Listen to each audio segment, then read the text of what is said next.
What's going on, everybody, and welcome back to the Hangout spot where you already know it's real talk, boxing talk live from my man cave. It's your boy Johnny, and I am your host for another edition of the Hangout spot live. This time, the Tuesday night edition. Let's get it popping.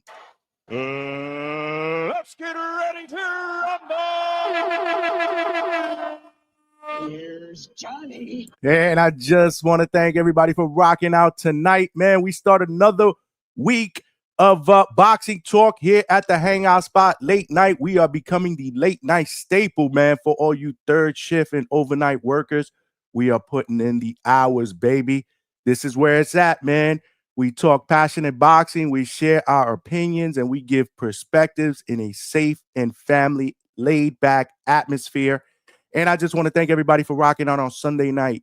Our Sunday night shows be popping right now, bro. 7 hours, man. For those of you guys that rocked out all 7 hours, man, can I get a hell yeah? Give me a hell yeah. Yeah! Yeah, man, it was a great show, man. We ended up recapping all the boxing that occurred from over the weekend. Yours truly was boots to ground on Friday in Lakeland, covering the Pro Box card. It was a great card. We did a lot of boots to ground interviews. We dropped all those interviews, man. We did interviews with two prospects that made their pro debuts. Dominican Miguel Mendez, he won by unanimous decision, and Puerto Rican Kenyan Valle, he won by unanimous decision as well. Both guys winning in their pro debut. Shout out to them. Shout out to the head coach, my guy Mark Ferre, who trains them both. And we did post-fight interviews with both of them.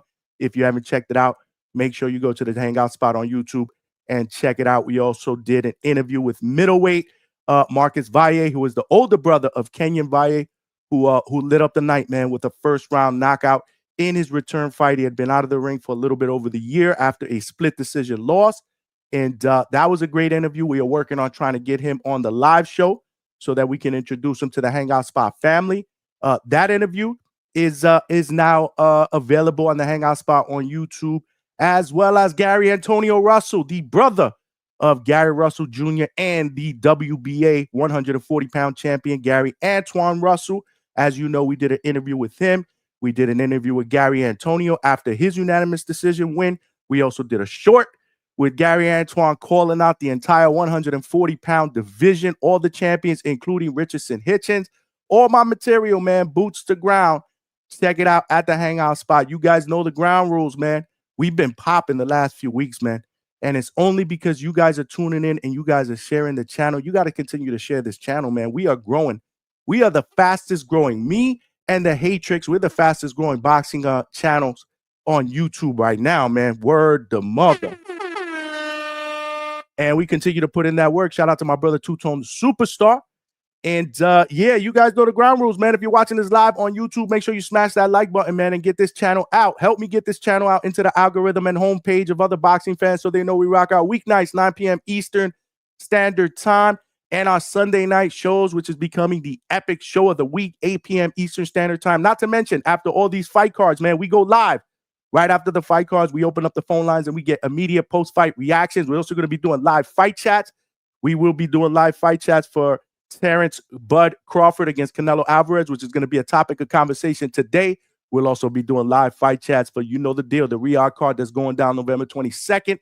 The epic card Ring Magazine is putting together, which is being headlined by David Benavidez, the Mexican Monster, against Anthony Yard, and my guy, the WBO welterweight champion, Brian Norman Jr. against Devin Haney, defending his title. We will be live for that live fight chat, man. It's going to be popping, bro. You know how we do it here at the Norman spot. But again, unless you guys continue to like the channel and share, you know, we're not going to be able to grow and get this channel out into the boxing fans. We have to, man. You guys know the deal. The last couple of months, man, we've had people in the chat. We've had people call in that see this channel on their homepage.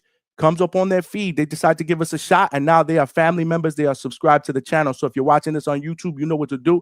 We are also streaming live on X. So if you're watching us live on X, this is a newer platform for me. We've only been streaming for about 3 weeks, so we are growing that platform. So definitely follow me there and shoot me a retweet, man, as our community and family members on X continues to grow. And we also streaming this live on Facebook. So if you're watching this live on Facebook, shoot me a like. More importantly, come on over here. One of the ground rules is you have to subscribe to the Hangout spot and become a family member. But if you've done that, do me a favor, man. Tell a friend to subscribe to the channel, man. Right now, with a small train trying to turn into the locomotive. In order for us to do that, we're going to need some more passengers. There are power in numbers. We're already putting together some of the best interviews and boxing podcasts. It only gets bigger and better here as we continue to grow our family and subscriber count. So definitely help me grow. We are about 40 subscribers away from our next goal of 2,500. And remember, man, we're growing so fast. We've only done this in about 16 months of time frame.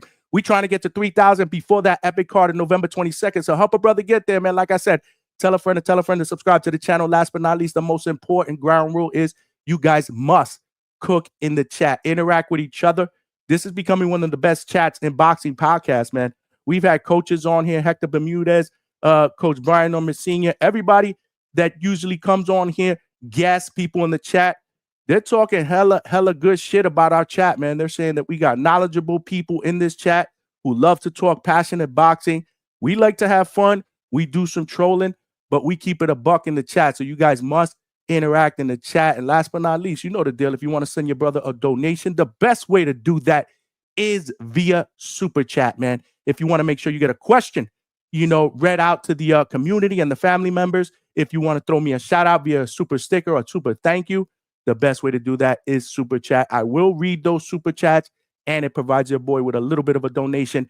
Any other donations that you do want to make via Cash App, it is scrolling down below. Any penny counts, man, because we putting in that work here, man. We putting in the late night work here at the Hangout spot. Word, man. We got people checking in already. Shout out to all of y'all. We're going to be opening up the phone lines in just a little bit and talk about our topic because we are less than, a little bit over 3 weeks. We're about 25 days away from the mega fight that is going down between Canelo Alvarez, defending all of his titles at 168 pounds against Terence Bud Crawford, who's trying to make history and become the first fighter in the 4-belt era to become undisputed in 3 separate weight classes. He's already done it in 2 weight classes. And this is a much anticipated fight for a lot of fight fans. But there are a lot of fight fans that realistically aren't looking forward to it as much as you would think, right? You got 2 guys that right now are arguably in the top 5 on most people's lists as far as pound for pound. But there are a lot of people that say this isn't the fight that they wanted to see. This was the fight that it was kind of thrown at us, that we've been kind of forced to adapt and want to be excited about. But realistically, most fight fans will say, if you ask them, the guy that they wanted Canelo Alvarez to face in September wasn't Terence Crawford, it was David Benavidez. Nonetheless, this is a very, very intriguing matchup, in my opinion. But my question to the chat and to the community tonight, and we are going to open up the phone lines, is, will it disappoint? Will it deliver? A lot of people out there are calling this the fight of the decade. Will it be the fight of the decade? Again, a lot of things have to happen during that fight in order for us to be able to say this is one of the best fights that we've seen in the last 10 years, right? I mean, we're talking about a decade. We're talking about 10 years. And based on styles, based on Canelo Alvarez being the natural bigger guy, the natural 168-pounder, Bud Crawford moving up 2 weight classes from 154 pounds, being the smaller guy, is it going to be stylistically a barn burner like all of us are hoping that we're going to see on fight night? I mean, it doesn't have, as far as name recognition, the most strongest undercard, right? I mean, Turkey Al-Sheikh has spoiled us in the past with some excellent undercards, with some big names. I mean, look at the card that we had in February, the last crescendo over at Riyadh. I mean, that was about 6 or 7 fights that could have been main event all on separate cards. Look at the fight card November 22nd that we're going to see. Besides those 2 fights that we just mentioned, you got Jesse Bam Rodriguez unifying a title, against Puma Martinez, so a lot of good fights on that card. But this card, again, from a name recognition standpoint, this is the most strongest. I'm not shitting on it. I actually think the fight card in totality is pretty solid, especially the co-main. I'm really looking forward to Christian and Billy against Lester Martinez. I think that fight has the tendency, based on styles, to steal the night, man. But nonetheless, we're all hoping that this fight delivers, man. It will be streamed all over the world, on Netflix for free. If you have a subscription, you'll be able to see it. I'm not worried about Netflix as far as production. I think we're going to get a top-notch show. We've seen it already, what they've produced as far as production with the Jake Paul, Mike Tyson card, with the recent Amanda Serrano and Katie Taylor all-female cards. I mean, on Netflix, they get an A+ when it comes to, production and the way it's going to look and the way it's presented to fight fans. But what we want to see is what matters in the ring. That's what matters to us, what we want, what we ultimately see in the ring. So will it be, this exciting action-packed fight that we're all hoping it could be? I got some question marks about it, and I'm going to get into that in just a second. But I did put out a poll to ask all you guys that are tuned in, will Canelo versus Crawford deliver the fans a great fight? And again, I say that and I capitalize that, a great fight.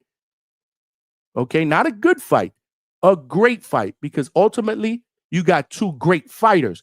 But just because you got two great fighters in the ring doesn't mean you're going to have a great fight. I mean, we've seen this before, right? We've been down this road. Manny Pacquiao and Floyd Mayweather didn't produce a great fight. The fight that most people are comparing this to stylistically and, based on the opposition of one guy moving up to face a guy that arguably people thought was a killer at middleweight, was the fight between Sugar Ray Leonard and Marvelous Marvin Hagler. Good fight, but I don't think anybody would really consider that a great fight. Now, what made that fight great was the intrigue behind it, because to this day, you have people that are going to debate, did Sugar Ray Leonard actually do enough to win that fight?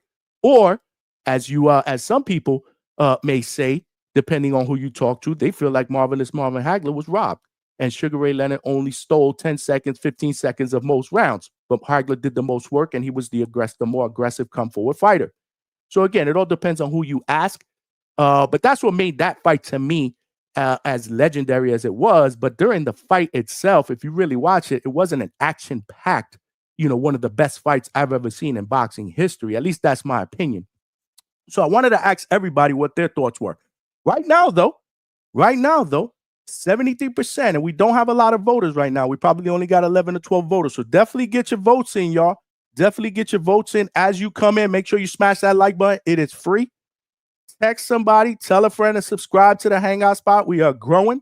Right now, as we speak, we are at 2,473 subscribers. So I think I said a little less than 40. Actually, no. We're about, 27 subscribers away from that next goal of 2.5K. Again, we've done that in 16 months, man. We're growing fast. But 2.5K gets us closer to that 3,000 goal. We want to get that before that big November 22nd card. So help a brother get there. Again, that is free also to subscribe to the channel. Right now, 8% of you guys believe no, it will be a snooze fest. 17% believe it will be a good fight, not great. And then 0%, I just threw that in there just to see if we had anybody that will say, I could care less about this fight. I don't care, didn't ask for it. Right now we're at 0%, so nobody has voted for that. So everybody that has voted so far is technically looking forward to this fight. But yeah, man, let's see who we got in the check-in. Cam, what's good? We got Cam in the building. Salute to you, the Hangout Spot. Much love watching on my big TV. That's what's up, man. You watching one of the best and fastest growing boxing podcast on your TV. Hopefully that's an 85-inch TV, so you get to see the best hairline in boxing podcast in 4K, baby. Let's go, chat. And if CJ is in this chat, don't be hating on the hairline, bro. Don't be hating on the hairline. We got Junior Jones, former world champion and Hall of Famer in the building. What's going on, champ? Appreciate you checking me out at the Hangout Spot, man. You got to hit me up, man, because I got to get you up in here, man. You a legend at this game, man. One of my most favorite fighters growing up. We actually grew up in the same neighborhood in Bushwick, Brooklyn. Shout out to Junior Poison Jones, man. Great fighter. Love to be able to get him up on here for an interview. So, champ, hit me up, man. I'm going to send you a DM on Messenger, man. We get you up in here, man. Give the community, the Hangout Spot family, a perspective of what it's like to be a legend in the sport, man. We got Suckers or Watch Out in the building. Salute. Let's go, champ. My man. What's good? What's good, champ? Thanks for rocking out here on a Tuesday night. Wax is up in the building. Wax, I'm pretty sure I will see you at least in one of the cards on this Saturday. Again, the Hangout spot will be putting in that work. Boots to ground, baby. At the arena, Caribbean Royale Orlando is putting together 2 great cards, back-to-back most valuable promotions in co-promotion conjunction with the family Box Lab Promotions. They're putting together another big-time prospect card that is headlined by my guy, featherweight John Paul Rivera, who is signed with Most Valuable Promotions, and Jake Paul, managed by the great Amanda Serrano. He will be headlining that card on Friday, and then on Saturday, another great card. Yanquiel Rivera, another young Puerto Rican, going for an interim title against Angelino Cordova. That's going to be, I believe, the main event on that. But you will see WBA interim 154-pound champion Yoenis Tellez from Cuba that is trained by the great Ronnie Shields. He'll be on that card. You will see the technician title contender at 140, Jermaine Ortiz. We've had him on the channel. Again, he's been in there with some big names, Teofimo Lopez being one of them in a close fight, which a lot of people believe he may have pulled off and outboxed Teofimo in. We've had him on the channel. He will be on the card. It's not going to be against Steve Claggett. It's going to be against another opponent because Steve Claggett ended up getting injured in training, so he had to pull out of that fight. So he will be still on the card, Jermaine Ortiz, but it will be against someone that was deemed a late replacement. We'll go over that card a little bit later on. But yeah, man, the Hangout spot will be boots to ground, putting in that work, getting those live interviews, man. So make sure, again, you follow, you like, you share, you subscribe, man. You subscribe. Suckers, watch how smash them likes. That's right, man. It's free, man. Let's get it popping. Let's get it popping. Heavy bag Butch, bro. What's going on? That's my man Tim Boski over at the UK. What's going on, my brother? Salute to you. He says salute to Mohi El Jefe at Big Johnny. 2 boxing glove emojis, the fire, and obviously the UK flags, man. Let's go, man. Tim Boski's my fan, bro. Appreciate you rocking out. I know it's early out there. Obviously, big time difference, but appreciate you rocking out here at the Hangout spot, man. Day Blues, what's going on? Said Crawford coming for everything. Let's go, champ. Okay. With that fire emoji. Nah, listen, I know Crawford's coming to fight, but it all depends on what type of fight he does fight. You know, that's the biggest question mark to me. I mean, you know, everything inside of me, you know, wants me to think that Bud is going to come to fight, man. But is that a good idea? Is that a good idea? Coming up 2 weight classes to stand there in the pocket with arguably, again, one of the best fighters in the world. Definitely the best fighter at 168 pounds, but a fighter that isn't the same fighter that he was a couple years ago. And that's normal, obviously. But a lot of people obviously were you know, very, very critical of his performance against William Skull. Yeah, I know William Skull did a lot of running in that fight. But at the end of the day, Canelo didn't do a lot of cutting off the ring like a true champion should. So it takes 2 to tango, man. It takes 2 to tango. We're not letting Canelo off the hook for that performance either. Trust me, what William Skull did, in my opinion, wasn't boxing. It wasn't lateral movement. There was some in there. Most of it was running. We've seen lateral movement in boxing. There's a difference. But what Canelo also did in there wasn't what I would call the best at cutting off the ring. And we're talking about a guy years ago that was considered one of the best. I don't know if we can consider him one of the best today, you know, and that would be my criticism of Canelo going into that fight. And we're not predicting the fight tonight. We're not doing that. What we're doing is, I want to get everybody's blood flowing. I want to get everybody's thoughts. Like, do we think that we're going to see a barn burner, or do we think that we possibly can be disappointed, you know, with what people are calling the fight of the century? And that's one of the reasons why I'm asking, because of the way it is being hyped up, mostly obviously by the fans. Birdman is in the building. Lester and Billy is a lock for the fight of the night. Yo, Birdman. Let's go, champ. I agree. I kind of think that co-main event is going to steal the show, man. I said that the other night when we had Coach Bermudez on. I said my upset pick for the night is that we're not talking about we will be talking about Canelo and Crawford. I'm not saying that, but I think that we will be placing more of an emphasis on what we saw in the Billy Lester Martinez fight based on action and entertainment. Again, upset special. I'm not going to sit there and bet the house on it. I'm just saying I really, really like that style, that fight stylistically is what I'm saying, man. Yeah, no, I know what you meant, brother. Ray Rodriguez, what's good? Salute to you, my G. 100 and fire emoji. Salute to you back, baby. We lit at Border Wars November 8th. Puerto Rican flag, the devil emoji. Yeah, we doing it, Ray. Ray Rodriguez will obviously be on the card. And yours truly, the Hangout Spot, will be making his Border Wars debut, putting in that work, baby. We'll do a little bit of commentary. We'll do some little bit of some live interviews with the fighters, man. We're definitely going to do our part to be able to promote what we believe is going to be the biggest and best Border Wars. That is going down November 8th. It's in Atlanta, ATL, in Georgia. And like I said, yours truly will be in the building. Fight Sport Talk. I see you. I see you up in the comments, brother. I see you up in the comments. My man Fight Sport Talk from New Zealand up in the building. Show my man Fight Talk some love. Appreciate you. Hopefully you call in. We got my man CJ Rich with the $10, the first of hopefully many super chats on the night. We got to throw you the woo. We got to throw you the woo, CJ.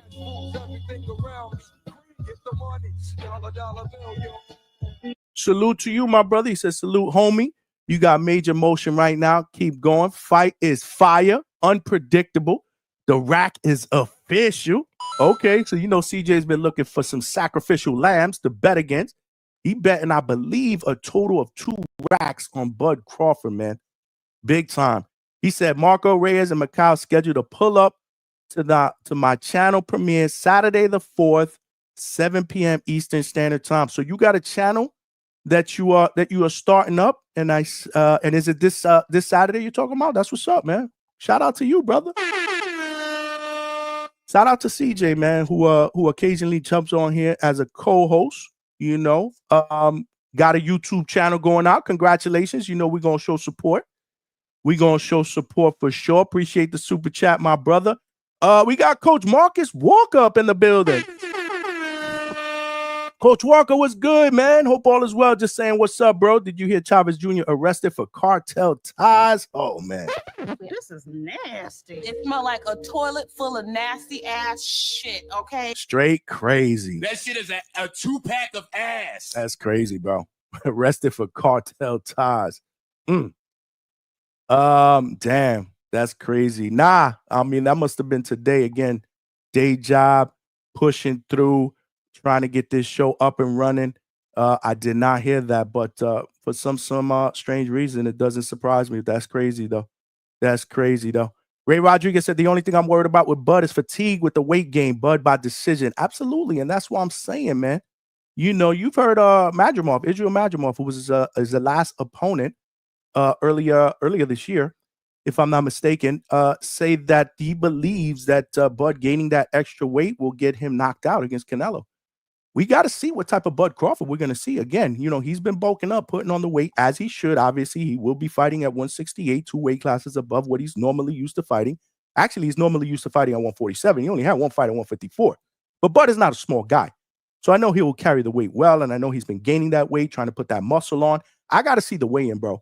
Because realistically, the last time I saw these guys face off after the Canelo Skull fight when Bud came into the ring, shockingly, Bud was pretty big. He looked like the bigger guy.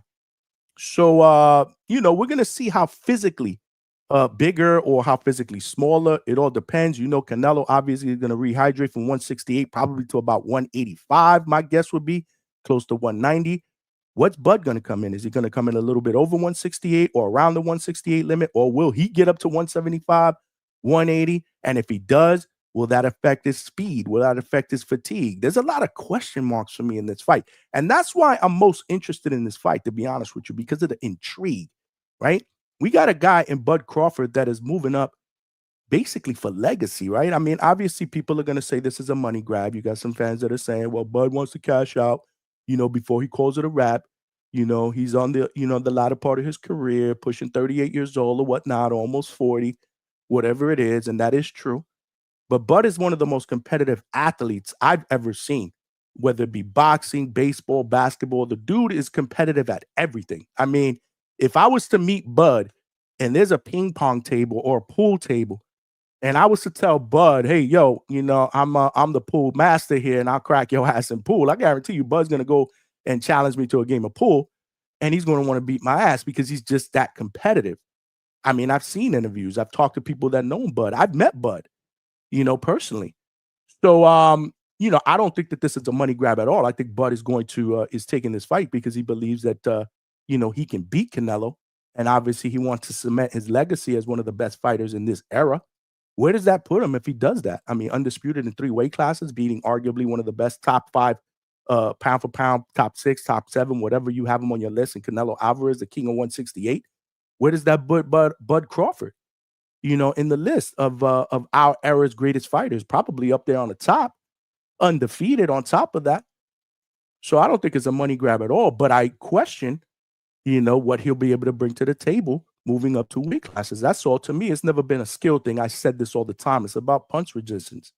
It's about punch resistance. Now, Canelo hasn't stopped anybody in a while, but he's dropped a couple people, including a big 200-pound Edgar Berlanga, including a bigger guy in Jaime Munguia. Didn't finish him, but he's dropped some people. Jermell Charlo, whom he fought, again, another guy moving up 2 weight classes. So, again, this is why I'm so intrigued in this fight. And, that's what really realistically does it for me. It's not really, I've wanted to see these two fight each other. It's not that for me.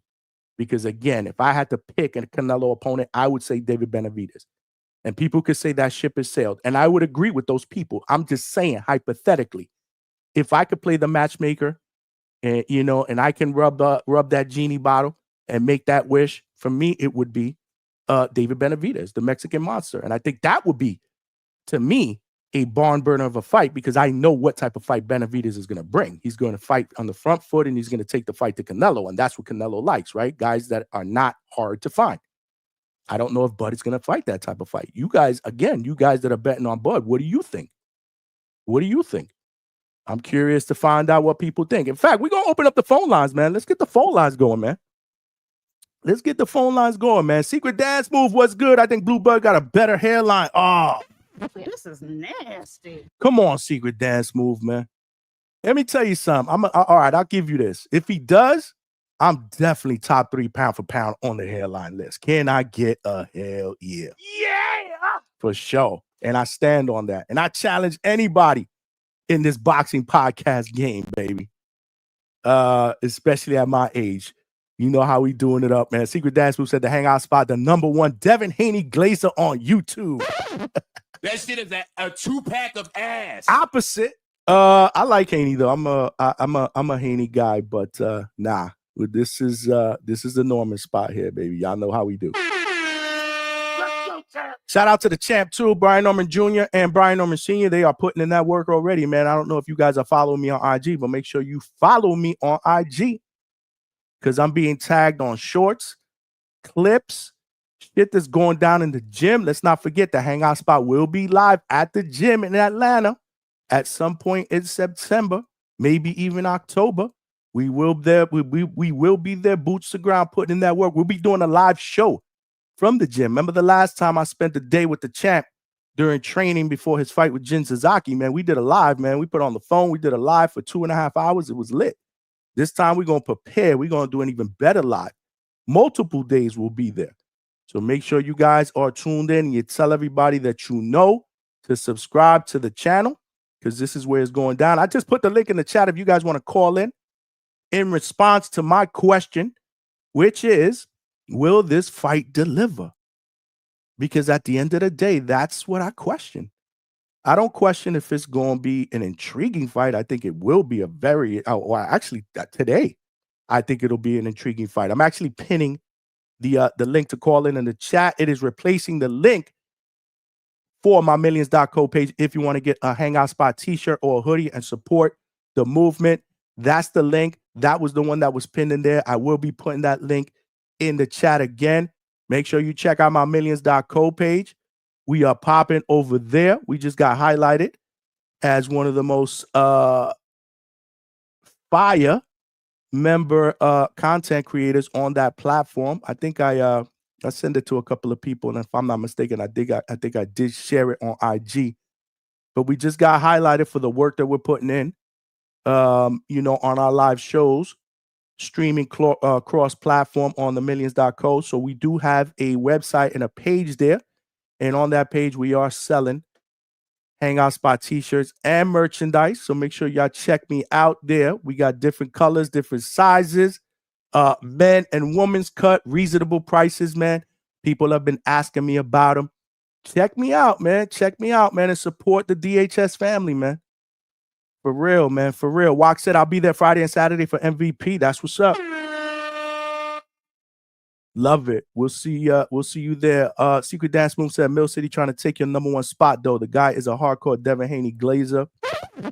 Yeah, nah, he down with Senior, man. He definitely down with Senior. Shout out to Mill City Boxing. I know Senior is frequently on that channel, but hey, man, they ain't calling it Norman City like they calling here the Norman spot. Just saying. Let's go, champ. And that came from y'all, man. That shit ain't even come from me, man. That came from the DHS family member, man. Black Ray Donovan, what's good, champ? He said, can't believe we almost did, but the promotion does suck. And that's another thing, right? What's going on with the promotion, bro? Like, it could have been much better. I mean, this fight is what a lot of fight fans are calling the fight of the century. It's definitely not the promotion of the century, I'll tell you that. But I ain't gonna shit on that because we're talking about it. We're talking about it. Other platforms are talking about it. I mean, we're, the YouTube, social media boxing platforms are the one that's really, really, keeping boxing relevant amongst the fans because you're not hearing, true hardcore boxing talk on ESPN and none of those other big platforms. It's here. This is where it's at. This is why we got to show support and we got to stick together. Secret Dance Move says Canelo versus Bud has been horribly promoted. No hype. Who is promoting this shit? You said this sheet, but I'm thinking that you meant this shit. Word. Yeah, I'm not. I don't know. This is obviously a TKO. Dana White. This is Dana White's first boxing promotion that he is heading, and it just hasn't been up to standard with some of the shit that we've seen on Riyadh, and some of the shit that we've seen with Jake Paul and Most Valuable Promotions. I think Jake Paul and Most Valuable Promotions do an excellent job of promoting their fights and their cards. Marcus Walker, coach in the building, said Buddy's going to shock the world with his with how he makes this look surgical. The breakdown like my old 84 Volkswagen Jetta. Okay. Hey, listen, I'm not doubting that. And that's not the question. Again, the question is, will this fight deliver from an entertainment standpoint, from an action standpoint? Like, are we going to walk away from this fight and do our live fight chat like we always do? And I open up with, wow, what did we just see here? We just witnessed one of the best fights this year, probably one of the best fights in the last couple of years. Are we going to say that? That is my question. I question if this fight is going to live up to what people say is the fight of the decade. With that being said, I'm going to get the biggest and one of the best Terence Crawford fans on the panel. My man CJ Rich is in the building. What's going on, champ?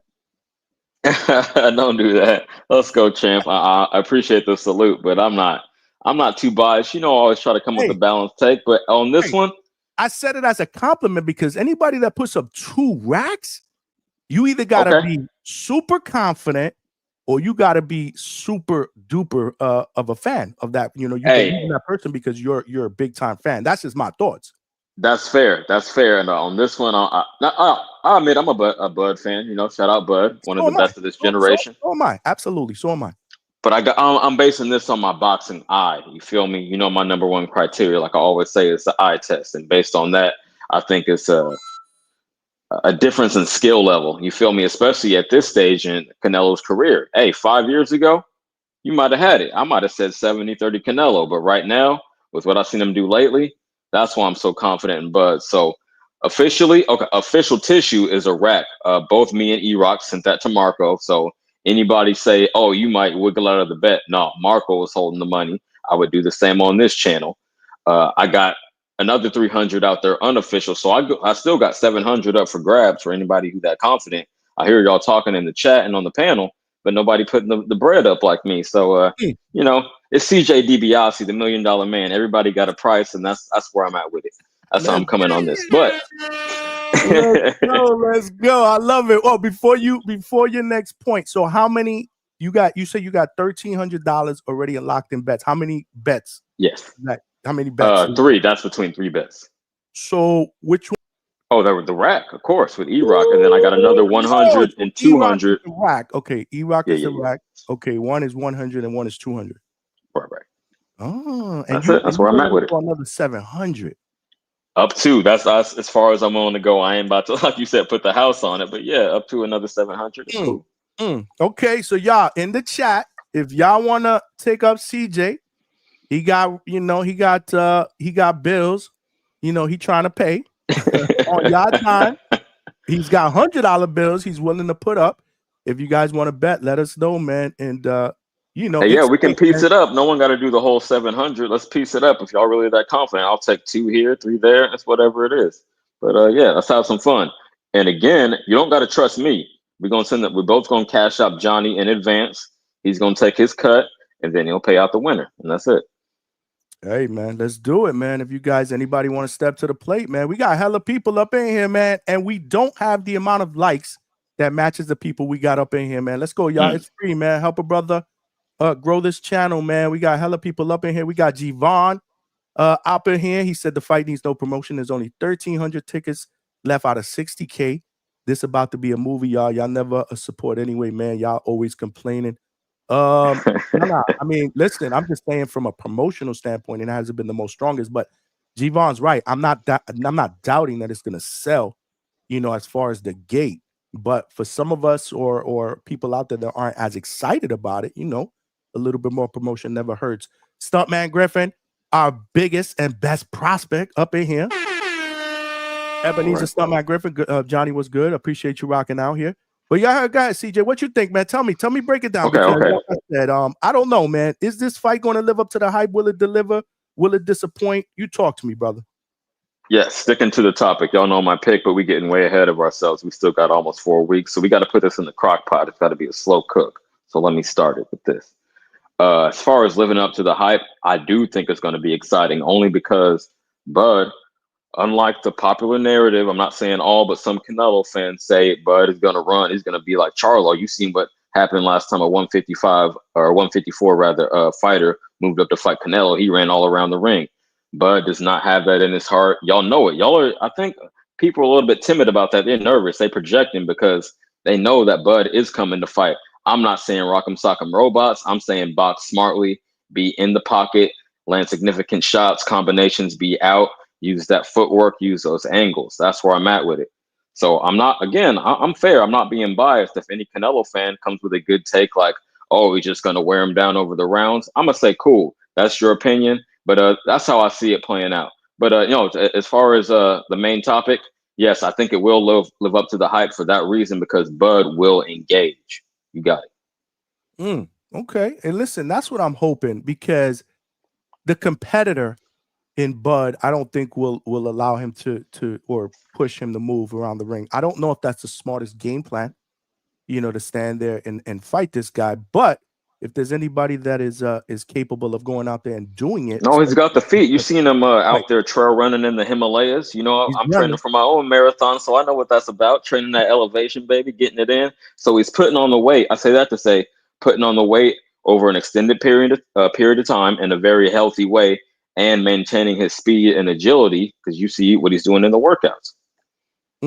Yeah, no, listen, he's putting in that work, and he has to work on his feet because he's also gaining a lot of weight. He's putting on a lot of right. weight. So you got to maintain that. That's why I'm glad he took a lot of time instead of just hopping up, because he could do it in like 6 months at his age. I know I could, but no, he's taking his time.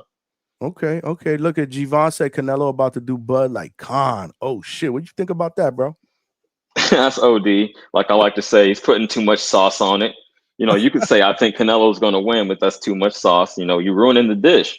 Once you overseason it, it's fucked up. You fucked up the whole thing. Love the analogy, brother. Coach Marcus Walker said it will deliver, so he's on your side. They both have something to prove. I don't think Canelo wants to be this I don't think Canelo wants this to be a close fight because Bud is coming up. Yes, I do. I guess I do agree with that, Coach. I think you got to remember when this fight was first brought to Canelo's attention, he wasn't really interested in it. Let's just call it what it is. I mean, I've heard him in interviews say, and this is why I never thought that this fight would happen, but obviously money talks. Well, what does it do for my legacy if I beat a guy moving up 2 weight classes, right? So yes, I do agree with Coach that maybe Canelo's going to want to walk through this guy so that he can say, I'm tired of these smaller guys trying to come up and thinking that they could beat me. But I don't know if it will be something that he has to prove. because I don't know. I think this is more of a legacy fight for Bud if he wins. I don't know if this does anything astronomical to the legacy of Canelo, because I think Canelo's legacy is already where it needs to be. Does that make sense? I'm glad you said that. I'm glad you said his legacy is definitely sealed as one of the top, arguably the top. I don't agree, but arguably one of the top Mexican fighters of all time. You know, him and Chavez and some other dudes. But I'm glad you brought that up. Peep game. I'm not going to take credit for this point. I wish I could remember who said it earlier on another panel today, but he said, "Hey, look, whenever Canelo fought a top pound for pound fighter, he's lost, right? So beating arguably the most skilled fighter in this era would put a little extra, that bow on his resume." So I was like, damn, that's a good point. How you feel about that? Not a bad point. Whoever said that. Right, because when he fights the boxer, the more skilled boxer, he can't just slug it out and thug it out with.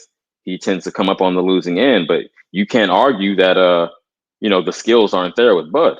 So I think it would put not as much.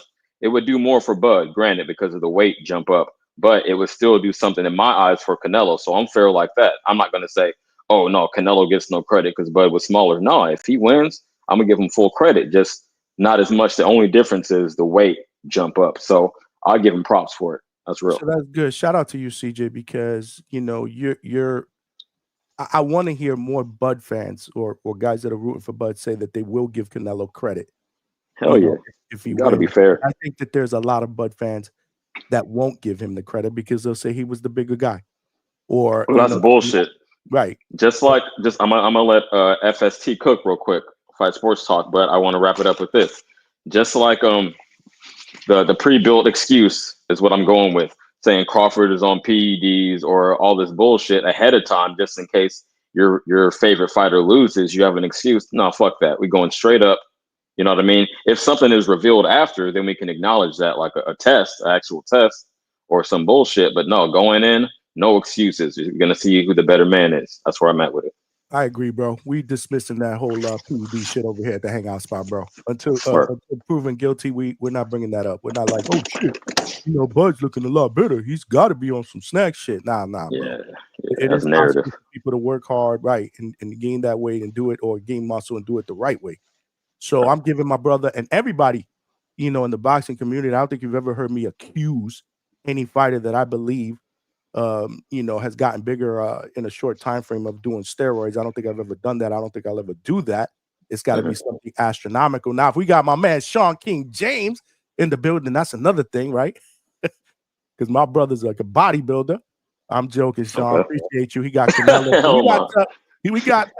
We got Fight Sport Talk all the way from New Zealand. What's up, my brother? What's up, Johnny? Thanks for having me on. And CJ, good to talk to you as well. Salute. Yep. Same. Right back at you. Fight, what you got, man? Like, I'm concerned. Like, I'm not sure, man. I need people, and this is why I love this show, because I got the best community members. I got the best family members, co-hosts. Y'all need to convince me otherwise. I'm not convinced that this fight is going to live up to the hype. Go ahead. Well, whatever. Well, when you say you think you have a feeling it won't live up to the hype, what kind of hype are you talking about? Are you talking about it may not be the most exciting fight, or like what do you mean by that?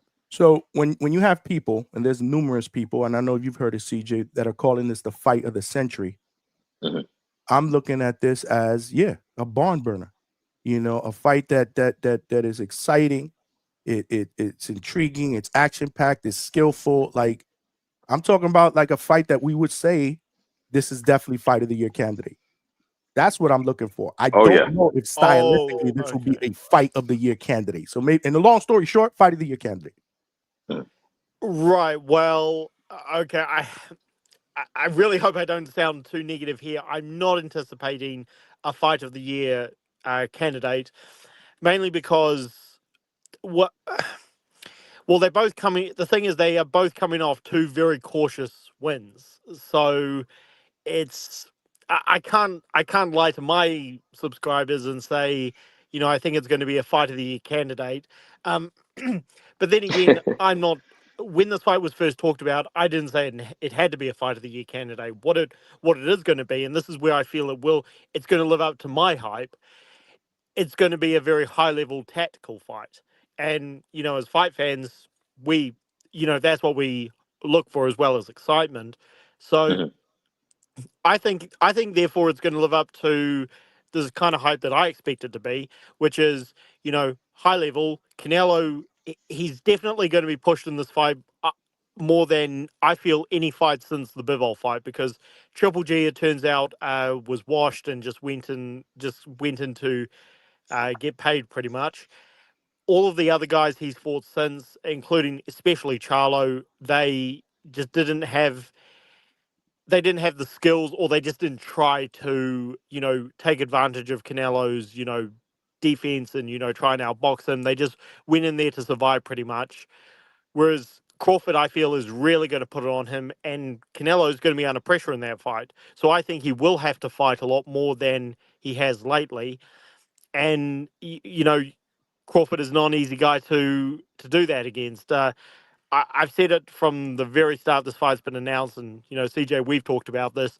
Those body Yeah. shots are going to be super key for Canelo, and he's not going to be able to cruise in this fight like he did against Munguia and Skull and Belanga. So it's going to be highly tactical. Does that make sense? Perfect sense. Absolutely. I agree. Now, And let me respond real quick. go ahead. I'll Yeah, let you- okay, now that I'm thinking about it, and yeah, you mentioned it.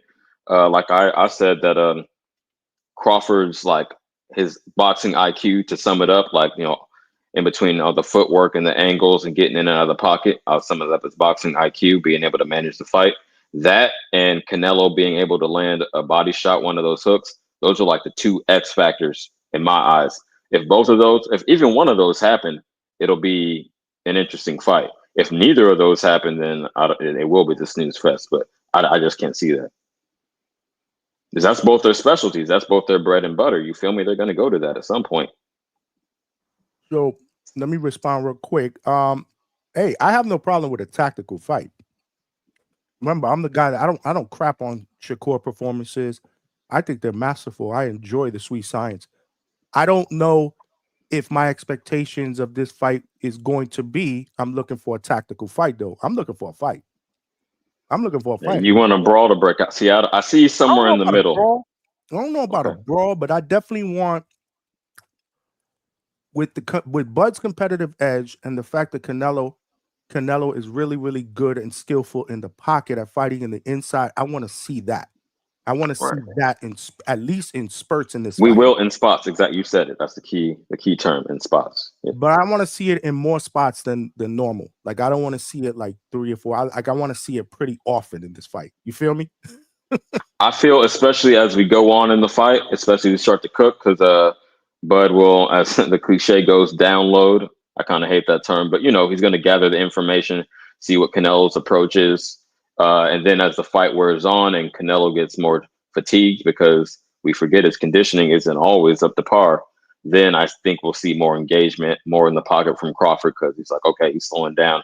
I can really have my way now. That's how I see that playing out.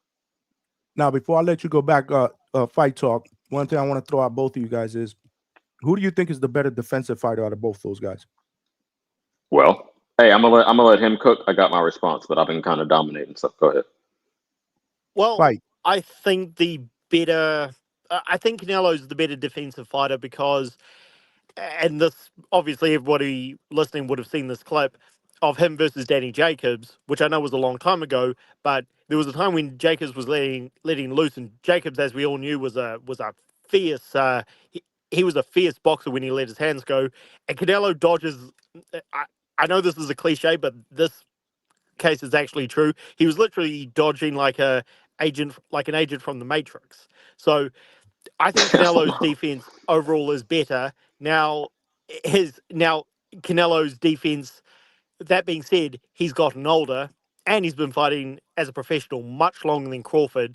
So his defense isn't what it used to be. But with that being said, Crawford, he's not Pernell Whitaker or Floyd in there, because he's actually quite hittable himself. So especially actually when guys pressure him, like I thought Sean Porter was beating, but in fact I'm actually very surprised people thought Crawford was winning the fight before he stopped him. I felt Porter was ahead up until the stoppage, and that's because he was pushing Bud back. And I'm not saying Bud was getting clearly beaten, but his lack of defense was pretty evident, and that's when he was getting pushed back. And even though Canelo's not as fast as he used to be, he's bigger. And I keep going back to those body shots.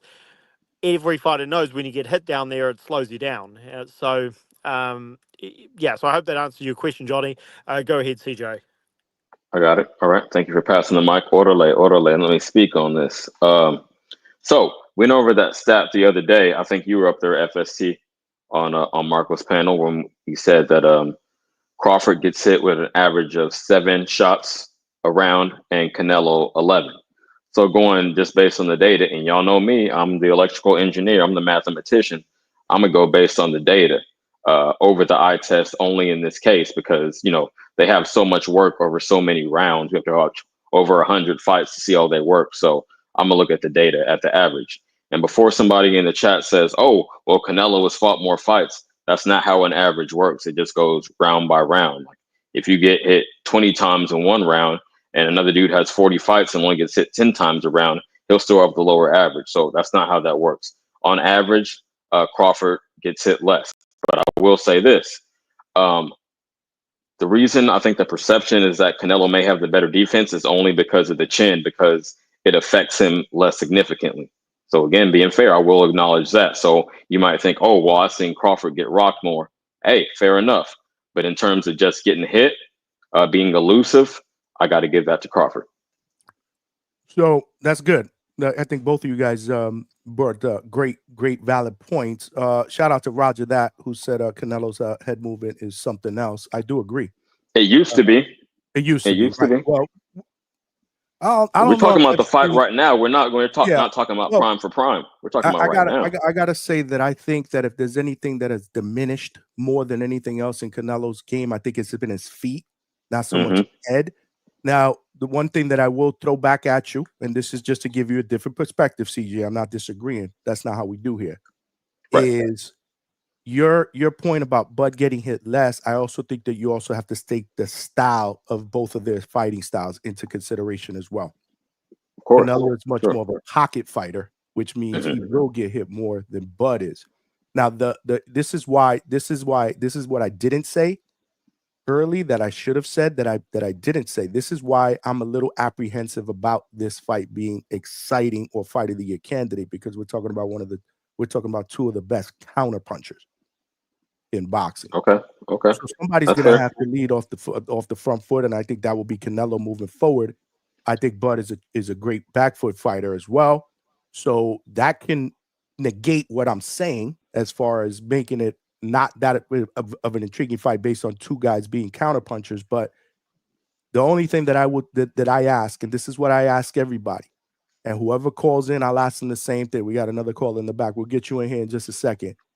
Is if they do decide to fight in the pocket, what have I always said, right? It's about punch resistance, not skill. That same shot that Canelo hit 200-pound Berlanga with that left hook, how does Bud eat that shot? Does he eat it? Does he get hurt? Does he get up from that shot? That's my biggest question. That's all. Because Bud's going to get hit in this fight. Especially that's valid. That's valid, but it's about how cleanly Canelo can hit him, isn't it? How flush he can get him. I don't think he's going to expose himself to that type of shot. That's just me. But no, I'm not going to be delusional. If Bud gets hit with that shot, he's going down. I don't know if he's staying down. But yeah, I mean, that's reasonable. But somebody else said, I don't care if the dude was 400 pounds. A good shot is a good shot. Well, if you hit some solid on the chin, I mean, we're talking about a guy, and a lot of people are quick to say, well, Canelo hasn't knocked anybody out in how many fights? That's also true. Very true. But he's knocked down people,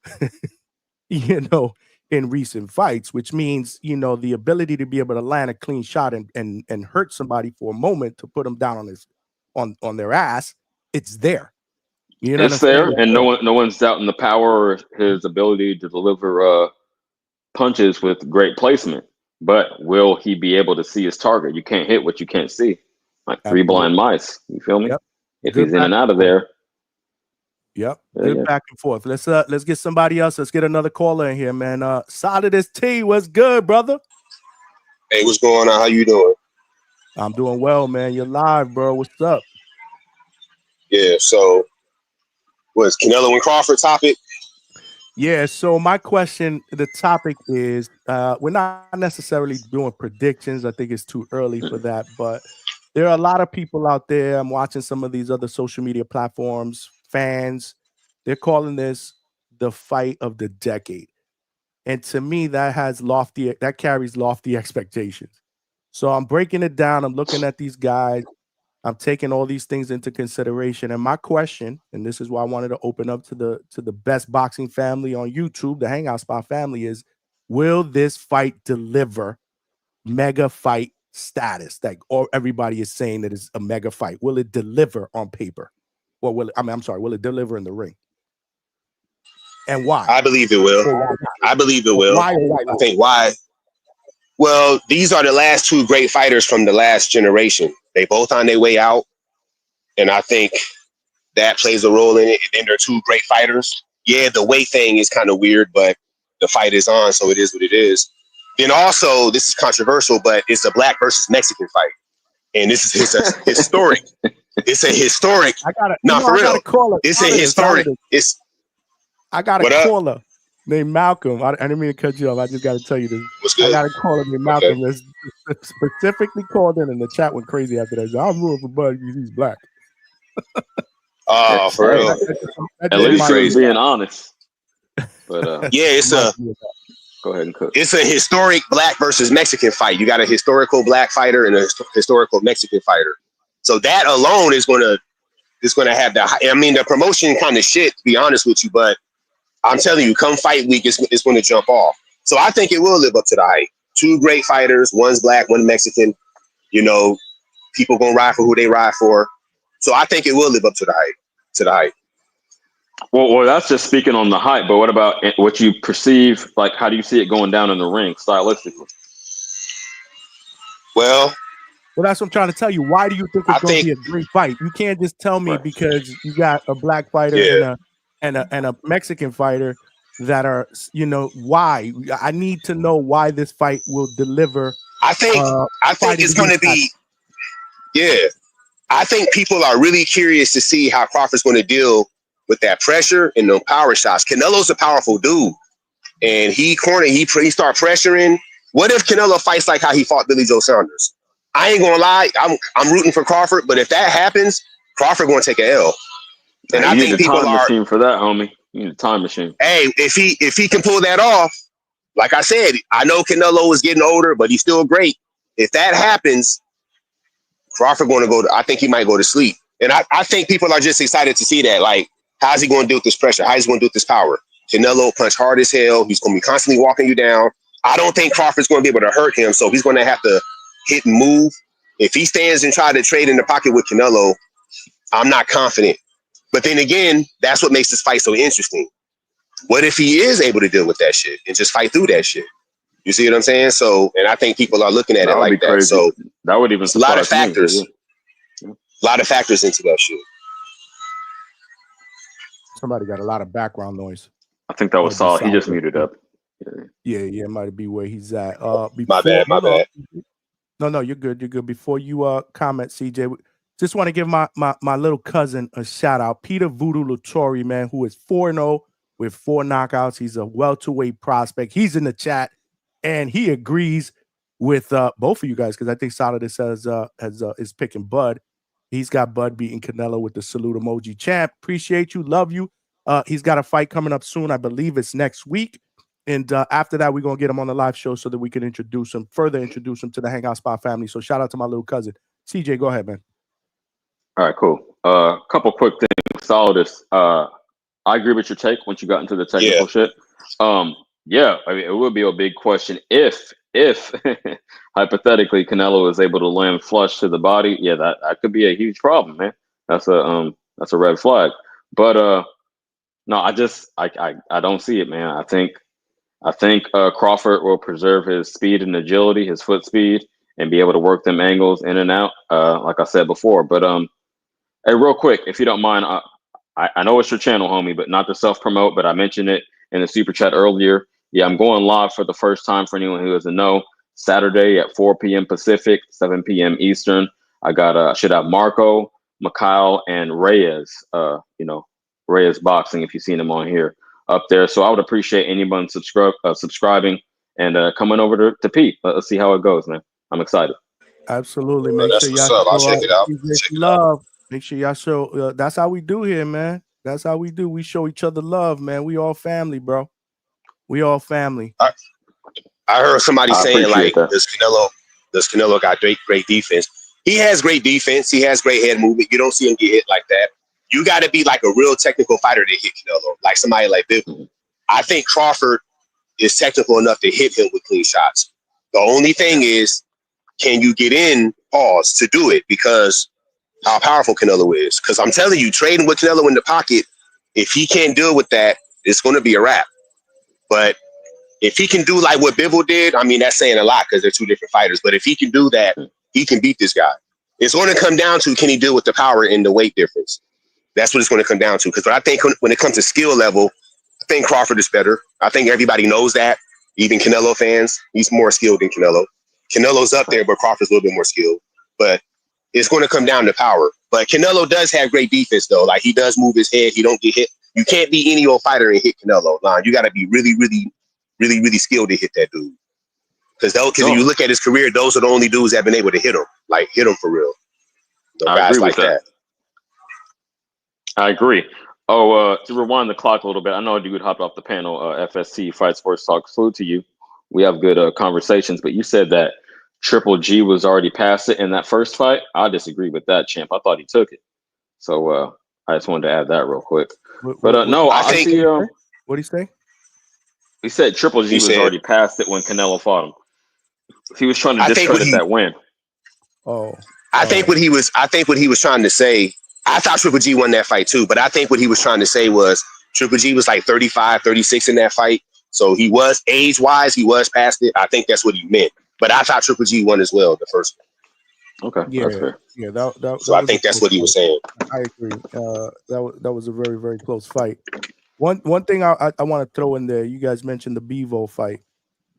This is but the thing that Bivol did really, really well, which will Crawford do this, is Bivol was getting off first. He was getting the shots off first. And he didn't let him pin him on the ropes either. No, right. Crawford's timing is impeccable, better than Bivol's. He doesn't have the same power behind it, but hell yeah, because he'll time his punches perfectly and place them. And people say Bud's footwork is great. I don't know if I would consider Bud's footwork great. I think Bivol's footwork is better than Bud. Would you guys agree? Yeah, way better. I would. I wouldn't say way better. I wouldn't say way better. Like, Crawford a B, Bivol an A.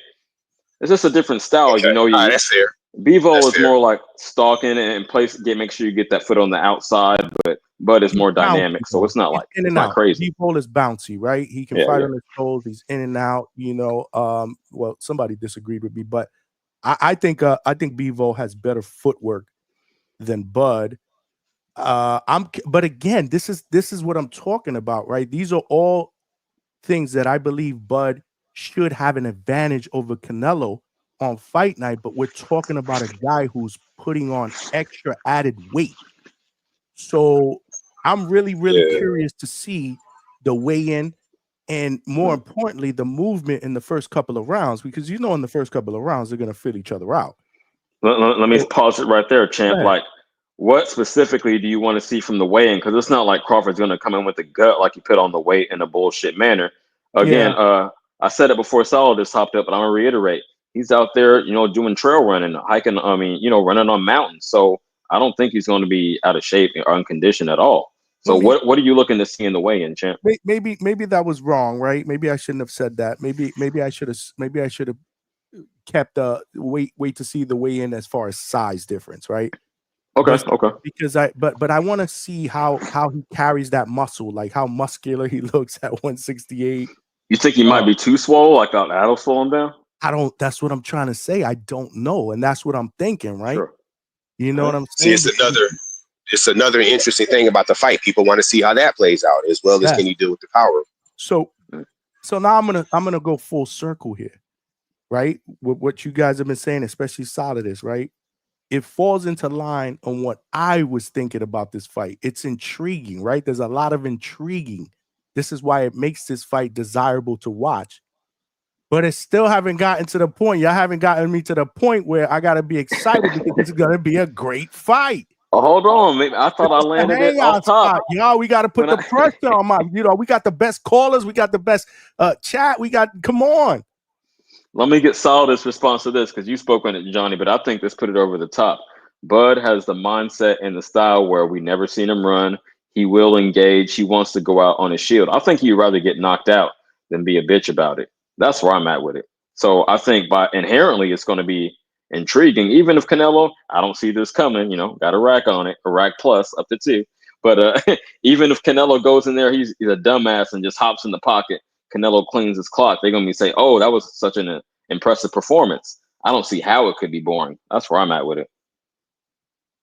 Solid. I think if this should excite you, I think, like I said, I think if Crawford is able to fight through his power and force Canelo, because Canelo's plan A is going to be walk you down and hit you with power shots. That's going to be his plan A. If he's able to deal with that and take that away, and he's forced to box like how Bivol kind of forced him to box, Crawford can beat that guy. If that happens, because that could happen, the fight hasn't happened yet. That could happen. That should excite you, knowing that there's a possibility that could happen. I'll say that. Okay. See, we 2-1, Johnny. All right, and that's what I want to hear. And I just want to preface this real quick, man, for the chat and everybody else. Make sure you guys smash that like button because we cooking up in here, man. Most definitely. Absolutely cooking. Smash that like button. It's free. Subscribe to the channel, and let's keep the interaction in the chat going. I'm not shitting on this fight. I just want to make sure everybody understands that. I'm excited about it because I'm intrigued about it, right? But the problem is, this is me as a fight fan, bro. My expectations. I want my expectation. I've been disappointed so many times. I've been kicked in the nuts so many times. I've been, the dog is pissed on my legs so many times. I just want you guys to ease my worries, right? And tell me, Johnny, it's gonna be all right. And this is why. That's all it is, man. I need my family, my community members. This is what we do here, man. Because I'm like thinking like this, man. I've been thinking about this fight, right? And I'm looking at the styles, I'm looking at this, I'm looking at and I'm not really looking at the lack of promotion or whatever, because like Javon said earlier, I think this fight will sell on fight night. I'm not worried about it. I think people are gonna tune in. We're gonna tune in, we'll do live fight chat. It's gonna be lit. But I'm like, I just don't want to do a live fight chat after we done with the regular one, right? When we do the recap. And I'm like, we waited all this time, all these weeks, man, and this shit was just corny, like the Mayweather Pacquiao fight. It just didn't live up to my expectations. That's all. And I'm thinking that this is gonna happen in this fight. And I might get I feel like people that give me shit for it, y'all. But this is just I feel like it's possible. I feel like it's possible you might feel that way because you probably like, this ain't even a proper matchup because one guy got to move up multiple weight classes. Maybe that in the back of your head got you thinking that. That's the point out of this, because that's probably why I keep saying I got to see the weigh-in. Okay. Hey, fair enough. But you know what? Nah, bro. This ain't David and Goliath. This ain't nah, bro. Bud is strong. Hell no. Tomorrow's gonna be lit. Like, I can't wait for the weigh-in. Like, when after the weigh-in, I want to be able to say, nah, we good money. We good money. Hey man, I'm gonna do it like this. I'm gonna point out the difference between you being Gen X, even though we're close in age, you're like 10 years apart, you being Gen X and being a elder millennial at 41. You feel me? You too jaded. You still stuck in the past with Mayweather Pacquiao. Neither of them motherfuckers are fighting on September 13th. So we got to take this in a vacuum. We got to judge it. We got to judge it based on its own merits. And man, I thought I was cooking. Maybe I need a couple more reasons to give you over the line. But yeah, for the reasons I stated, it will be exciting. We can't let the past, weigh on what's going to happen in the future. So yeah, man, you jaded. I'm sorry for you. I'm just fucking with you, Shan. Hey man, listen, bro. I can take it. You're right.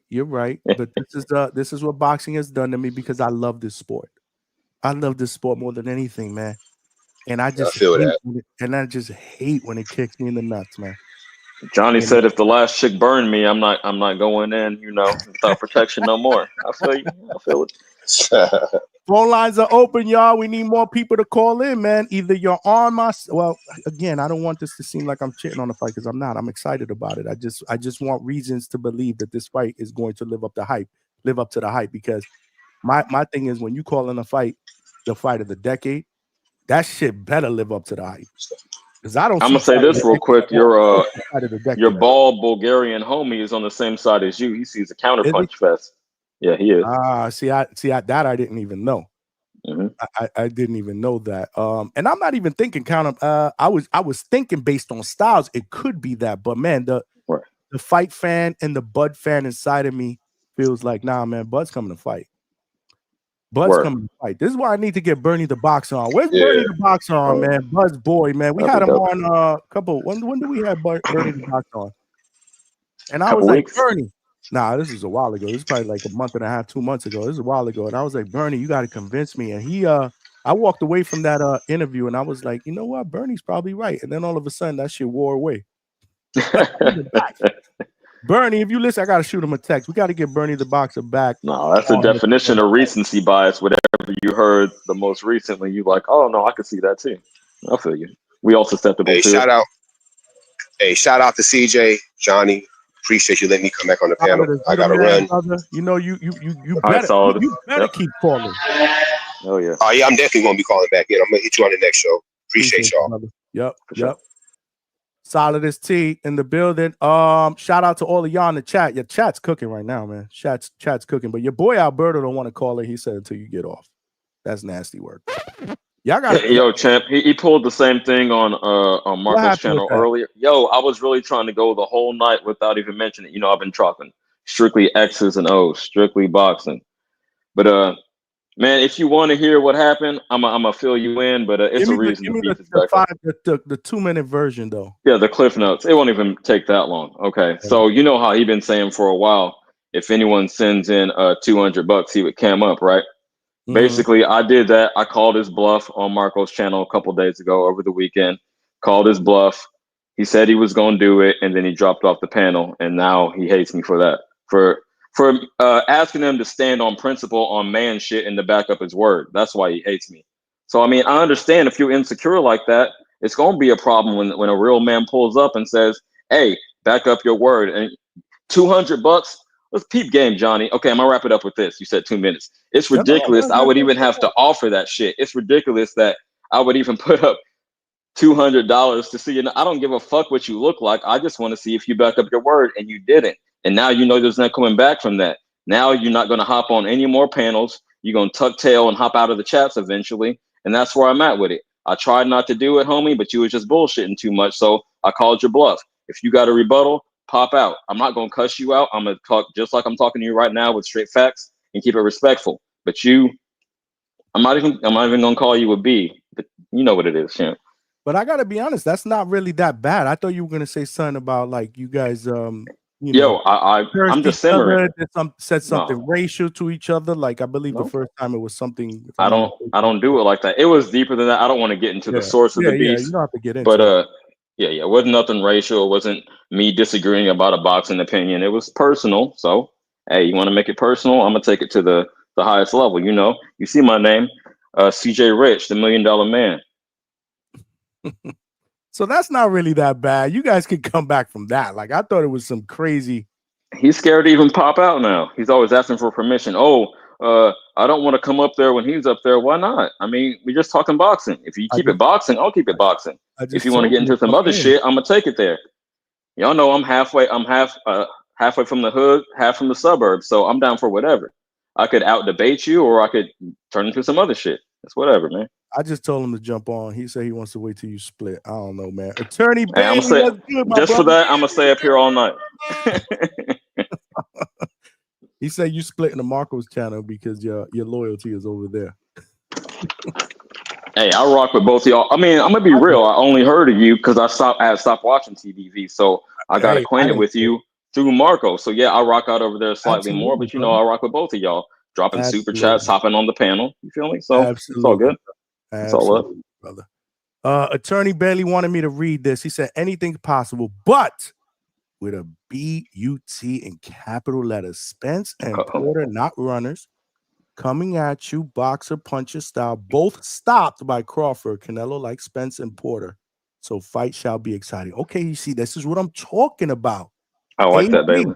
AB, appreciate you. Nothing but love. You know, you family. You know, you can call in. But if you do call in, make sure your phone is hooked up, because sometimes when AB be calling in, his phone be jacked up. But see, this is the type of shit that I want to hear. Mm-hmm. All right, so how do I come back at this? You can't. Porter, not runners. So I will tell you this. And this is nothing but credit to Bud.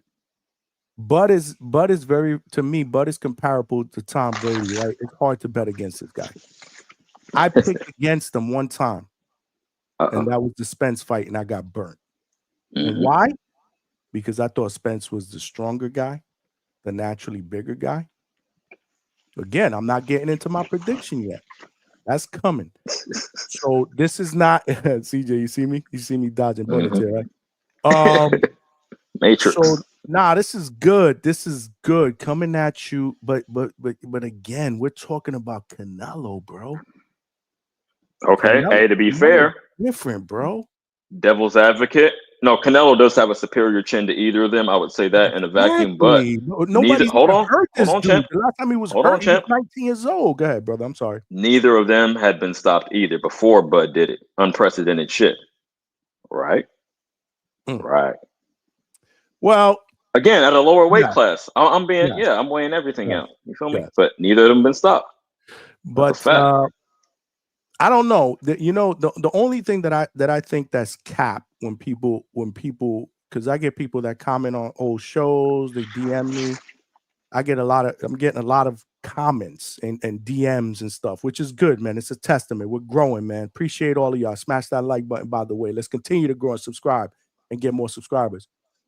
When people tell me that Bud's stopping Canelo, that's where I'm like, come on, man. Like, where do you see that? Nobody's hurting this dude. Like, come on. But again, I didn't too much sauce. Do that shit to Spence either. So, yo, let me ask you this: does Bud stops Canelo like the dude with the literal screen name? Does he call in here? You seen him around? Who are you talking about? His name is Bud Stops Canelo on YouTube. Have you seen him? Bud Stop. Oh, has he come in here? I know who you talk about. I've seen him here and there. I don't know if he's coming here though. Hell yeah, he's on a couple channels I rock with. So I think that's the only person. I say that to say that's the only person saying that. I got Bud, but that's a step too far, homie. No. He's not the only person, CJ. I've had a bunch of people that have DM'd me or have commented on old shows, because they put comments on the playback. Right. And that's one thing, man. Shout out to all of y'all that watch the playbacks, because again, sometimes I know it's brutal to stay on here. We doing 5, 6, 7 hour shows. This is what we want to do. We want to become the nice spot for the third shift overnight workers. This is what it is. But we got a lot of people that watch the playbacks and then comment in the chat, and I try to read all the comments and at least like. Okay, that's what's up. I appreciate it. I try to do that. Mm-hmm. I was like, yo, Bud stopping this dude, Bud in 5, Bud in this, and I'm like, man, I don't even comment on those. I just like them, and I'm just like, thanks for the support. Right. I don't know where y'all see that, but man, like I said, I didn't see him doing that to Spence either. So again, these wheels turning, thinking, man, could we see something special? This is the only thing I think about, and this is to CJ and all the viewers at home, and in the chat. I just want to do that post-fight live show and be like, yo, what did we just see? And I don't even care. I don't even care if it's a great fight that Canelo wins, if it's a great fight that Bud wins. I don't really care. I just want to see the excitement. You want to see it. I feel you, man. Because I want that show to be epic. I don't want this show to be this is what we're talking about. This bullshit fight that nobody realistically, like, we wanted to see David and Canelo, but we got this as a good consolation prize, and look, it didn't deliver anything. I don't want to say that. I don't. Okay. I don't. No, that's real. I mean, I got to keep it 100 though. I would rather see David Canelo, but no, this is cool. This is cool.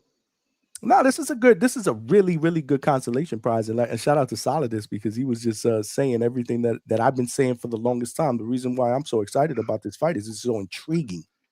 There's a lot I of thought you were going to play the race angle. No, I'm just fucking with you. Nah. You don't do that. No, you don't rock like that. I salute you for that. I don't do that. I don't do that.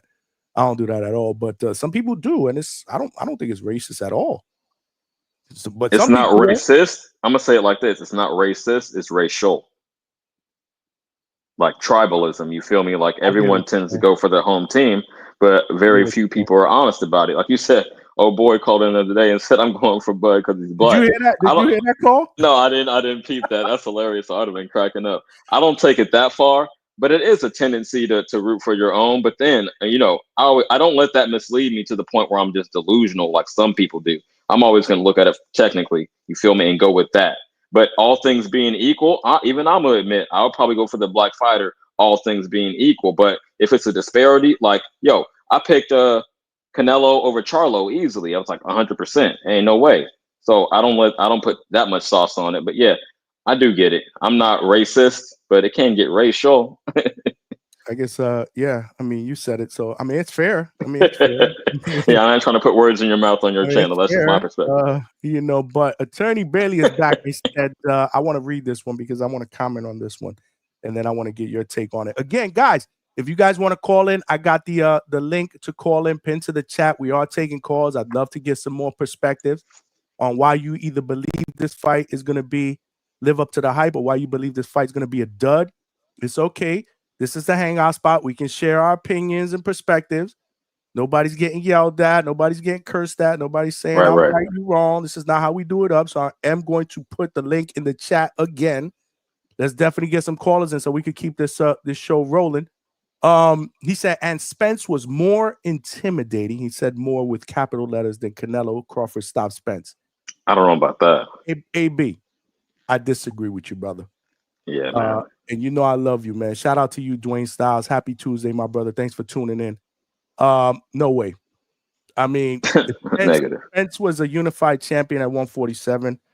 Spence, obviously, you can't compare both of their careers as far as who the guys of Spence has fought compared to who Canelo has fought and beaten, and what Canelo has accomplished. Man, no way. Canelo's arguably the best.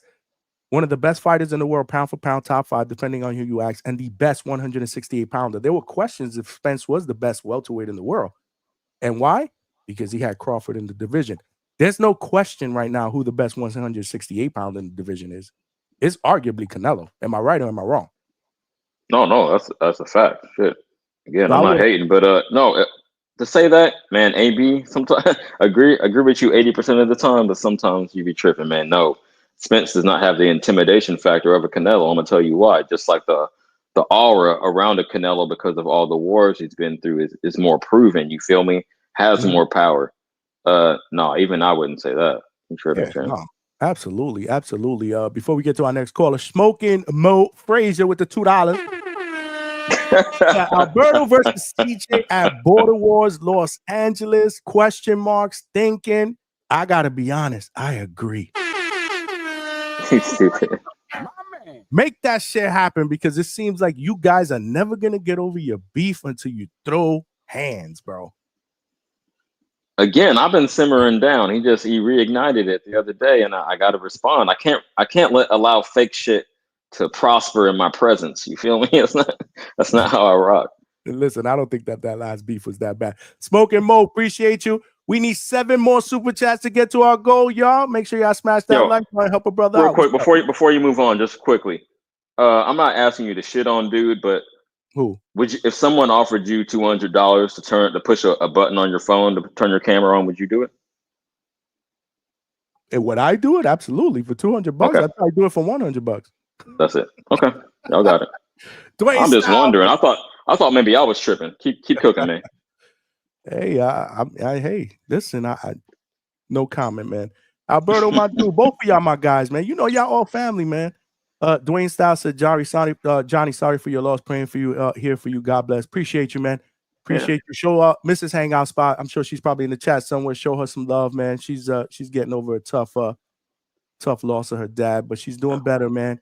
And she loves all you guys, and she always telling me that you guys are the best, and I got the best boxing podcast family out there on YouTube. But let's go to Jersey Bob. Salute to both of y'all. All right, Bob. Let's Appreciate you, Jersey Bob. What you got, bro? Like, yo, what you are you on my side or you on their side? I think the fight's gonna be exciting. Okay, so there you go. Convince me why.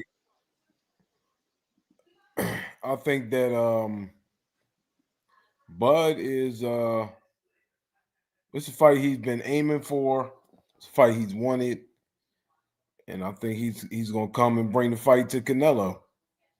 So I think that he's gonna force Canelo to fight, and then I think he's gonna win the fight. I think he's gonna win like 8-4.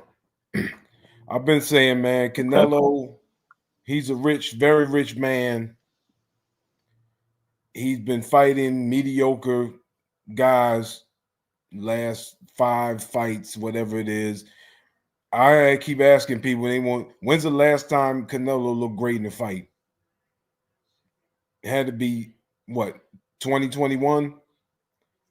Yeah, Plant, you got it. Caleb Plant. Whoa. Plant. You're asking. I'm asking you, when's the last time he looked great? He looked great in a fight. Well, I mean, if the Caleb Plant fight, yes, he stopped Caleb Plant, so that was a great. I thought it's not even about the stoppage, but just like the eye test, what you saw, how you saw him perform. I think this is the same thing, same fight. I mean, I think. Yeah, I would probably have to say that fight was probably the most eye-opening Canelo performance. But the other ones, I feel like the CJ's. To Jersey Bob's point, I don't know if there were guys that would necessarily. I don't even like. I thought he showed compassion to Munguia. I thought he could have probably stopped Munguia if he would have stepped on the gas pedal. That's just my opinion. I thought he definitely could have. Charlo, Berlanga. I don't know what the hell was going on there. This is why I gave Berlanga credit, because I don't think he was taking it easy on Berlanga. He was trying to knock Berlanga's head off. He just didn't do it. Berlanga went to 12 with him. So I guess based on those performances, yeah. And then obviously the Skull performance is really, he hasn't looked great. Nobody can be like, wow. I guess people are talking about him like it's him from 5 years ago. Seriously, he'd be like, exactly. Yeah, but we're not talk bad about Canelo. I'm like, have you watched him fight? But here's where I'm gonna throw this back at you. But we're also talking about the Crawford from today, and there's a lot of people. Trust me, I was all over the airwaves that said after that Madrimov fight, and trust me, I do think about Bud won, that people were saying there's no way he should take a fight with Canelo because he wasn't normal Bud against Madrimov. Well, peep game, and I'm gonna let Bob land. Performance either. I'm gonna let Bob finish, but real quick. Okay, no, it wasn't his best performance at all. Okay, so you could say last time we seen Bud look spectacular 2 years ago. Last time for Canelo, 4 years ago? Cool. All right. But Canelo doesn't do any of the things well that Madrimov did. He doesn't have that style, so it's a bad comparison stylistically. We all know the cliche, styles make fights. So it's just a poor example. You got a one fight sample size on Bud not looking his best. You got a 4 fight sample size and a lot more wear and tear on Canelo not looking his best. That's where I'm at with it. Fair. Now, say what you want. Bud keep wearing them snack shirts. Come on, I'm being serious. He's been training. We know nobody's brought that up yet. So go ahead, modern training. You can put on weight and muscle and be just as fast. So he's been training, getting ready. He's been wanting this fight, training, get ready. He's using whatever methods, modern methods, to train. He's in the weight room, all this stuff. You think Canelo's doing anything new for this fight? Let's keep it real. He's doing the same training he's been doing. And I think he's a rich man. It's hard for him, I believe, to get up for these fights. He didn't really want this fight. Let's keep it real. He didn't want this fight. It threw enough money at him. He said, all right, I'll fight him. So he got Canelo. I think he doesn't have it anymore. not his fault, man. He made a lot of money. He's got a lot of wins. It's hard to keep getting up for the training camp. And Bud wants this fight badly. He want to win this fight badly, and he's been training for it. And I think I don't see why people like the weight gain. So what, man? This is modern technology. You see LeBron James. You see how that dude look at 40. If you want and you pay somebody, they can get you right. For real. That's real. If you want it, if I wanted to pay some dude, I ain't got the motivation, but I could go get a trainer and he could get me looking right. You pay the right dude, he gets you, change your diet, he got you working out. He can change any of our bodies. So anybody like he's putting on weight. So what? He's under that, and we don't know what snack is. I don't know what snack is. Snack could be right there, that is legal. So, but I think Bud's gonna be ready. I think he's gonna take it to Canelo. I really think he's gonna win the fight. So you're saying all of this to answer my question, right? Will this fight live up to the hype and be considered a fight of the year candidate? Yeah, because I think he's gonna make Canelo fight. Okay. He's gonna make him fight. I mean, so I think he's gonna go at him. I mean, he's not gonna try to knock him out. I don't say he's gonna knock him out, but he's gonna make Canelo fight, and then he's gonna make Canelo submit, just like he submitted against Bivol. After a while, you can be like, yeah, you got it. He for real. He made, and if he lose, he getting $100 million for the next fight. So please tell me what his motivation is, Canelo. He going to get another big fight after this. So he gonna be like, you got it. I'll just fight the next guy. Hey, champ, that's a spicy take. I don't know about Canelo submitting, only because Crawford's power isn't Bivol's power inherently. But I'll say it like this. I do know what snack is, to answer that. It's just customized nutrition. It's like me buying a custom vitamin snack. Like I need vitamin D, I need vitamin A, I need some more calcium. They just put all that in a formula according to your blood test results. That's all it is, champ. It's not that complicated. Let me read this super chat. Smoking Mo Frazier with the $2. Said this fight should be titled the Snack versus Steak fight. That's comedy, Mo. I like that. American flag, the pill, the fire. That's dope. That's dope. We gotta get a Johnny, we gotta get a different. Johnny, do you think who's more motivated? I'm asking you, who's more motivated for this fight? That you? I don't know. We gonna ask H-Town to answer that question. Yo, you can hate me now, but I won't stop now. You can hate me now. Hey, legend. What's up, H-Town? What up, big dog? Damn, you're back on H-Town, again, baby. bro. Man, what the fuck going on? You got to get some headphones, my dude, because you are frequent on here, bro. Hold up, man. What's up now, Johnny? We got fucking standards here at the Hangout spot, bro. Hold up. Give me a minute. Shout out to all of y'all waiting for H-Town. Smash that like button. We got almost 100 people up in here, not 100 likes. Come on, man. It's free, y'all. Help a brother get this channel. I'm gonna add to it, man. You ever see like John Calipari? You see dudes come on campus, and whoever is John Calipari strength and conditioning, he put 10 pounds. Now I know these are young college dudes. He put 10 pounds on them boys, and they look totally different. So anybody like you putting on the weight, you're gonna slow down. This is not true, man. Not in 2025. Well, we're gonna see. God, people know what they're doing. These strength and conditioning people know what they're doing. They know how to put weight on people, and they get bigger, stronger, faster. So, hey, I just want you to know, Bud's putting on weight. I just want you to know we ain't pushing that narrative here. We're not saying that because Bud is bigger. He's on that snack shit, bro. So just so you know, we don't do that over here at the Hangout spot, bro. While we waiting for H-Town, we got Trini Bronx up in the building. BX, what's good, champ? What up? Respect. Up? Thanks for taking my call, man. Absolutely, brother. What you got, man? What you got? Talk to me. I got it. Yeah, it's gonna be exciting, man. I think they both locked in with some young wolves in sparring. I know Crawford got Lester Martinez, and Canelo got Val Saint, man. Haitian kid, Darryl Saint. These guys are from Pro Box, man. They're young dogs, man. And that's a perfect sparring partner to match up with like a Crawford. And I've said that on here, brother. Yeah, man, Yep. I like those guys, and I even think I'm a Crawford fan. I'm gonna say that off the bat. That's Black Bruce Lee to me. I've been a Mm. fan of his for a long, long time. Yeah, I I'm like half Crawford too. Rican, half Trini. I don't do the race thing. You know what I mean? I got capsized when I was younger when I had Chavez beating Camacho in the hood back in the days. You know what I mean? Also with the first Margarito Cotto fight, I was going with Margarito on that before the glove scam and all that.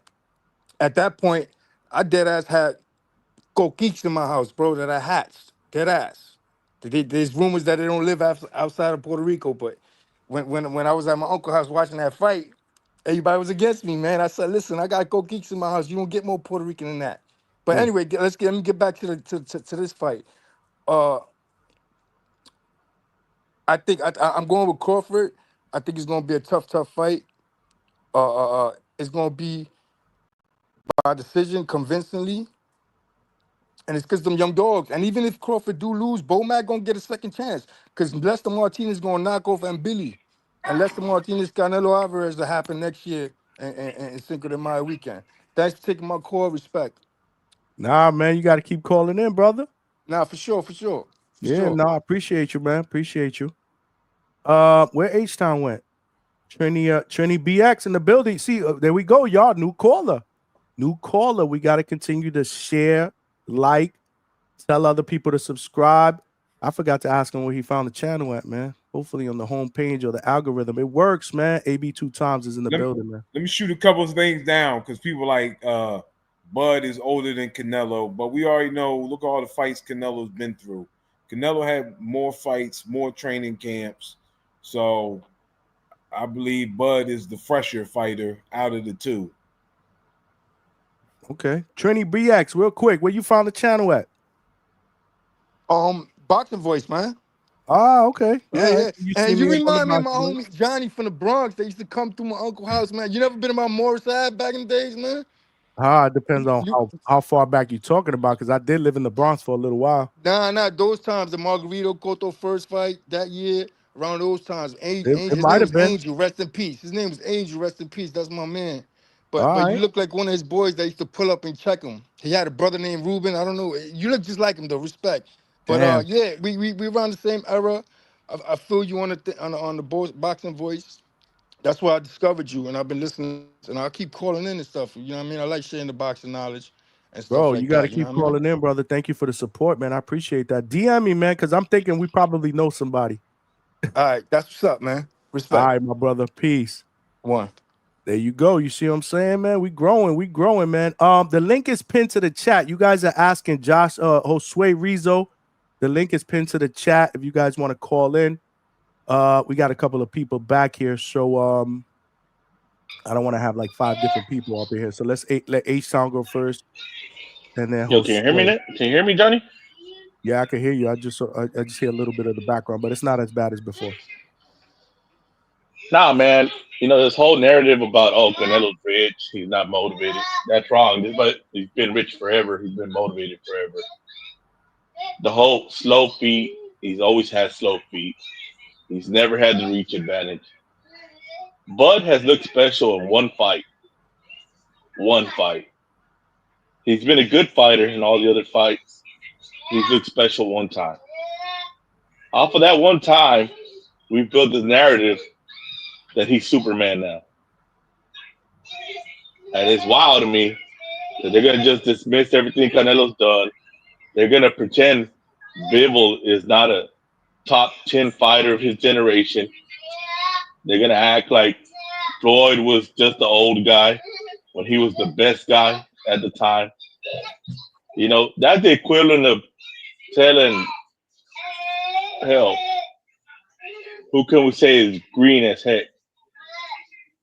Well, I mean, yeah, you could have said it. You could say it was before Berlanga knocked out. You could have said that was Berlanga versus Canelo, Floyd versus Canelo. He was inexperienced. It is what it is. He wasn't punching the hips, punching the arms, knowing that these tactics would slow down the mover. Everybody talks about he can't catch up to nobody, but he done caught up to Caleb Plant. And they're like, oh, well, that was a long time ago.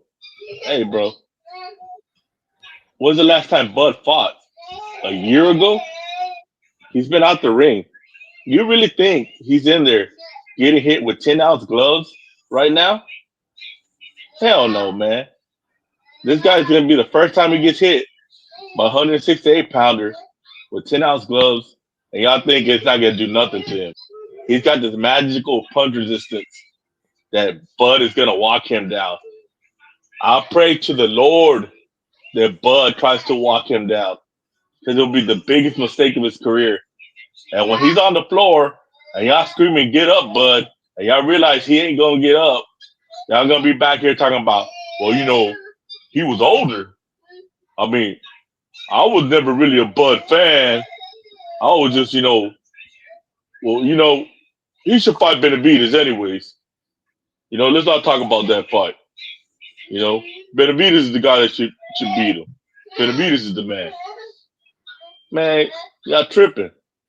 I'm gonna give Canelo credit because, like I said, I see the decline. Old Canelo would have knocked out Jaime Mejia and Berlanga, and they both got knocked out after they fought Canelo. Both of them. Yeah, and you could attribute that to the damage they took against Canelo. No, sir. Yeah, you don't want to give him his credit. They wasn't that good. He put a beating on them boys. You talking about a 5'6", 180-pound little Mexican dude fighting 6 foot plus any rounds, but he didn't 200 pounders. He dropping 200 pounds. He wanted to fight easy because Skull ain't fight. Old Canelo would have never let Skull run around the ring like that. The Canelo, when he was like, man, I ain't chasing this kid. He didn't have the motivation to go after the kid. He wanted to fight. I would never in my life give Skull a round for fighting like that. So you think that Canelo is not going to be motivated to fight Bud? No. Okay, so then how? So how is that fixing your narrative? You saying he's not motivated, but then you believe he'll be motivated to fight Bud? No, the only athlete that's made that type of money is still motivated is LeBron James. Every other sport. Look at Aaron Rodgers, looking terrible out there. And I bring that up because Johnny's a Jets fan. Terrible, man. He's looking terrible out there. Come on, man. Once you get all that money, you get that age. Johnny, man, you ain't got it. You don't. Aaron Rodgers look good sometimes, but he ain't got the motivation. LeBron is the only one to keep that motivation up with all that money in that age. You can't name another one. So you really think Canelo ain't had all this money forever? He's been getting 80% of his revenue from every fight forever now, since he left Oscar. Yeah, that's why. That means every T-shirt, every hot dog, every beer, every taco that's been sold at every Canelo fight after Oscar, he's got 80% of that. That is true. If he loses this fight, the next fight he's getting $100 million.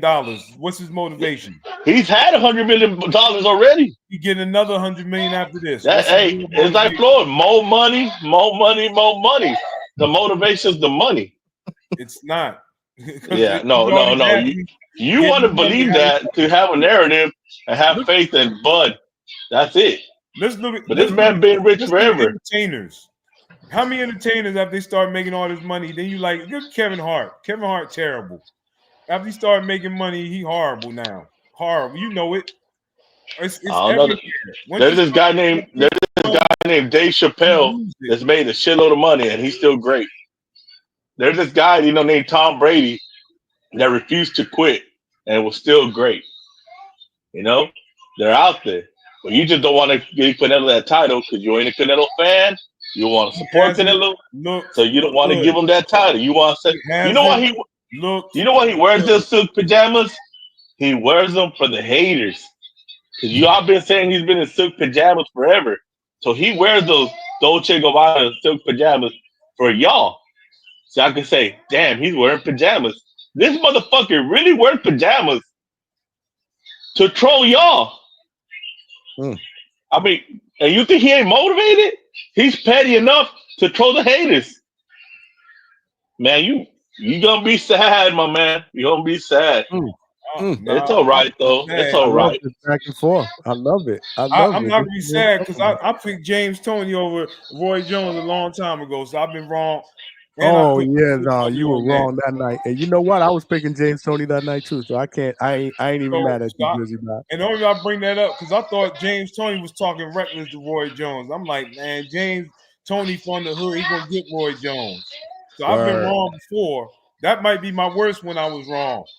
But And I thought he was gonna hold them hands too low, and he was gonna come in, and Tony was gonna sound them ropes and knock him out. But hey, we were all wrong.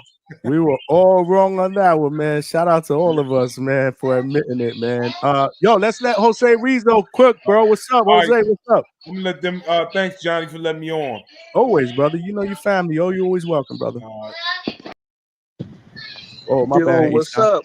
What up? What up? What you got, man? Hey, what's up, Johnny? What's up, Hangout Spot? Hope everybody's doing good. I'm not here to argue with people. I'm not here to talk shit. I'm just here It's all right. to You can talk make, shit. I'm just here to maybe talk shit a little. Nah, but I'm just here Talk to shit a make little my bit, man. point, Talk that give shit. my point of view, because I'm seeing a lot of like the YouTube community like saying, oh, Bud is gonna beat Canelo.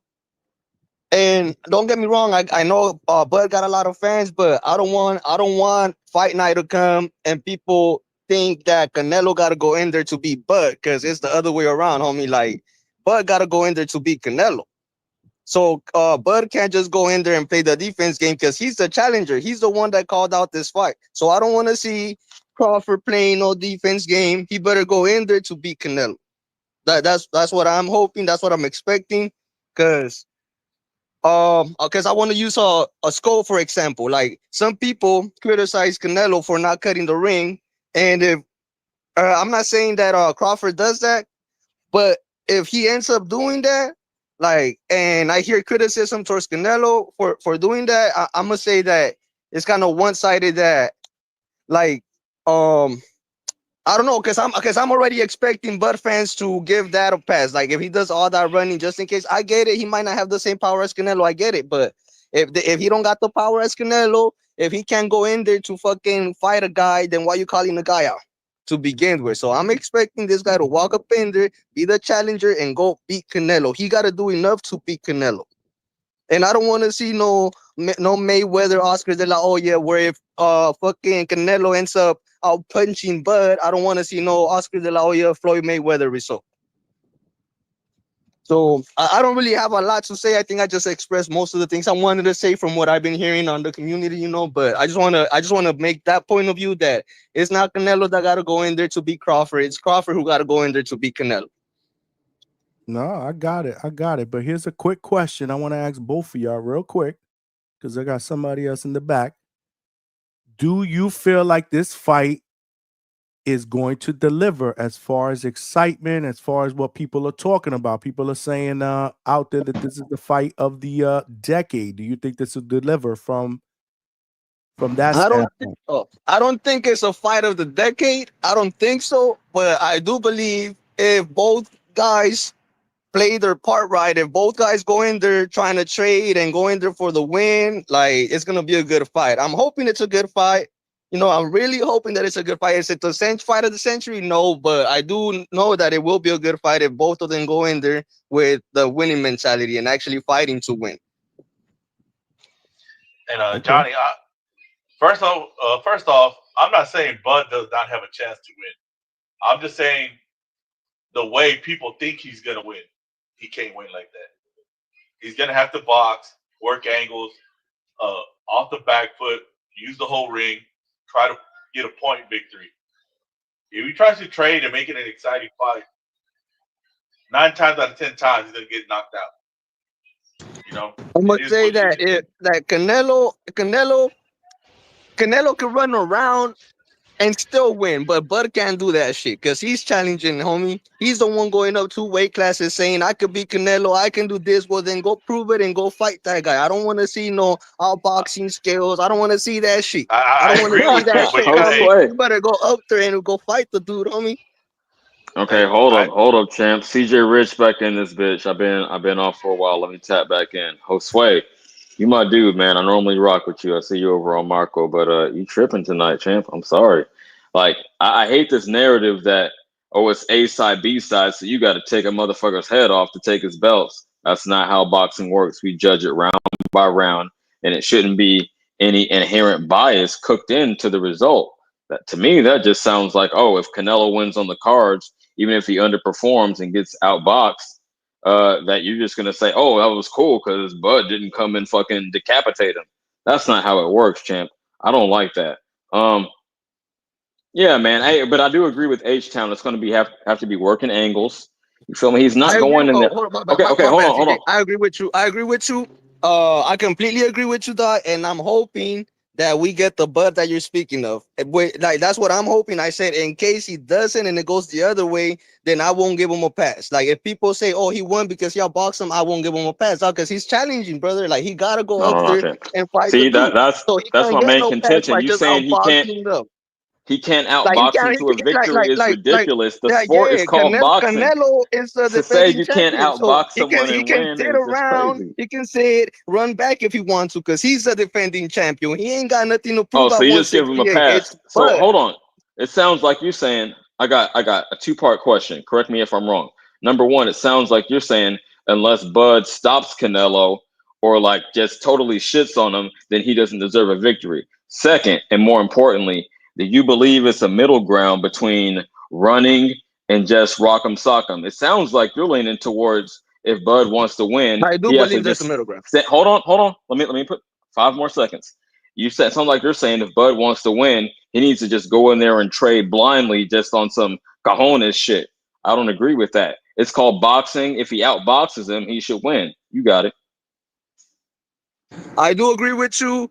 There is a middle ground, and I feel like people don't give enough credit that it takes fucking skills to stay in the pocket and trade. Like people think like just because you stay in the pocket, you're dumb. Now, if you stay in the pocket, it's because you know how to take a punch, you know how to roll with it, and you know how to counter. Because when I box people, when I be sparring people, I know I'm gonna get hit. I want to get hit. I mean, I want this fool to walk in and think he's gonna hit me or to actually touch me so I can counter him. And when I say counter, I'm not speaking about walking backwards and countering. I'm speaking about waiting for that punch and countering the punch in place. I'm not speaking about like to me that takes skills. Like you hopping back, that shit it takes no skills at all.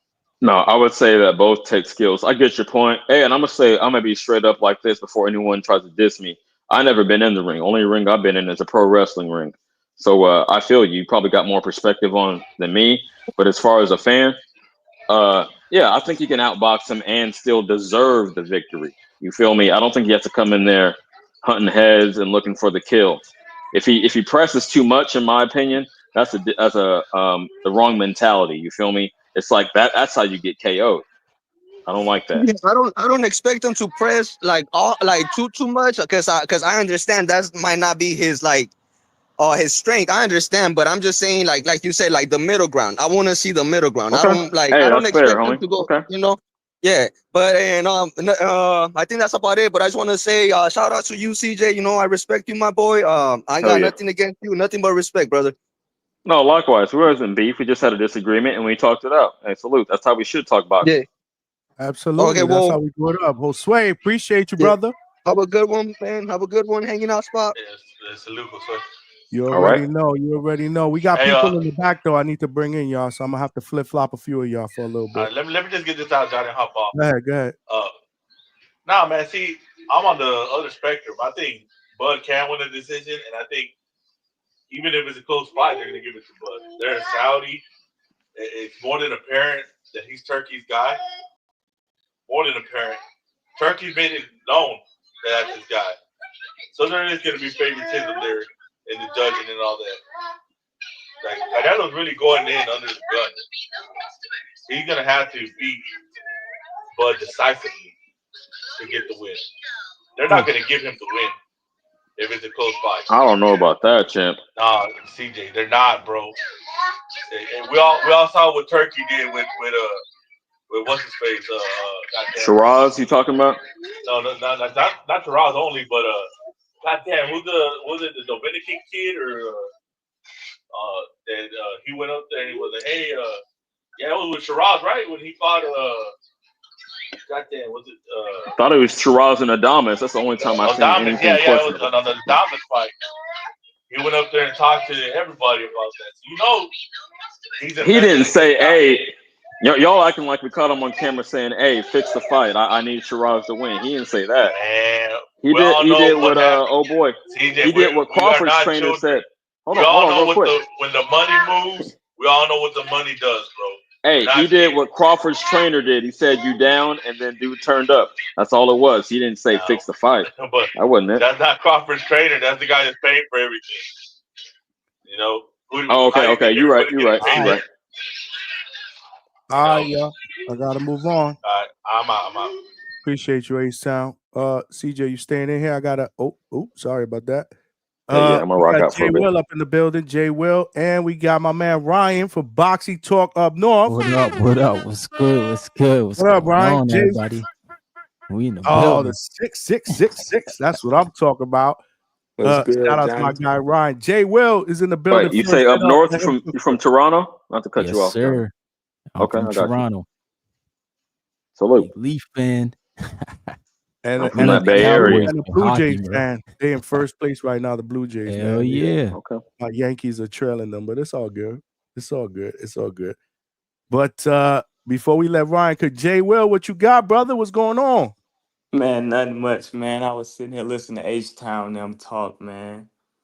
What you got? Talk to me. I mean, the other guy kind of threw me off, but CJ pretty much corrected him on it, man. I hate when they get on here talking about fighting, man. Like, it's boxing.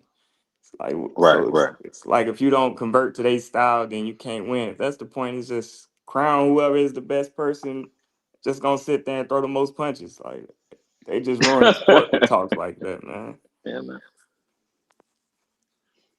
No, I feel Yeah, it. and you know what's the crazy thing about that is like Canelo is not your conventional Mexican. This man's head movement was great when he was younger. He was actually a boxer, puncher. You know, Facts. he wasn't a slugger. He's changed now because he's slower. So they see the writing on the wall, man. They see it. They see it. He's slowing down. Look at his last couple fights, man. Jaime Munguia couldn't stop him. This French guy who had 4 KOs stopped him in Mexico. Yeah. That was Berlanga crazy. couldn't stop him. Look what Hamza Shiraz just did. Stop Berlanga, man. Act him up. I give him credit more with Munguia. It looked a little better because earlier I thought Munguia he was showing that he was there. He was competitive. He actually snapped Canelo head back with a few shots, man. But he turned it on a little bit. But it just seemed like later he just got tired, man. It's like he wouldn't push. I don't know. They say he carried him, but I don't know, man. I think he just don't have that edge down late to push forward no more. I don't know if it's the edge or running out of gas, but yeah, shout out Ryan. That's a good technical breakdown of his most recent fights and what happened immediately afterwards. Unless you want to say Canelo cracked that chin, which again, he wasn't the one that stopped him. Both of them got stopped after they fought Canelo. But I gotta be real. I thought when you said he's not the conventional Mexican, I thought you was gonna say because of the red hair. I'm just bullshitting. Nah. So listen, I wanna real Jay Will and Ryan in real quick. And so talk to me, man. Uh-oh. Do you guys think he said, no. We're gonna stick to the question. I got a question before I let y'all cook. Do you guys think that this fight will deliver? Because I'm a little skeptical that the people that are out there saying that this is gonna be the fight of the decade. I'm expecting a barn burner. I'm expecting a fight of the year candidate. Do you guys think that this will deliver fight of the year type candidate? Yeah, I'll let you cook, Jay Will. I mean, I don't really think it'll be fight of the year. I think the hype probably will make it because of the casuals. Casuals will be tuned in, but I think it'll be action packed down the line because of the heart of both fighters. So I think they both gonna There you take go. risks, but I don't think it'll be fight of the year. Interesting. So you're somewhere down the middle. Yeah, Johnny's main Yeah. criteria was action packed, not the hype. We know the hype is going to sell eventually, even though the promotion has been lackluster. Yeah, it'll sell. It'll sell cool, it'll do decent numbers, but in the ring, and you said action packed, but not fight of the year. Okay, cool. What's up, Ryan? What you got to say on it? Yeah, I agree, man. I think it'll be some action. I think we'll see both guys go for it at some point. But yeah, I'm not saying fight of the decade. Nah, man, it ain't No, that. no, just of the year. Don't put too much sauce Not on it. even. Just of the I year. don't even think the year, to be honest, man. I mean, Brian, I'm hearing Okay. people all over social media saying this is the fight of the decade.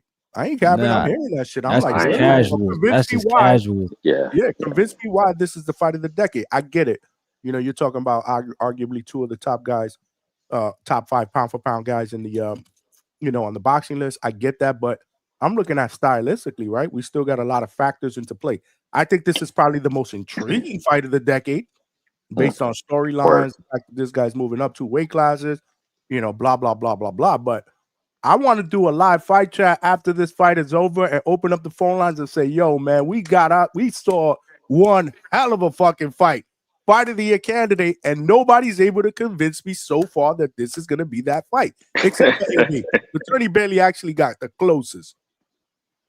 Okay. And the Yeah. worst part about it is like they're not coming in hot, man. Like Canelo, his last performance, Correct. obviously, and then Crawford hasn't even been fighting, so it's not like we got a former fight to look at and be like, we both saw them and they're both amazing.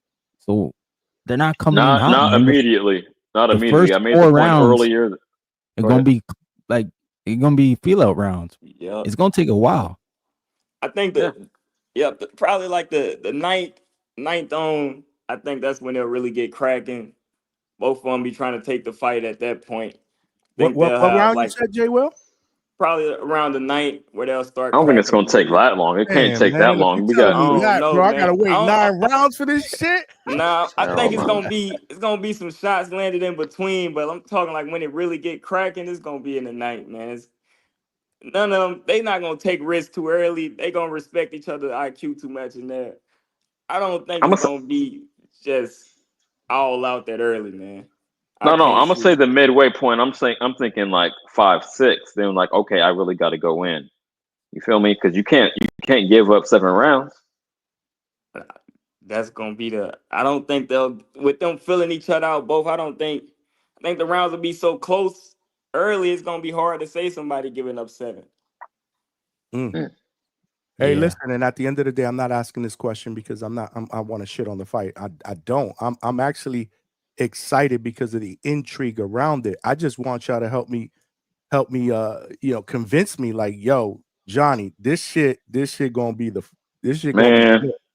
how I came I out want it early to be lit. should have been enough. We both agreed that Crawford is not Charlo. He's not going to run. He's going to engage to a degree, right, in and out. So, Now you given tell. that, if you think Crawford is going to engage, how could it not be exciting? You feel me? Because Canelo's going to come forward. Nah, for sure. For Yeah. That's the sure. I fight, mean, champ. well, no, you did good, and AB did good. I just, I No, just, AB made an even better point than me. I forget what it is in the moment, but no, he was cooking. I remember that. we got hella people in the back, bro. I gotta flip some people out, man. Okay, I'm gonna drop out.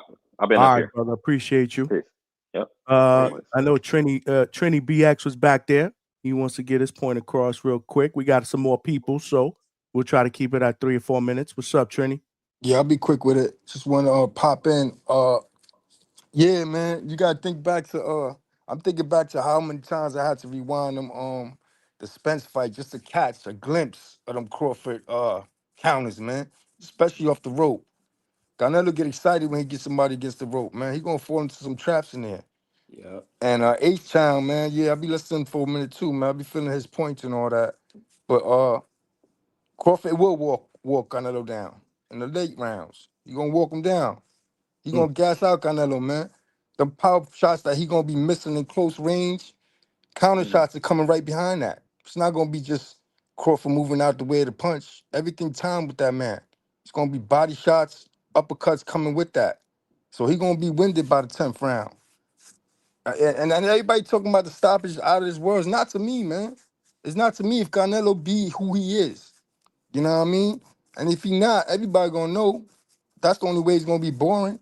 They both really counter punches, but he'll come forward fighter, especially he have to now. This man coming up and weight. You don't got that excuse. You gotta try to bully him at least. It ain't gonna work, but you gotta try. You know what I mean? Crawford built different. You know what I mean? And I can't wait mm, to see it. And all that. Now you see how they already setting it up. They're setting it up with the Turkey Island Sheik. Sheik is a fucking fan of Crawford. And I'm glad he came around because it wasn't never gonna put Crawford in the limelight because he a role model, man. If he was out there acting stupid, getting in fights in clubs and wilding out and all that, he would be everybody top fighter, everywhere promoted heavily, man. But this dude is a solid role model, man. And B Norman picking that up too. That's why I'm glad he putting that work in, because they're gonna have to recognize Norman Jr., because you don't get no clown shit off of him. You know what I mean? These are role models for our kids. These are the ones we gotta push forward. You know what I mean? And Canelo is too. He stood out the news and all that. He kept it real. He a fighter. He's still hungry. Wow, he in there with Val Saint, man. Do your research on that kid, man. He in there, and he gonna get old fast, because he in there locked in with that man for the next 30 days. You know what I mean? So it's gonna all take effect. Crawford is fresh, man. He don't take damage in the ring. He always working out. His stamina on point. Yo, that's how you gonna come back talking about how crazy this fight is. And it is gonna be a fight for a decade when he pull it off. You know what I mean? Because he gonna be undisputed at another weight cut. That's what just, yeah. He gonna be undisputed. Yeah, you ain't touching him for 100 years, that record. So that role model status gonna stand in history and word, man. And it sounds biased because I'm a Crawford fight. I say that shit quick, but I haven't really been biased in no fights. Only when Trinidad and De La Hoya, man, because he got washed in that fight. But De La Hoya ran like no other man ever ran in the ring in that fight. That last Yeah, round, that was enough chill for on them my to man seal De it. La Hoya. Oh yeah, but watch that last round of De La Hoya Trinidad. Yo, I was I was looking stupid. We was outside and I got the young boys on my neck. Like, yo, De La Hoya watching him. Trinidad fucking shorts full of blood and shit. This is my hero. You know, I'm from Trinidad, so the last name Trinidad, I'm half Puerto Rican, man. Word, I was on some other shit and mad as fuck. And then I seen that last round. I said, Chicken De La Hoya, they ain't gonna give it to him for that. And yeah, look, you know what I mean? But word. So All right, what man. round you think he gon' what round you think they gonna pick it up in? It could be from the second round if Canelo. Unless you're gonna play that backing up shit, but Crawford could go after you too. You know what I mean? But I just want people to pay attention. Watch those Spence fights. Watch the quick counters in the inside that Yeah, this he man caught a gonna be lot of getting short caught with. counters. You Yep. know, short, nice ones. I have to keep rewinding and rewinding shit like this shit. You know what I mean? But even the con, that shit was like a Bruce Lee 1-inch punch he hit Con with. Shit, it's crazy. This is another. And they're talking about he got to go in there and fight. You don't want to fight Crawford, bro. A fight between Crawford and Canelo, that shit 2 rounds. A fight against a dude that got hit in the head and drove himself to the fucking hospital, that's 2 rounds, buddy. You been in the ring since you was 15 years old, cushion, bro. Taking them hits. This man was outside. Blackballed from the game because he backmouth from coaches and shit, man. Like, you know what I'm saying? Ready to slap niggas pops up and all that. And then he got, that's why thank God take it out. She come to pay this man his money that he worth, bro. All these other clowns taking up. I got you, brother. All right, Word man. up. But let me get off so somebody get Yeah, back let me on, get man. Thanks for the taking my next call. caller. Yo, appreciate you, All right, BX. man. We're gonna reach out. Reach out to you, Johnny. You already know. You already Yeah, know. it's in the building. Yes, sir. BX up in the building. We got AJ. What's good? AJ, you live? Yo, mic check, mic check. 1 2 1 2, man. Hey Johnny, how you doing? Chilling, brother.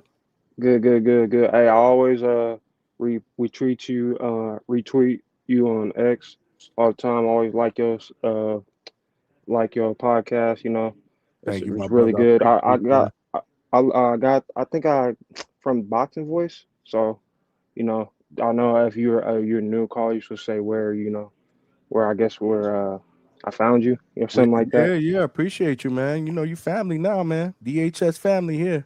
Oh yeah, yeah, for sure, for sure. Yeah, and I ain't gonna holler. Like I seen like your progression, like in a way, and like the difference was like when you start pushing it, like I'll come back and I'll be like, damn, Johnny's still going. I think Coach kind of helps it too. He kind of spices it up, you know. So, but I'm gonna stay For on sure. topic. I got Bud, but one thing I do want to ask you guys, do you feel like Bud can do better than Laura? Because honestly, if you want to I don't want to sound like a casual, but like that's why I kind of look back at that fight, and you know, I to be honest, I really didn't know Laura, and if I looked at that fight, I would think that he's like a boxer, but in my eyes, seeing more fights of him, KOing people with that southpaw, that KO left hand is deadly. But it's a different time where Canelo is at. But do you see him doing better than Lara at least? Go ahead, Ryan. I'll let you cook on that one. Oh, nah, not against that Canelo, man. That was my favorite Canelo, 154. That's why I got him behind me, man. That run, nah, I don't think Bud beats that Canelo, to be honest. So like Lara was also in his prime then. And like you're right, he was a different fighter back then. Like right now he's starting to sit on his punches as he's gotten older. But nah, that Canelo, I don't think we'll see that type of performance. I don't think Bud is like that type of fighter like Lara. He got that Cuban style, man. He really does. And I mean, you look back then, the Charlos didn't even want to fight him, bro. And they were in round weight. So that Lara was dangerous, but I think this will be a whole different fight from that fight. Yeah. Man, I'm thinking Bud gonna go in like the postal fight. That's what I'm really thinking. I think it's gonna be a lot of lateral movement early, trying to catch him with when Canelo throw them wide hooks. I think he's gonna catch him with something in between there. Okay. Good You, breakdown, Johnny? y'all. Good breakdown, y'all. Yeah, but that's just my take. Thank you, Johnny, for bringing me on the panel and Oh, everything. thank you, man. Keep calling in, brother. Appreciate the support, man. But For sure, yo, for sure. Johnny, I'm about to head out as well. Hey, me Yeah, and yo, Ray Rodriguez, man, Border Wars. We just accepted a fight today. let's go. Okay. Yes, sir. Okay. Let's We in fucking there. go. Yes, sir. Atlanta, we coming, baby. That's what's up. I'll be there, brother. All right, I'll catch up with y'all, man. Stay up. I'll be in the chat. Appreciate you, man. Keep jumping on, man. Jay Well in the building. I got my man Ryan Frazier from Boxing Talk Up North helping me Yeah, co-host man. here. Talk to the people, man. Let's Hear do what it, they man. We gotta got hella say. callers, man. We're gonna probably have to put this at 4 minutes, man. Big Money, you next.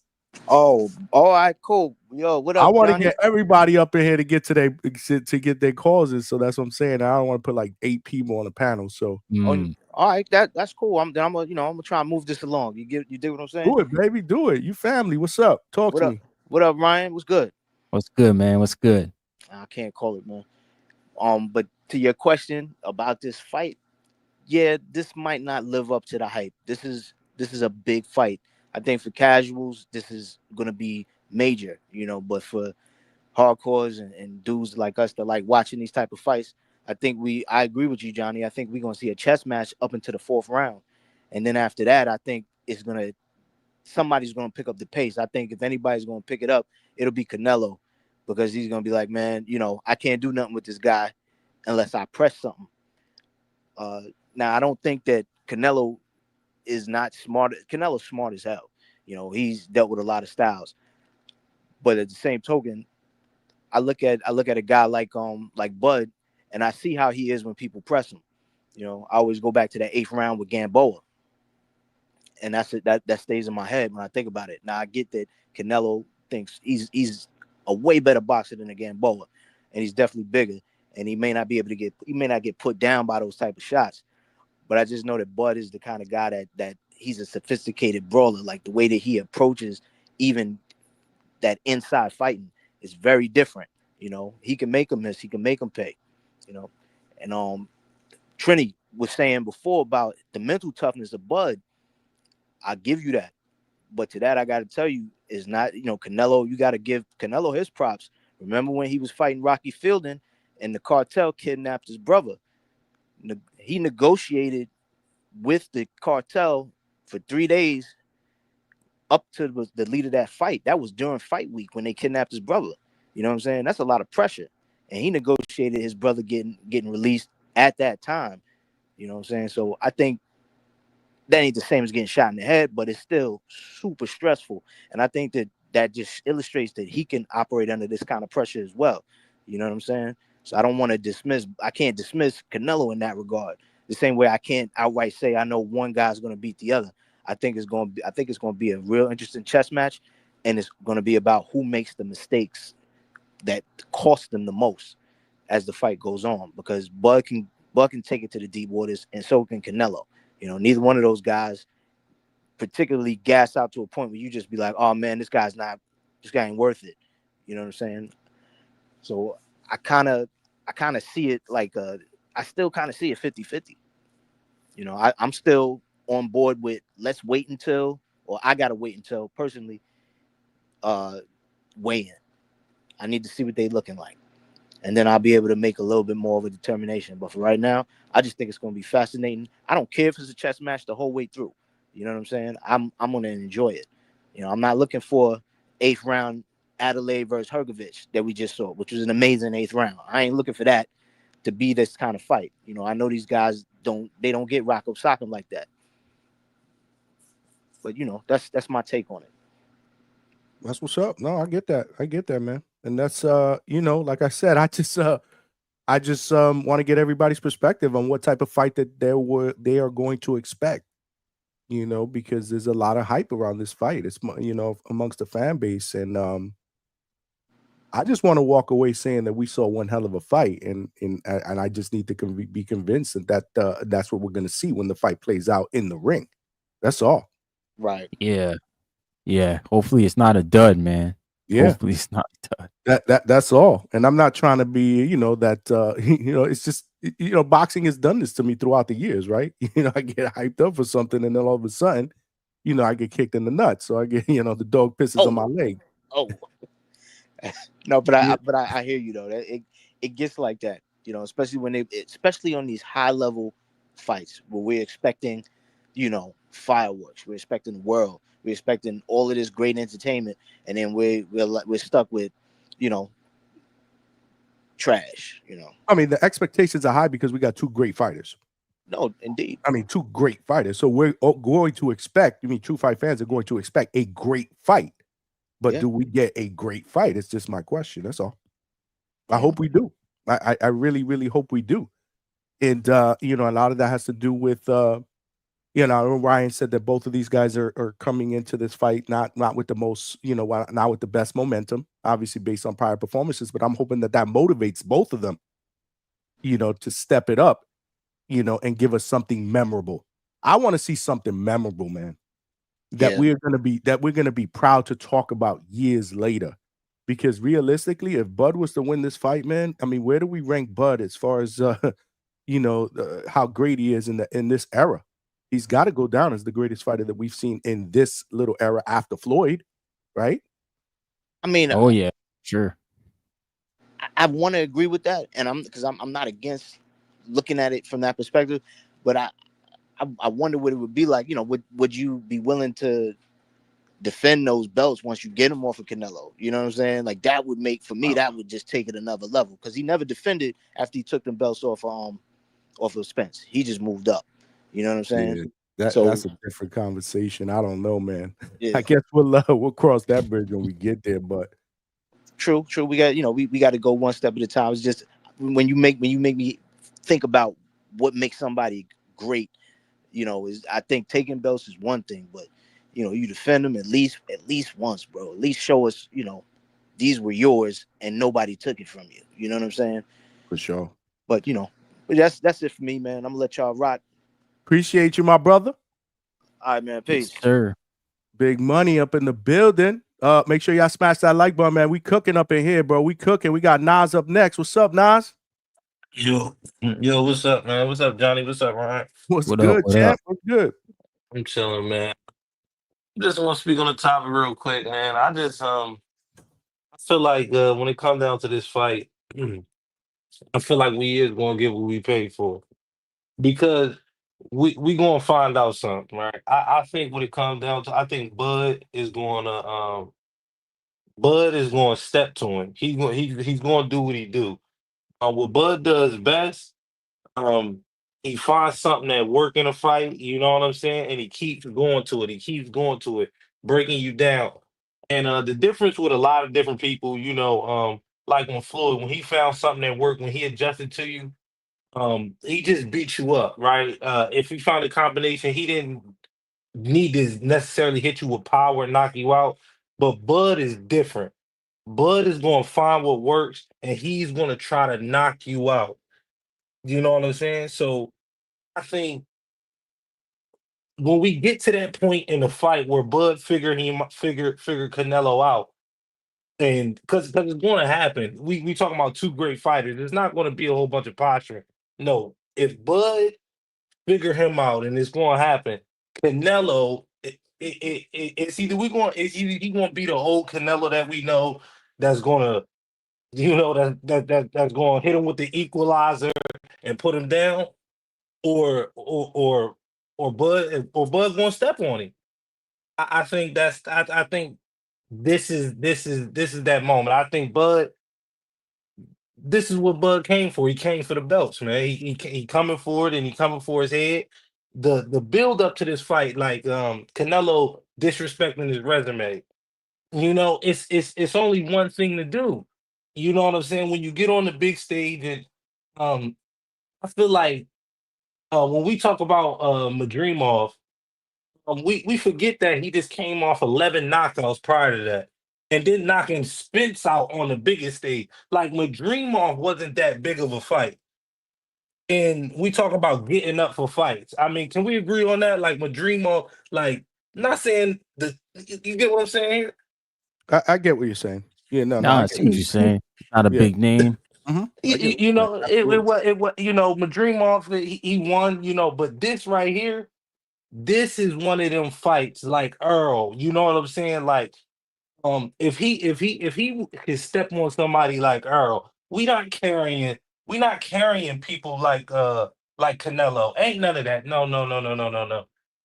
We stepping on greats. You know what I'm saying? And I think that's why it's gonna be a great fight. Um, and I know you got people lined up, so I'm gonna get out of here and say this.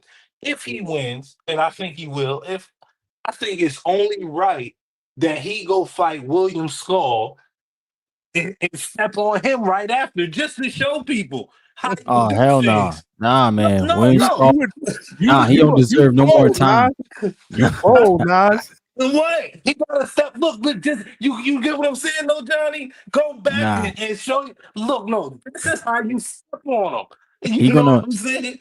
he gonna be Oh, mandated to fight Hamza Shiraz. That's what's gonna happen. Hobbs. Oh man, Yeah, that'd be nasty. he's the That'd be number one. nasty. You gotta do that back in New York, right? You can't do that in Saudi. You gotta bring that back to New York if you do something like that. Nah, that's in Saudi. You know, But Turk bringing that back. all right, now, all right, y'all have a nice night, man. Keep going. Nas, you my guy, brother. I love that. He said you got to go back and stomp on Skull. I don't think Oh, anybody is going to be we don't want to see standing Skull, online to see that. hell no. Skull didn't do himself any favors after that last fight, bro.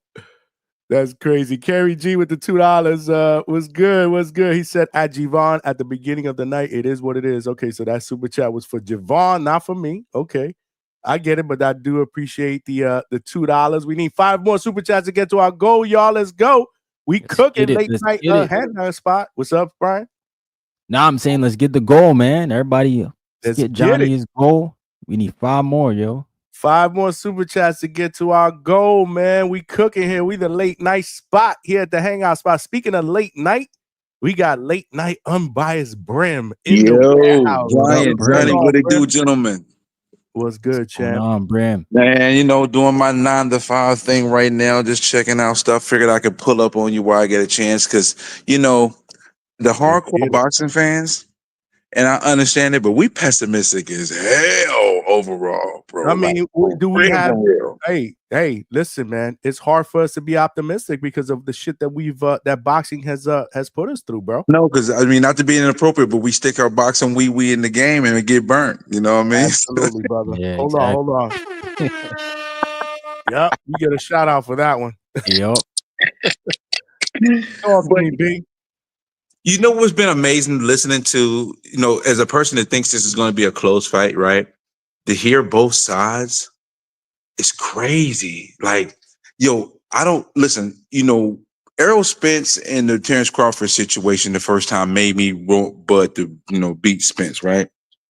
But people, Bud's different. Yeah, Bud's different, but Bud ain't knocking out Canelo, dog. I don't know what Nobody knocking out Canelo. I'm knocking out Canelo, I don't dog. believe that. I'm I don't sorry, believe that either. Canelo has got a granite ass chin, bro. If he does that, then bro, he is top 7 all time guaranteed. Like, no way, no way. I'm the boss man, King KO. Cut it out. I'm the boss man. Hush your mouth.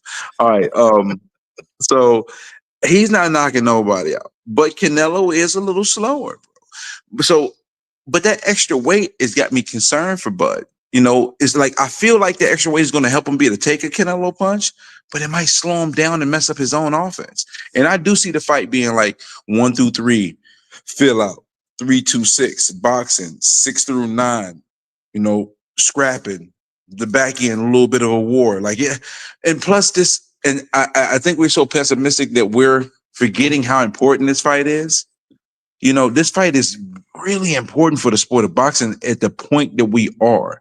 Like, if this fight ends up being a Mayweather Pacquiao, bro, that does us a disservice. Because then now you're turning away more casuals. But let's this fight be. But that's why I got the topic, Brim. Like, is this fight going to disappoint us? Is this fight going to live up to the hype? Like, I need to be convinced that I'm gonna walk away from this saying, yo, this was a fucking fight, bro. Let's talk about it now. All right, you ready? I'm finna see if I'm finna do my best, Johnny. Down, brother. I'm waiting for it. All right, check this out. When it comes down to it, I think Canelo and Crawford understands the dynamics of what this fight means. They know what they understand where the sport is right now, especially in America. They know that right now Top Rank's in between. They know PBC got no money going on, and Golden Boy has been Golden Boying. I don't think they're gonna cheat the sport. They're not gonna cheat themselves, and they're not gonna cheat each other. They know who they're facing on the other end of the fight. So I think at the end of the day, both of these gentlemen are gonna bring it. It may not be some all-out war because these guys have skills and technique that other fighters don't, where the rock'em sock'em robots is coming to play. But Johnny, they're not gonna cheat us, bro. They're not gonna That's what I cheat want us. to hear. They're That's gonna come what I out want and to hear. fight, bro. They're gonna come out and do what they got to do. Now, listen, and another thing that been getting on my nerves, everybody, well, Charlo did that. Stop comparing Bud to Charlo like Charlo's in the same class, bro. Everybody keep on forgetting that Charlo took him 2 fights for different fighters to be able to overcome that. Like, he don't make in-fight adjustments. Why are we keep comparing Bud to him? When he talked junk before the Canelo fight, soon to make the fight, yes, sir, I'm happy to be here. Yes, sir. And then he fight like a gazelle. Bud ain't giving you none of that energy. So the bottom line is this. Have Bud shown us any evidence that he is going to do anything suckerish? No, because he's been Has talking Canelo to in Canelo big in the fights presser. given us any reason to believe he's going to not perform? Nah, Canelo's always performed in the In bigger big fights. fights. No, in big fights. See, I had to Yep. preface that because that last fight, he looked like he just wanted to get out of there because Skull was Yeah, annoying. that was a right? bad one. So we have evidence amongst both of these guys, and we don't have any evidence of the contrary in the fight of this magnitude or close to it. So let's lean on that. I'm not expecting you to jump out the window. You know, you got to safeguard yourself for the disappointment, and but we don't have any evidence to say this fight is going to be dookie, and it's just too important. You're going to have 20 to 30 million people, and people talk about 20, 30 million like that's impossible. Yeah, Tyson and Paul did 70, but that's because Tyson's a icon in the sense that supersedes the sport. But this has got a chance to be in 300 million homes. So I know we're going to get 20 million at least to watch this fight because Canelo going to have all Mexico watching it. You know, the people that hate Bud is going to watch it. And that's the thing that gets me. Bud is a black American fighter that is disrespected by the black American fan. And that's probably part of the dynamics that we have here with this fight because he's been hated on so heavy, but Canelo's hated on so heavy. So I ain't going to be sitting here, crying a river for Bud when, Canelo gets some of the same shade. I think both of these fighters are getting disrespected by each other's fan bases to some degree. It's preposterous. I don't get it. I don't see Canelo just beating the crap out of Bud and it's a whitewashing. I don't see Bud knocking out Canelo. Now, can Canelo stop Bud? Absolutely. But I think Bud is smart enough, tough enough, and got enough wherewithal to navigate it to the best of his abilities and still be a performer in that ring because he don't fight to lose. He fights to win. And with that type of energy that he brings out every single day, why would we think he would lay down? Do we have any evidence that Bud would lay down? No. So get your popcorn, get your beverages. If you're not at the fight, sit down and enjoy the fight. It's free on Netflix. No need to cry no river. Let's show up and show out. Let's make the numbers count. And hopefully they do their part. So the sport of boxing moves, because this is going to set the tone for the next 5 to 10 years of the sport of boxing, y'all. If this does well, you never know what's going to be in play when it comes to the future of boxing and Netflix.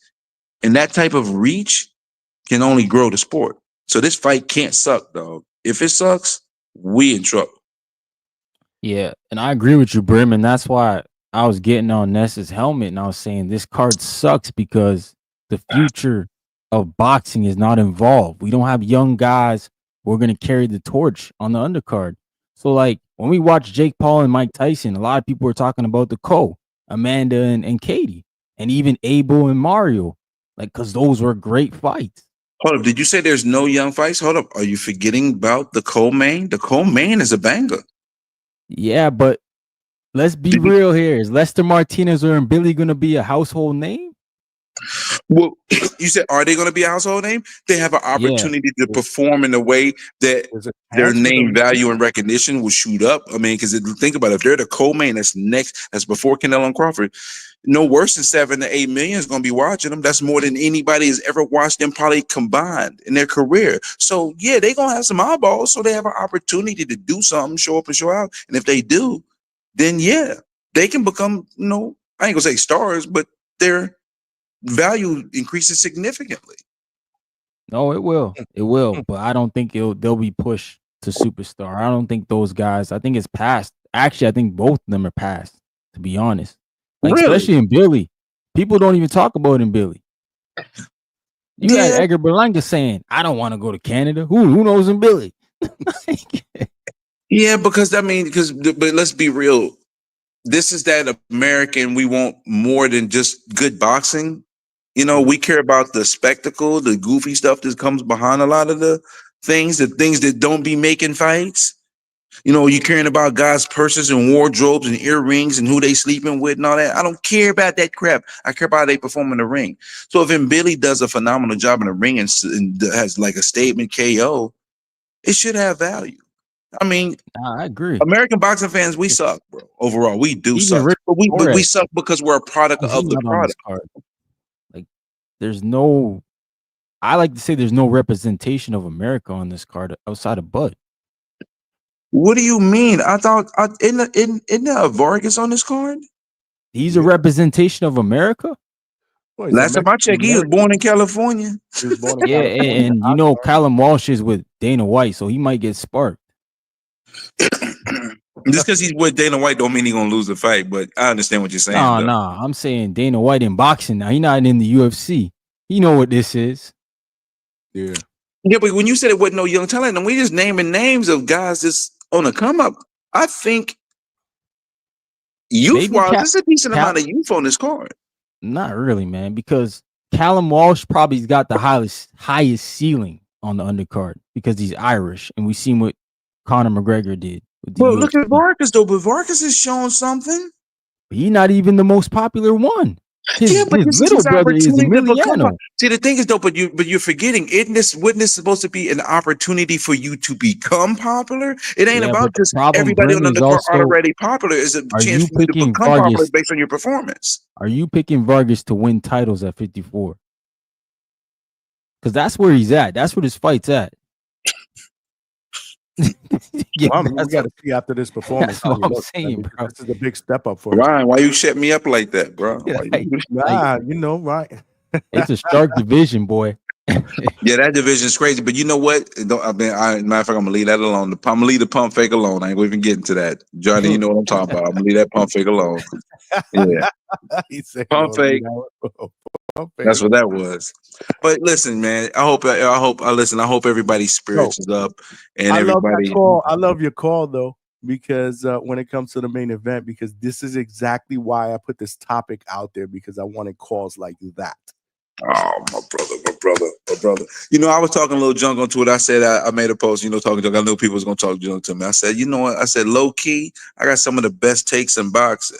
And people was like, yeah, all right. Some people was like, you all right, you know. But I try to be rational minded. Even like when it comes to Norman and Haney, people come at me. I can't go anywhere without people mentioning Norman. I'm like permanently tagged with Norman, and I'm cool with that. But when I assess the fight, I assess it fairly. You know, even though it's pillow And I season.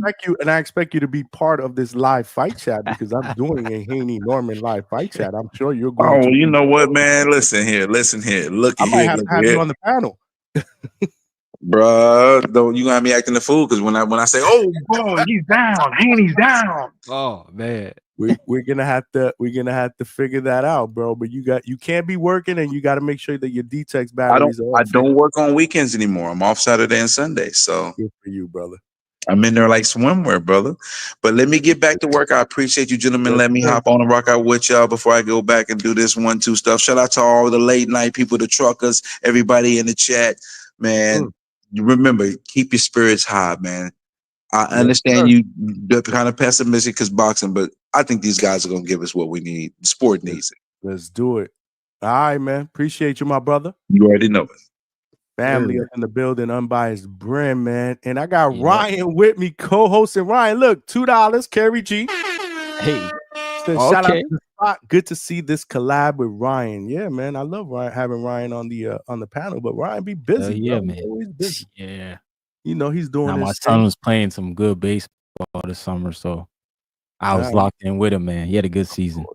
Good, man. Good. Family always first, man. But you know, you always welcome up in here, man. You know, you always been one of my favorite co-hosts on TBV. Always. That's all love, man. That's all love. Shout out to the TBV family, man. Yep. And Ryan's always welcome to be a co-host on the Hangout spot when he got time for me. Because you know Ryan's doing his own thing too, bro. Yes, sir. Boxing Talk Up North. Make sure y'all follow me, man. Let's go. Subscribe to the channel, man. We all family here. Kerry G with the $2. He said, I'll leave 3 more left for the goal, I guess. Okay, so we trying to get to this 10 super chat goal. Kerry G, appreciate you, my brother, for contributing. 3 more. Savage Rod. There you go. 2 more. Yep, Savage Rod with the $5. Let's throw the woo for that.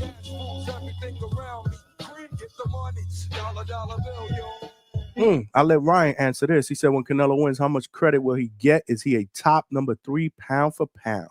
He has to be, because I think Bud is ranked 3 or 2 in a lot of the sanction, in a lot of the pound for pound. So yeah, we got to put Canelo back in there, and then you factor in he's on like what, a 4 or 5 fight win streak. Yeah, for sure, he top 3 for sure, man. If he beats Crawford. I agree. Everything Ryan says, I agree with Kerry G. Back with the $2. He said, nah, fuck that. Adjivon, throw 2 supers. It is what it is. Yo, what y'all got something going on in the chat? Kerry G and Javon. Shout out to Javon. He's been in the chat for a minute. Kerry G is like, he got something going on. Appreciate you. In fact, let's throw the champ is here. The champ is here. The champ is here. Multiple super chats. Appreciate you, Kerry G. And we got to that 10 goal with Curtis Robinson. Go Curtis. Bringing us home. Bringing us home, man. Salute, Johnny. Just support. Curtis, I appreciate you. And Curtis, I was talking about you earlier because Curtis sent a super chat yesterday or Sunday night show because he saw the short that I had with my dog because I have my dog Kobe doing the Ric Flair, the woo. Oh, yeah. He saw that. He sent a super chat. I was like, Kobe's the man. So I told my wife because forget about it. My dogs are they get better treatment in this house than I do. They are children here. Yep. We got no small children. We got 2 small dogs, Kobe and Callie. So shout out to you, Curtis, for checking out the short, throwing the super chat, recognizing Kobe. I told the wife that you recognize him. She was like, oh my God, she recognized Kobe. I mean, they reckon Curtis recognized Kobe. My bad. So I appreciate you. Appreciate all of you on the chat sending me keep the chat is cooking here. We got hella people here, but we got to get to 100 likes, y'all. We got to get to 100 likes. Come on. It's free. We got to subscribe. We got to get some more subscribers. Let's take some more callers. We got Hugo Juice and we got the up north spot. What up? Yes, Who's the sir. up north spot? Yes, sir. Oh shit. going on, Okay. fellas? Okay. And we got Hugo. Okay. So I wanted to bring y'all Yo, is both. that My Malcolm? apologies. Yeah, that's Yeah, Malcolm. man. That's Malcolm. And I What know up, that both Hugo? of them have been waiting in the back, so I wanted to bring them both in. But I need, you guys can cook. One at one. One at a time. I'll let Hugo go. I'll let him Hugo, burn. go All ahead. right, yo. Yeah, Hugo was. What up, bro? Then What you up, left bro? and came Mic back. check, mic check, mic check. You All good, good. brother? You good, man? What's good? What up, bro? Damn, man. What was I about to say? Yeah, man. I just started thinking about what Ryan said right now that this doesn't have that much hype, man. It has no future U.S. boxer like highlight here, and that's true, man. That's true. You have all these little random fights in there that they're good, like Lester Martinez. I'm good, right? I ain't screaming, right? I'm good. Yeah, you're good. You're good. All right. Yeah, man, like the Lester Martinez and the Christian and Bailey, man, like respectfully, like I'm down with Lester for that one, bro, but that is a little weird to be having it. It's not weird, but that's more like a man, they should have put that on the Saudi card and we should have got over here Devin Haney versus Brian Norman over here on at the co-main event over here for the Canelo Crawford undercard, man. Like that would make more sense. And I say that respectfully, And the Callum Wash and the Fernando Vargas, like that's true, man. Like I ain't gonna lie, like Fernando Vargas doesn't seem like he'll be a world champion at 154. Maybe he has a chance at 160 because there's not that many, talent there, and he could be one of those people to snatch up a belt there. But who else is on the main event? So it's the Callum Watch versus Fernando Vargas. It's the Christian and Bailey versus Esther Martinez, and isn't there another one? Muhammad Or Alakel against come John on, bro. Ornelas. You Come got on, man. Sergey Boyacek, right? But they put Boyacek on that card against He's on Brandon the Adams. prelims. He's Oh, on I the that's think they the prelims. He's the main headline of the prelims. So a Alakel made the main rematch. card. Yeah. Fucking Alakel wild, made the man. main card. That's fucking wild right there, Oh, bro. that ain't cool. Yeah, man. Like this.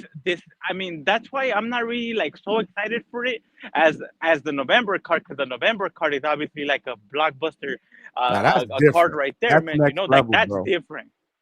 Another idea that I had is that I did hear like earlier this year, if I'm not mistaken, that they were gonna have the 5v5, the Mexico versus the USA versus Mexico. That could have been something that they could have scrapped up for this Canelo, but undercard also, man.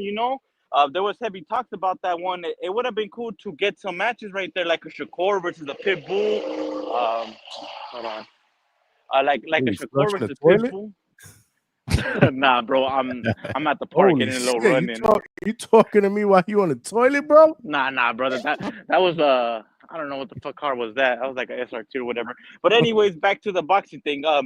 It would have been cool, like a 5v5 right there, bro, like a Mexico versus USA type of thing. I don't know what you fellas think. I think that would have got the motherfucking card being talked about more, man. But I don't know whose fault this is. I don't know who to blame. Turkey, Dana White, both of them, or just the matchmakers, bro. But there isn't that many buzz, man. I mean, how you guys feel about swapping out the Lester and Billy to the Saudi card and bringing the co-main event of the Brian Norman versus Devin Haney for the co-main event for the Canelo Bud undercard in Allegiant Stadium? Wouldn't that be better, fellas? Wouldn't that be better? Hey man, you were much money.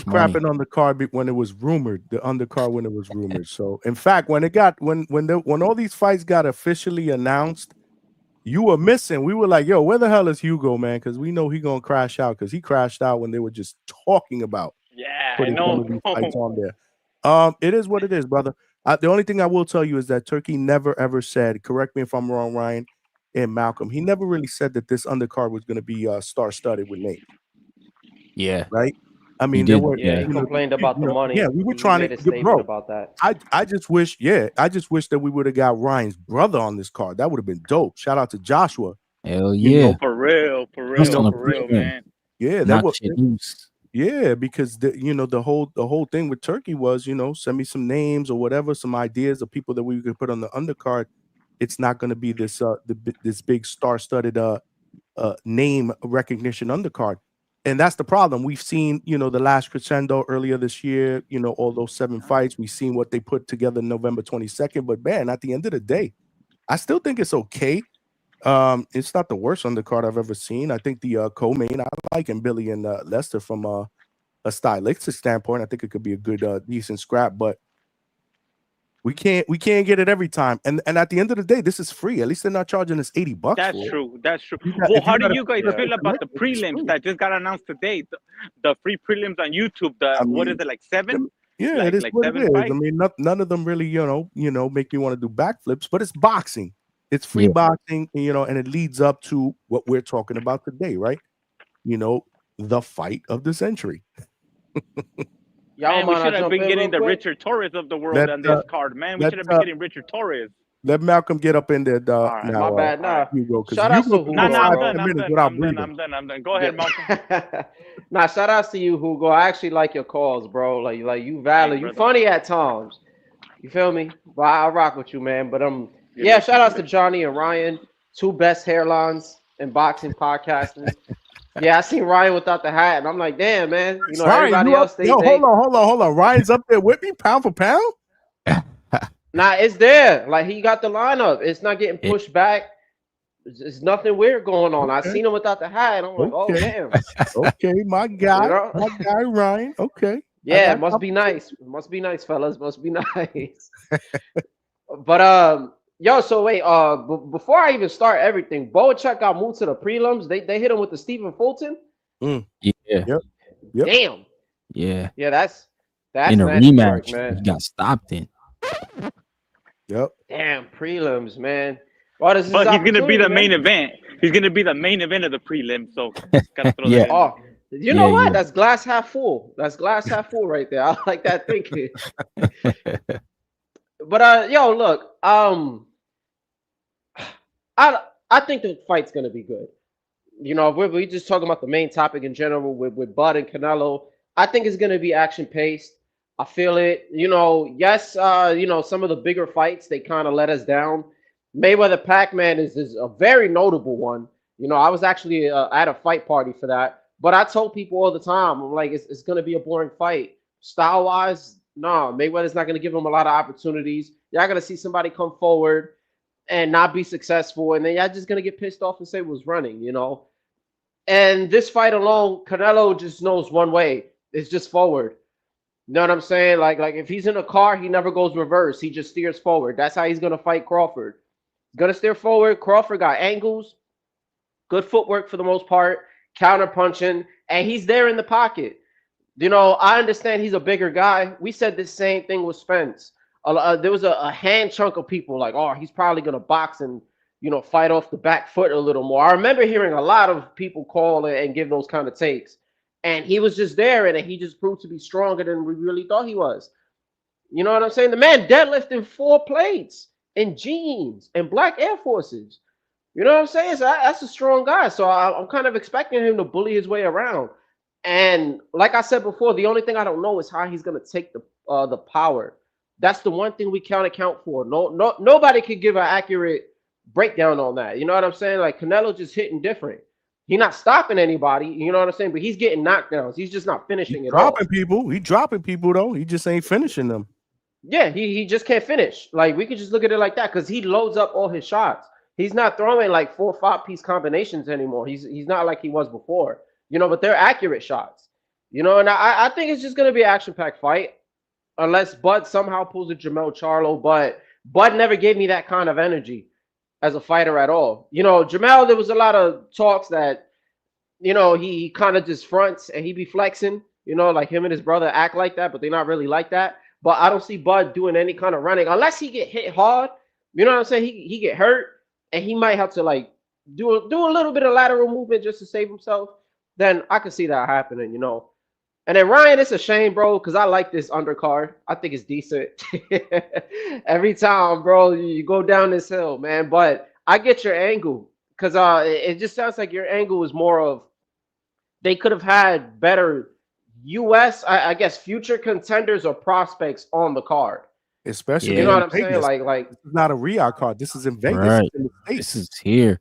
And I'm Yeah, so thinking I about the could- future, bro. Like Top Rank ain't really announced no network. PBC, they're still up in limbo. Imagine if some of their guys would have been good to go on this card. Yeah. If they guys have great performances, then these networks got something to invest in.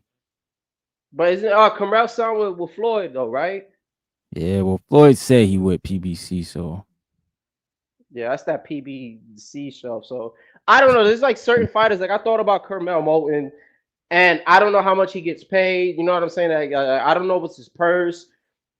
And I just remember Turkey just saying he didn't want to put that much money. So I was wondering. I'm like, damn, I know Kermel's not, an expensive fighter, but at the same time, how much would he have to put down as a purse? And then working with the PBC or Floyd, So I really didn't expect him. yeah. What about Najee Lopez? I mean, there's so much smoke in that division right now. 75, they could have threw him on there. Hey, who knows if they were gonna? Nah, they weren't gonna put him in better. Oh, what about shout out to Coach Bermudez is in the chat. They actually sent a super chat and said $2, Coach Bermudez. He said, talk about my bet lock, have not missed yet. Coach, you haven't missed yet, but you had a couple of pushes. I'm just saying, Coach, appreciate you, love you, nothing but love for Coach Hector Bermudez. He's my guy. But what about Kurt Scooby? Yeah, that's what I was gonna say about right now. What happened to Kurt Scooby? He said supposedly in that Ring magazine, didn't that they do that sparring in New York City or whatever? Yo Hernandez. Yeah. Mm-hmm. Yeah, no, he's not. Obviously he's Cuban. Or I know. Kurt Scooby. He been calling out my dude Lucas Body. That would have been a good fight. Well, Lucas Body is smoking mirrors, man. Smoking mirrors. He got to fight this weekend. Though. Nah, but you get that turkey call. Oh, you might say, yo, Jake, Dubois, we got to go over there. He pulled the Dubois. I got. Hey, I hate to say it. I'm sorry, Ryan, but I want Body to get put out, man. I need him to take a L. What? Why you it's not even what? you. Hold on. Why you mad he start this guy out, bro? Why you nah, he Body? cool. It's nuts. Straight up. No, it's like, not. I can't. All that campaigning. Like, look, bro, you was getting outworked by H2O, and then you landed a good shot. I give you props. Yeah, now all of a sudden, it wasn't a good shot. It was 3 good shots, bro. It was a boxing, but bro. It's the good shot that lands. And you're right, it's boxing, but I'm not gonna act like what I'm saying. I didn't see what I saw. You was getting outworked before that, and all of a sudden he's like this top 3 guy or a top 5 guy. Like, man, we're gonna knock it off, bro. Put him in there with who you got winning? Man. Who you got winning on the Kid Schofield and Lucas Body? You got Kid Schofield knocking him out? Hell no. I got Schofield, man. I got what? Just for it. Nah, I'm not gonna lie. Body gonna catch him with something crazy if he lunge in. Schofield be I'm wild gonna be real with with it. you, but Lucas Body can punch, bro. You know, we've had him here too, bro. He's cool people, bro. Nah, yeah, he a cool that guy. would have been a cool one to get on that card too. You're right. Kid Austin and Lucas Body. That would have been a good one to put on that card too. That would have been a good one. And then we could have got Kirk Scooby and Jermaine Ortiz. But remember, they're not doing business with what's his name anymore, Turkey. Ever since the whole, dick at poisoning. Yeah, but you guys are talking about fighters that are fighting this weekend in Orlando, bro. They wouldn't for real. Unless what Ryan said, Yeah, man, do that Lester Martinez, do what he did. You're not feeling good. Yeah. Hey, and I gotta give Reyes Boxing his props, man. That Moses Atama situation that he was saying he could just turn around if he get like a quick knockout. So fight Gerald Miller aged well. Like right after the first round knockout, I'm like, damn. This is exactly what Reyes was talking about. Yeah, but they haven't. Yeah, but he was saying. Yeah, but he was saying like, he would have had a quicker enough turnaround to just fight Gerald Miller because he doesn't have an opponent. You know what I'm saying? We don't have Michael Hunter. Anderson pulled out, so he would have had the perfect amount of time for a turnover. He didn't even get hit, that I recall. Yeah, but my thing with that was, why would they want to do that? Like, why would they put him on a prelim card? Bro, the dude just knocked out somebody in the first round as a pay-per-view main event. Oh yeah, he was main eventing. That's what I'm trying to tell you, and that was my whole thing with Reyes. I get what Reyes is saying, right? Put him on that type of stage, it works. But then he was talking about putting him at the co-main event against who? So my thing was, Jermaine Franklin. He's on this card, but he's on the prelim. Would you have been happy about that as a co-main event? No. That can't be a co. Yeah, that's a crazy co-main. Like, honestly, that's my whole point. There's not a lot of co's that are gonna outdo Lester and Billy. That shit's gonna be action packed. You call me crazy, man, but I think at the end of the day, we're gonna talk about that fight as the fight of the night. Yeah, and Billy against Lester. That's just me. Yeah, that's just my point. I could be wrong, but I just think stylistically, they're both punchers. They're both, I just think that's going to be a better fight than the main event. I agree. That's what made me bring up this topic, to be honest Well, with you. first we have to keep our fingers crossed to make sure that Lester Martinez makes it to the fight. He has 3 fights that he's been pulled out of. That is very, very true. Very, Nah, he did that for this What's up, fight. Mike Come on, TV? don't do that. I know. better Don't make even it. put that shit into existence, bro. He should have won an Oscar for all the shit he posted on his Instagram. I don't know if you guys seen it. This man literally posted doctor's notes, doctor's X-rays. He interviewed the No doctor. way. The doctor got on. Yeah, man. And you know who? ProBox even helped him do this whole scheme, man. They got doctor's notes. They got a doctor's interview. Like, you hear him, Ryan? you see his injections. Yo, they doing that too shit is much. wild. Damn, he did more than Schofield. That's crazy. He did more than Schofield. No. He did more than Schofield. Accordingly to Two-Tone, Schofield faked his own death.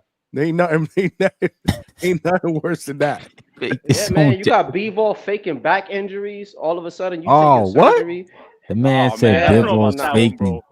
Nah, how Nah. you do a back surgery and fake Nah. it? Come on, stop that. Yo, Malcolm, on, you man. I wanna- fight a guy named Better Beef almost twice in a year. Like the span that he fought that dude, man. No, yeah, He that's deserve a sufficing. break, That's a guy dog. that's Bivol that's deserve guy a that's break. punching. Nah, that was nasty, man. They trying to stole my guy out. It's just, Turkey's just that guy. Like, I ain't trying to bow down. You know what it is? You know when you beat your sibling in a video Killing game you in after the you chat, lose the Malcolm. first time? They killing you for that comment.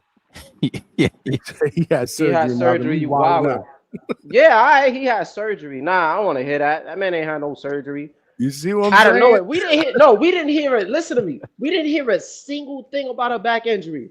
What All you of a mean? sudden, His you wife need some said kind of all his surgery. injuries. I'm pretty sure she said the back too. He's Oh, lucky he man. just got a back surgery. She said said a he had lot. all types Said of a stuff lot, going Ryan. on. You're right. She said a lot.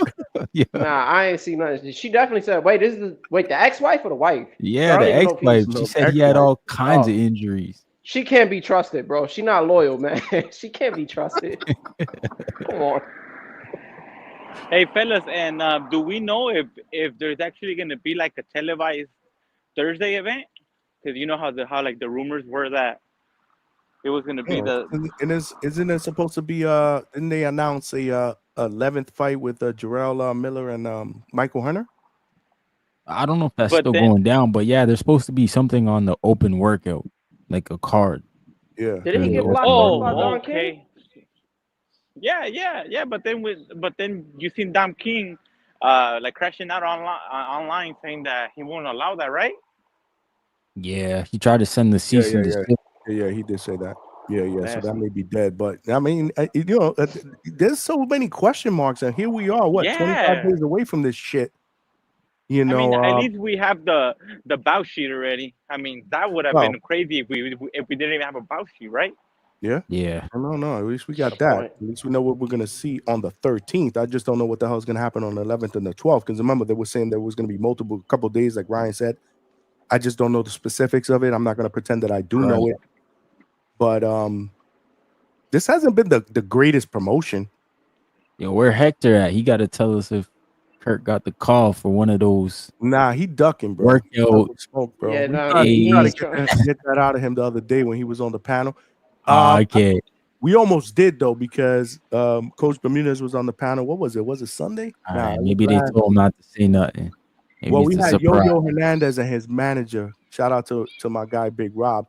Mm. They called him while he was on the live with me. And Oh, he put it Yo-Yo. on speaker. Yeah, he's put it on speaker. And we were Isn't asking Yo-Yo him- in the Canelo camp though? Yeah. He We asked usually him is, yeah. questions about that. He said Canelo is moving like he's never seen him before. Just so you know.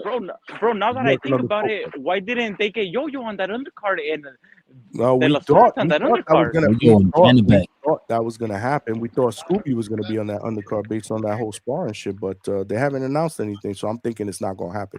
But I told Coach if that shit happens and he don't announce that shit here first, that's it. Like we got beef. Well, I think Coach, if he you listening, you know I love you, hinted- but we got beef if you don't announce that shit here. Coach don't he want to fuck hinted the on bag something. up.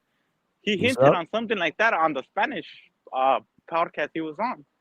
He What, he Joel? He better Oh, not. because he Broadway. was on. No, he was either on Joel or Caesar. He was on one No, it of had to them. be Caesar. He was in Joel shit. Caesar. He was in el boxeo urbano When podcast. was this? Bullet. Damn. Ayer. Coach. Ayer. Oh shit! Word. Damn. Got slipped. Man, I was Sorry, gonna give coach. him props, man. Sorry, I was coach. I gonna didn't give want Coach to burn the props. Who spot, you but giving you props know. to? No, I was, because when he was on here, man, it was like he He's a wasn't trying regular to on tell here. us a peep. Yeah, he wasn't saying anything. He was in the interrogation room. We gave him the coffee, the McDonald's. He ain't say nothing. He ain't peep at all. No words. And then he goes on Caesar and then see Johnny, you gotta speak Spanish, bro. That's the Nah, I'm thing. gonna Man, you curse. know how Nah, it is, bro. bro. I know how to When you speak feel Spanish. I know comfortable. how to speak curse words in Spanish. I'm gonna curse There word you them in go. Spanish. Yeah, Coach. I'm getting you. I'm getting you. If that's true. Yo, and is the Berlanga BLK Prime main event with the African dude? Is that real, Johnny? Nah, I have no idea. There you go. You see? What? There you I'm go, not. man. Nah, I don't. I don't even know where that came from. To be honest with you, I'm not even gonna cap. You guys haven't seen that online? Come on, Nah, bro. I ain't seen Don't that, do bro. that. Nope, Nah, I I For ain't haven't real? seen seen it, that. and I'm not interested in What? seeing that right now. Langa to that BLK? Yeah. yeah, BLK Prime December versus Damn. Wow. like an African man. It was in the No, he's 24/7 rumored to chat come back in December, but I don't know about no BLK on a Prime. BLK Prime Yeah. main event, bro. On a BLK Prime main event versus an undefeated 80% knockout ratio African dude. If it's true, I'll find out about it and I'll report it here. But I don't know anything about that. I don't know if there's any truth to that. So I'm Well, gonna think be Yo, about it, Hugo, where you fellas. see that at? yeah. I don't know On what the hell. Twitter? Somebody put it in the chat though. On Somebody put Mo it in the Money. chat. Well, the first time that I seen it was on the 24/7 chat on Discord of the TBV. But yeah, I wouldn't Fuck listen that to is. that. The 24/7, and then I seen it also on I think even Mo Money. No, Mo. More boxing, more More problems. boxing, more problems. Yeah, that one, Yeah, bro. yeah. And you Shout know out they're to my like, brother, man. He good people. yeah, He that's reports why, good bro. shit. Yeah, But I didn't. How come I didn't see that? Yo, yeah, I don't know, bro. Man, I ain't. Yeah, I don't. Yeah, listen. Anyway, I'll get some answers, but I don't know anything about that, so I'm not gonna comment on that. Yeah, I ain't gonna lie. That's crazy. They be talking about sending people to Pro Box. Going to BLK is like probably the worst between that and Don King. Oh, absolutely. And I like bro. Pro Box, by the way. I don't even like to use Pro that Box insult. is, Pro Pro Box Box is not, dope, man. Yeah, Pro Box Box is not like lit. top rank or whatever. Pro Box is dope, bro. I miss the Wednesday fights. Like I really miss Wednesday boxing. Me too. They had a 'Cause they Friday killing me one with it. last week. That was good. Yeah. Yeah, you see the timing wasn't too bad. But you know, they could have done that the week that we didn't have any fights.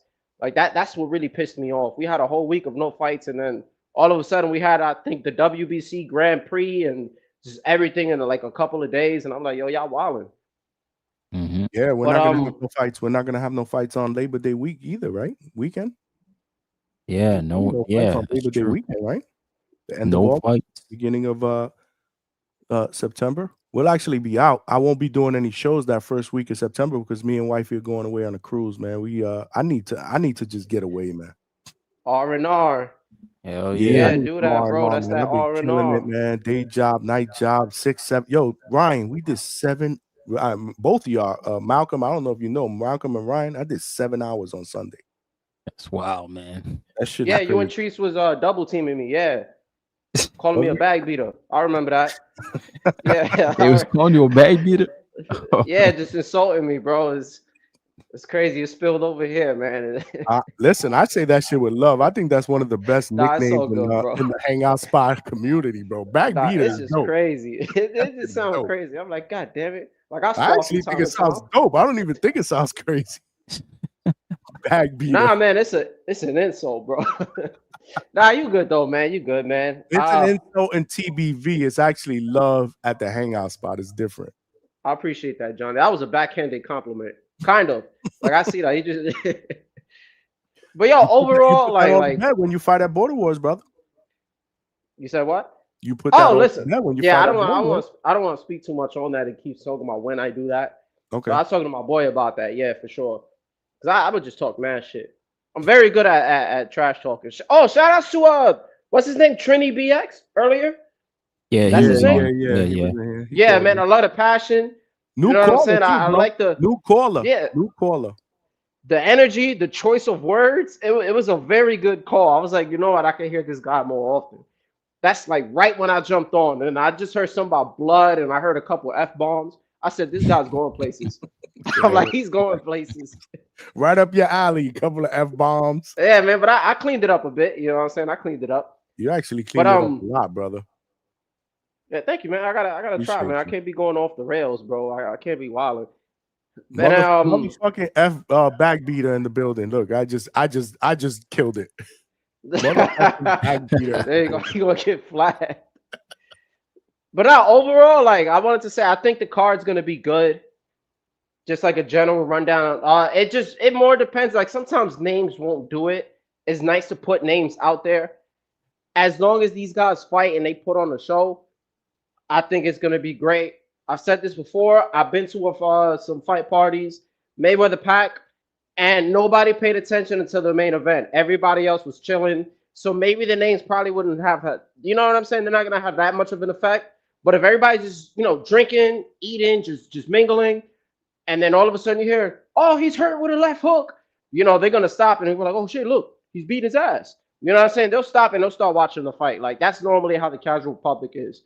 But I could kind of, Ryan, I do see your angle on it. Me personally, I know that the fights are gonna be good, so I'm not really tripping that much.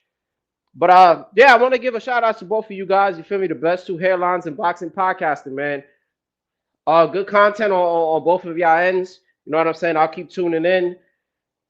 Yeah, man, I gotta get up out of here, bro. I'm on like 4 hours of rest, bro. But it's vacation week, man. But I'm fucking tired. So you're man. not working this week? Nah, and then my dog just had Good. surgery like earlier. Ooh, okay, I get Yeah, it. she Man. good though. She good though. But that Good, anesthesia. good. Oh, I remember my Yeah. dog. Yeah, we had a procedure done, and we were laughing at my dog because she came out like because of the Couple shots anesthesia. of vodka. Yeah, She was looking like Tone and Border. yeah, Like, he was exactly. Hilarious. Yeah, man. So I barely got any sleep because I ain't like really lay down till like 5, and then I got up at like 8. So I'm tired, but I'm gonna try to go to the gym and then do my stuff. But yeah, shout outs to you fellas, man. I'm gonna keep tuning in. I'll try to tune in earlier since I got the week off, like to just catch our stuff. And yo, Ryan, what days do you have an exact day where you go live? Yeah, I'll be live tomorrow night and Friday during the day. Yeah. All right, and what's the exact time? Yo, you see how I just did that? God, I ain't even mean to do that either. I just plugged you in. But nah, what's the time? Tomorrow Because I know night, 9 p.m. tomorrow night Eastern. 9 p.m. and Eastern, then so that's Friday I'll 6 probably go over live here. around noon Eastern. Yeah, If you man. do noon, All right, that's I'll fair. jump on with you for a little while, brother. Yeah, man. Yeah. See, Yeah. it's that up north, man. That's that up north. But I was trying to figure out, man, because I be trying to like catch your lives too, and then there's certain times where I'll just miss it, and I'm like, yo, what time? Like what's this exact time zone? Yeah. I didn't realize the time zone differ. I didn't realize you had Eastern time zone. Yeah, we on the East. Mm-hmm. All right, yeah. Shout out to the West Coast. But I'll holla at y'all fellas, man. I'll keep tuning in. Hopefully some more people jump on. Appreciate y'all. All right, Malcolm. Man, you family, bro. I appreciate Malcolm, bro. Hell yeah. Even though he gets mad at me when I call him bag beater, but I don't care because I love it. Because I say it from the heart, bro. I'm not saying it in a bad way. I just think We ain't sounds trying dope. to clown you. Yeah, I just think it sounds dope. He don't agree, but I think it sounds dope. Tomorrow we got a bantamweight female, because tomorrow we doing shout out to you. I know you're doing your shows after that. Look, he said nasty work. You see? He be mad every time I say that. And I say that shit with love, and he still get mad at that shit. Yeah, we got 93 likes. We ain't going nowhere until we get 100 likes. So, man, let's get this shit popping, bro. Let's go, man. We got over 100 people on YouTube, and then or close to 100 people. Well, over 100 people with YouTube and X, man. Let's go, man. Let's get these 100 likes, man. But after you finish your shit, you're more than welcome to come back here, Ryan. Absolutely, man. And I'll be supporting too. when I'm not on. We got Rosalinda Rodriguez tomorrow. She's Okay. 14-0 with 3 knockouts. She's a bantamweight. She just signed with my brother Brian from Square Circle Fighters. And tomorrow we got her for an interview on Women's Wednesday. Oh, okay. We entitled it now Women's Representing. Wednesday. Whenever we get a women fighter, we entitle it Women's Wednesday. So we got her on for an interview, and then after that, we open up the phone lines, brother. It sounds like a plan. So that's tomorrow's show. Yeah, man, the phone lines are open. Last call for callers. If you guys want to call in and talk about this, man, today was a great show, man. Over 3 hours. But and I was struggling to find a topic, but my thing was, again, I didn't really want to get into the prediction part of it because we still got, 25, 24 days to go. So, the week before that, I know it's going to get hot and heavy. People calling in predictions, and I think it'll still be hot and heavy even if we do it this week, because as it gets closer, people change their minds, especially me. Yeah. But what I really wanted callers to call in about, and panel members, was I've been hearing a lot of talk about, this is the most anticipated fight in the decade, the fight of the decade, blah blah blah, and I keep thinking back again, bro. This is just the optimism. I can't be optimistic, right? The pessimist in me saying, man, I've heard this before, man. I just don't want this fight to shit in the bed. Like, convince me why I feel like this fight is gonna deliver, and but I also didn't want the viewers to think that I was crapping on it. No, I want y'all to convince me, because I want to be in it. I'm excited about this fight, Ryan. But it to me is more about I'm intrigued by it more than I'm excited about it. Does that make sense? No, yeah, I'm the same way because, shoot, man. Y'all see me rocking the Crawford shirt sometimes, and I got Canelo behind me, man. And they my favorite fighters. Oh, right. They my fight. I would never think in a million years they would fight. I just didn't think it would get to this, but salute to Crawford stepping up. Right. And this is why I reached out to you earlier. I'm like, yo, if you want to jump on, because I know who you rock. I know you rock. I'm the same way. I love Canelo. I'm a Canelo guy, but I'm a Crawford guy. So it almost pains me. Like, I'm not picking anybody right now. Obviously, when we do our week of or whatever, we'll break it down. And I got to. We all got to pick. We all got to make our pick. I mean, we can't just ass out and be like, nah, neutral. Nah. We gonna pick a side. I can't say pick a side. We're gonna make a prediction. Yeah. But it's just too early. But what I really wanted, Malcolm, what you forgot to tell us? Hold on. Where is this whole? Yeah, I'm gonna make it quick though. But they actually saying this is the most anticipated fight of the decade. There's a lot of people saying that. Ryan, you haven't heard that? Decade is a stretch. I mean, people are probably saying it, but in my fight opinion, of the decade. I'm not even in the past 5 years. I would say at least 5 people that I know of that I've either spoken to or DM me and said, yo, this is gonna be the fight of the decade. I'm like, really? Yeah, find those 5 people, those 5 accounts, or those contacts, and block them, because we ain't asked for this. Yo, I don't mean to sound like Vega, but to be real, the only person, and it was probably Ness. Ness was the only one I heard bring this up. I haven't heard a single person say, oh man, I would really love, after Spence, I would really love for Bud to just move up and fight Canelo. I ain't even want that. I want to hit a clean out 154. Once I heard about the Canelo fight, I'm like, nah, I don't want this. I looked at it like it was a circus fight, but because we're getting the fight, and it is what it is, I'm like, all right, cool. You know what I'm saying? It's American versus Mexican, you know what I'm saying? Or black versus Mexican. Green print, it has all the works for it. These are like 2 future Hall of Famers, you know what I'm saying? 2 legendary fighters. But nobody was calling for it. We were calling for the Ryan and Tank fight longer than this. Bud and Spence had like 7 years in the making. Fury and Wilder, that had years in the making. You know what I'm saying? Like, there was so many other fights compared to this, but I can't recall a single person other than us who was really saying, like, man, I can't wait till we get that Bud Canelo fight. Like, this isn't even the biggest fight of the decade. By far, nah. Maybe in terms, but we never get what we want. Like, think about what fights that we've been calling for that we got? Like That we got. realistically, What? mega fight, super Lately? fight. Lately? Like we talking like big names. I'm talking about So I'm about lately. to say, And it, like, I'm about to We say don't get what. Norman and Devin. I I was mean, gonna were say we that. calling for that? You weren't nobody even really, calling for I that. gotta be honest with you. Nobody really called for that though, bro. Yeah, We were calling that just for happened. Norman and Boots more than we were calling for Norman and Haney. Right. Damn, the fact that I got to think about this right now is crazy. This I'm is just what I'm trying saying, to we tell don't you. ever get what we want in This boxing. is what boxing does to us. Perfect example. You got to think about this shit. No, because now we saying like I'm trying to think of like the top names. It's just you got some People say ducks, man. Bud and Spence, and then you talk to the Spence fans, and they say, "Well, the car crash, and he was drained."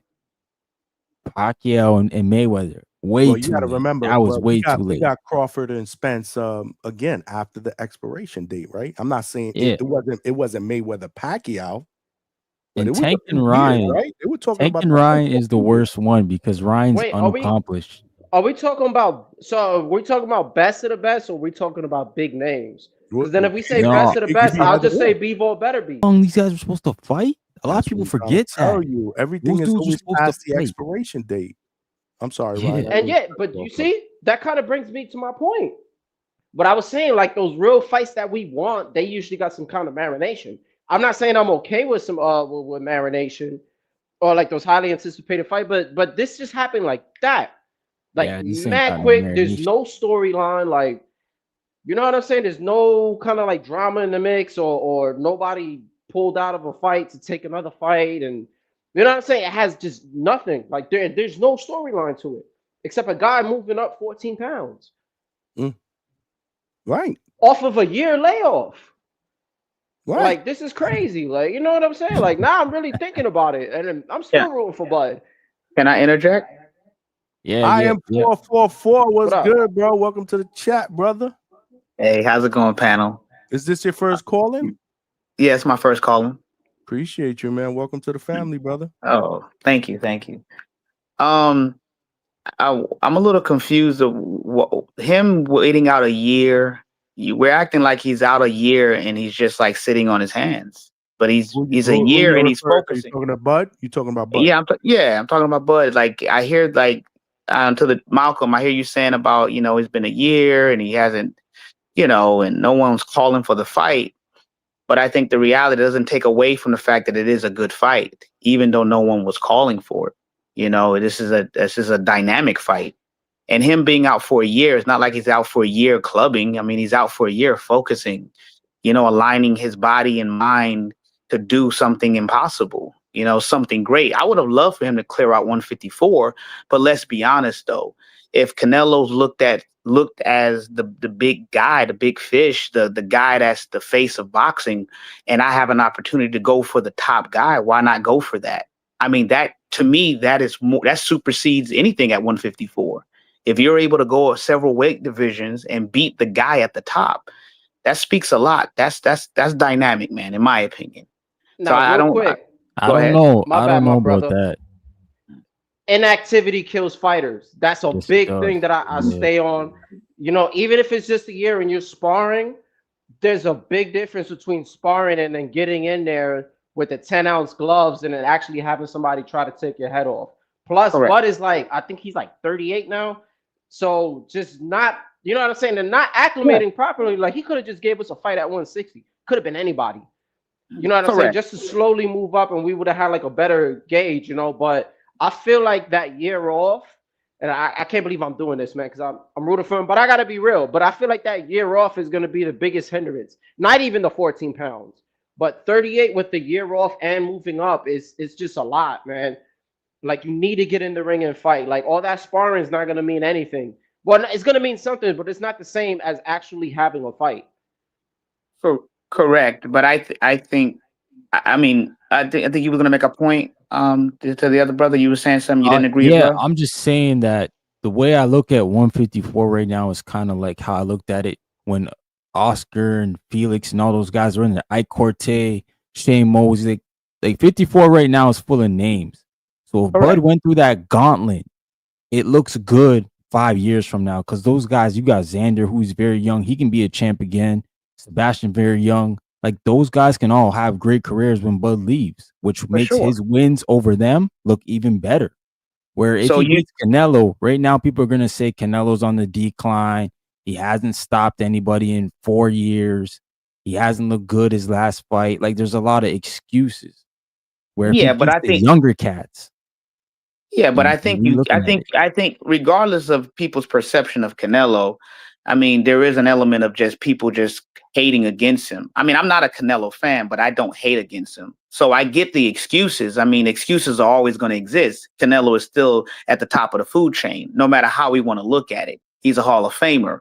So for me, seeing Canelo and Canelo's fan base being able to witness something that's monumental. I mean, to me, I think that supersedes. And there's a lot of politics. I think also we got to realize it's like coming into 154, there was already politics, man. I mean, honestly, it takes the spirit out of you. It takes the energy out of you. You know, he was supposed to fight Fundora. We all saw Fundora duck. We all saw Tim Tszyu duck. These type of antics sometimes kill a real warrior. And I also think this about Bud.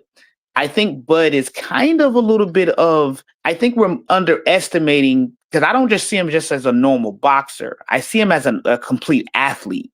And I think that's the part where when we're trying to measure him against just normal boxer, I'm like, he's a little bit different because the dude is diverse in his athletic ability across different sports. So for me, I think it's going to take a fight like this for us to realize that maybe he was just a little bit special in this generation to where he can take a year off, where he has the ability. Like, I'll give you a perfect example. I think, not two people are alike. I got two cousins. They're both doctors, but one cousin had to study really hard all through med school while the other one didn't have to. You see what I'm saying? And I believe Bud is that type of individual that can take a year off, that can hone and specialize on his skill set and come in and do something remarkable because now you're inspired.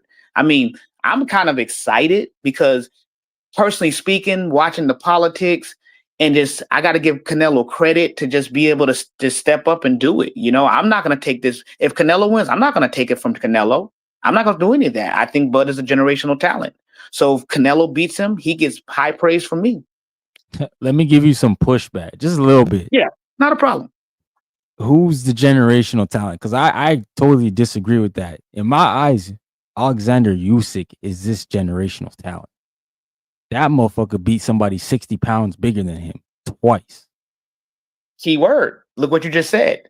You're saying he's generational talent because of something that he did that people thought was impossible. So if Bud beats Canelo, I would then put him definitely in generational talent because people are already doubting him. He's moving up several weight classes. So just like what you said, you're giving Usyk the credit because of what Usyk was been able to do against people that are bigger. He was people really thought, oh, you're too small as a heavyweight. You're not going to be able to do this. And Usyk proved a lot of people wrong, and he's done it twice. So I agree with you. I would say as of right now, if Bud beats Canelo, then I will place him in definitely generational talent, for sure. You know what I mean? Right now, I'm as much as I want to say it, I know that this is the piece that's missing. You know what I mean? So I'll reserve that until after the fight. Nah, you're right, because that'll make him 3-time undisputed, and he'd be the only boxer to do that in the 4-belt era. Absolutely. And if he beats Canelo in a very impressive way, if that happens, it's just going to seal the deal. But me personally, I know what it means to focus on something that you want. Just like people think he didn't just wake up and want, Spence. He studied Spence for a while. You got to realize this was something that he had been focusing on. So when it came time, you saw it all in the ring. And people overlook his dedication, personally speaking. And this is the one thing I'm gonna share this with you too. Like I live in Atlanta, and by the grace of God, one day a cousin of his walked into my business, and I just happened to get in conversation, and she told me directly, showed me photos and everything. She said, every bit of what you see, that's who he is. So a lot of times people don't realize that he really lives that life through in and throughout 100%. So when you talk about a person of discipline, of focus, in a world where people don't really have that focus, they don't have that discipline, they want to take the shortcut. They don't really, man, it's a different beast. And this is where I think that Canelo is going to be, in my opinion, it's going to be a little different, because as much as we want to like give credit to like, I'm sorry, I have to say it. I don't think Charlo came in to really win. He looked hesitant the moment he got in the ring. I don't think Caleb Plant tried to win. I don't think, Berlanga tried to win. I'm sorry. Like I just don't. And I know the look in fighters when I know that they're going to say, I am not going to go down. Like, you're not going to beat me, even though they may get beat. It's just something that I see, and I don't see it in those fighters. But in Bud, I kind of see that though. And that's the difference maker that I think is going to be in this fight. So you don't think Canelo showed us that? Say it again. I feel like the Triple G fight showed me that about Canelo. Oh, for sure. No. I'm agreeing with you. Yeah. Any of some of Canelo's old fights, I'm not debating it. I'm just saying in these last 5, 6, I just don't see the opponents really saying, no, you got to beat me. Like, nah, you're gonna have to take this from me. Because I'm coming to take it from you. I don't see that in some of these fighters when they fight against them. I was gonna say, go ahead. A lot of good points, by the way. I ain't gonna lie, that was a lot of good points. Great now, points. The thing with Caleb Plant, I disagree with you on that just because he doesn't, and I think what you're saying is like that dog in him. You know what I'm saying? Like, there's certain people when they get hit, you know what I'm saying, or they lose it, they just going for gusto and they got that dog in them, Correct. But with Caleb Plant, because he's a boxer, you know what I'm saying? He's more of a movement first guy. I'd seen him. I did not see him trying to go out that way, like on his shield. You know what I'm saying? He had to get knocked out. So I agree with you, but I'm sorry. In the middle of a fight, any opponent that whispers to the other fighter, like, you didn't think I could do that, right? You didn't think I was going to be this good, right? Like to me, that right there was a turnoff. Like, all that like grin, like it was a turnoff. I mean, why are you even communicating like that to somebody? Like you were waiting for him to give you some cookies because that to me that's not the look or the intention of a fighter that's going in to win. Let me give you the difference. You saw what happened when McCumbee dropped Caleb Plant. Caleb Plant went into straight dog mode. He went and put that dude against the ropes and just started. He changed the complexity of that fight. That's what I'm saying. Caleb Plant, you saw it in him. I cannot lose this fight. And he went to work. Even though everybody was like, oh, McCumbee just did some, he knocked him down. Like, whoa, what's going on here? It wasn't expected. And that's all I'm trying to say. So you got to have that competitive, that dog in you, man. And Bud, the thing about him, which I see, is that he's very strategic with his aggression. And that may be a problem. He's strategic with his aggression. I agree with you, man, but boxing is the most humbling sport in the world. This shit will break you, man. This is the most humbling sport, and there's always going to be a bigger dog out there somewhere. Agreed. You just gotta wait till you run into him. I agree. Let me stop. There ain't no I agree. I agree with you, man. But, I agree. What I wanted to say, because you brought up the competitive thing, like I keep tabs on his YouTube channel. Yes. Dude, it seems like his entire camp, or just when he's chilling, everything is competitive. Everything just seems aggressive. It's like a very I don't know how to explain it, man. It has like this. I don't like saying alpha, but it has this whole alpha aura like the entire time. Jordan. Like Bud's just MJ. You said like what? Like Yeah, MJ, it's bro. that whole time. Everything's just competitive. It's like, yo, I can clean the dishes better than you. It's like, damn, bro, relax. But everything just seemed all hostile. But I like it. You know what I'm saying? And it just shows that's just how Bud naturally is. Agreed. So definitely good points, man. Agreed. Good ass points. This back and forth was absolutely phenomenal, bro. Nah, I like his points, man. Great Shout out to call, IM man. 444. What's Great going on, fucking man? call, man. Oh, Yeah. oh, no, I appreciate it. Yeah, I'll be honest with you. Like I'm just naturally into fighting, competitive stuff anyway. And when I saw, really and truly, my brother put me on the Bud many years ago, my younger brother, because he knows I'm into fighting. And when I saw him in that Gamboa fight, I was just like, I was impressed. You know what I mean? To see somebody get hit, and then just come back with this level of force. Like, I was like, yeah. And then of course, fast forward, meeting his cousin, who just had nothing, but she just opened up, information to me. And I was like, wow. So a lot of that stuff, is very true. He definitely coming out the streets, definitely, at one point, involved in certain groups and stuff like that. And he's a real deal. And this is the part that people really don't consider or they don't even know, because he doesn't talk much. But yeah, humble, peaceful, giving, but definitely real deal. Like, and so when she kind of confirmed that and showed me evidence of it and told me stories of childhood, and I was like, okay, it kind of all made sense of why he excels the way that he does, and why there is certain levels of hate. And that's all. I just want to see balance. That's all. Because I'm on TBV as well. I listen to that show, and that's how I found you, Hangout Spot, and you as well, Ryan. So I appreciate you, man. yeah. You gotta call in there more. Get on that man. set You gotta top, promise man. you gonna call in, bro. You gotta promise you gonna keep following. Yeah, and calling in, bro. I tried. The process is just a little bit, it's an interesting process. So it's not as easy flowing, but it's Just cool. I don't listen talk a about lot. Albert Bell. Don't talk about Albert Bell and Jared Anderson. That's the Yeah. only things we don't need. Yeah, like Yeah, I leave it up to I think that's Treese, right? He does a lot of that Albert Yeah. Bell. yeah. But Bro, Shout out we rock Street. out with Albert Bell. That's my guy, bro. Nah, man, y'all call me a backbeater, bro. Oh man, let me stop. Oh, but Albert you know Bell, what? That's a my guy. good point. Hold on, I wanted to use this angle because we were talking about the whole, him being consistent and disciplined. Look, yes, I could go to the gym 3-4 days out the week. I yes, could hit that bag as much as I want. You know what I'm saying? I can strategize. The moment you put me to do mitts, and I haven't done mitts in a while, I'm gonna look terrible. yeah, It's the same thing with light sparring. I can get some light sparring or whatever, we could touch.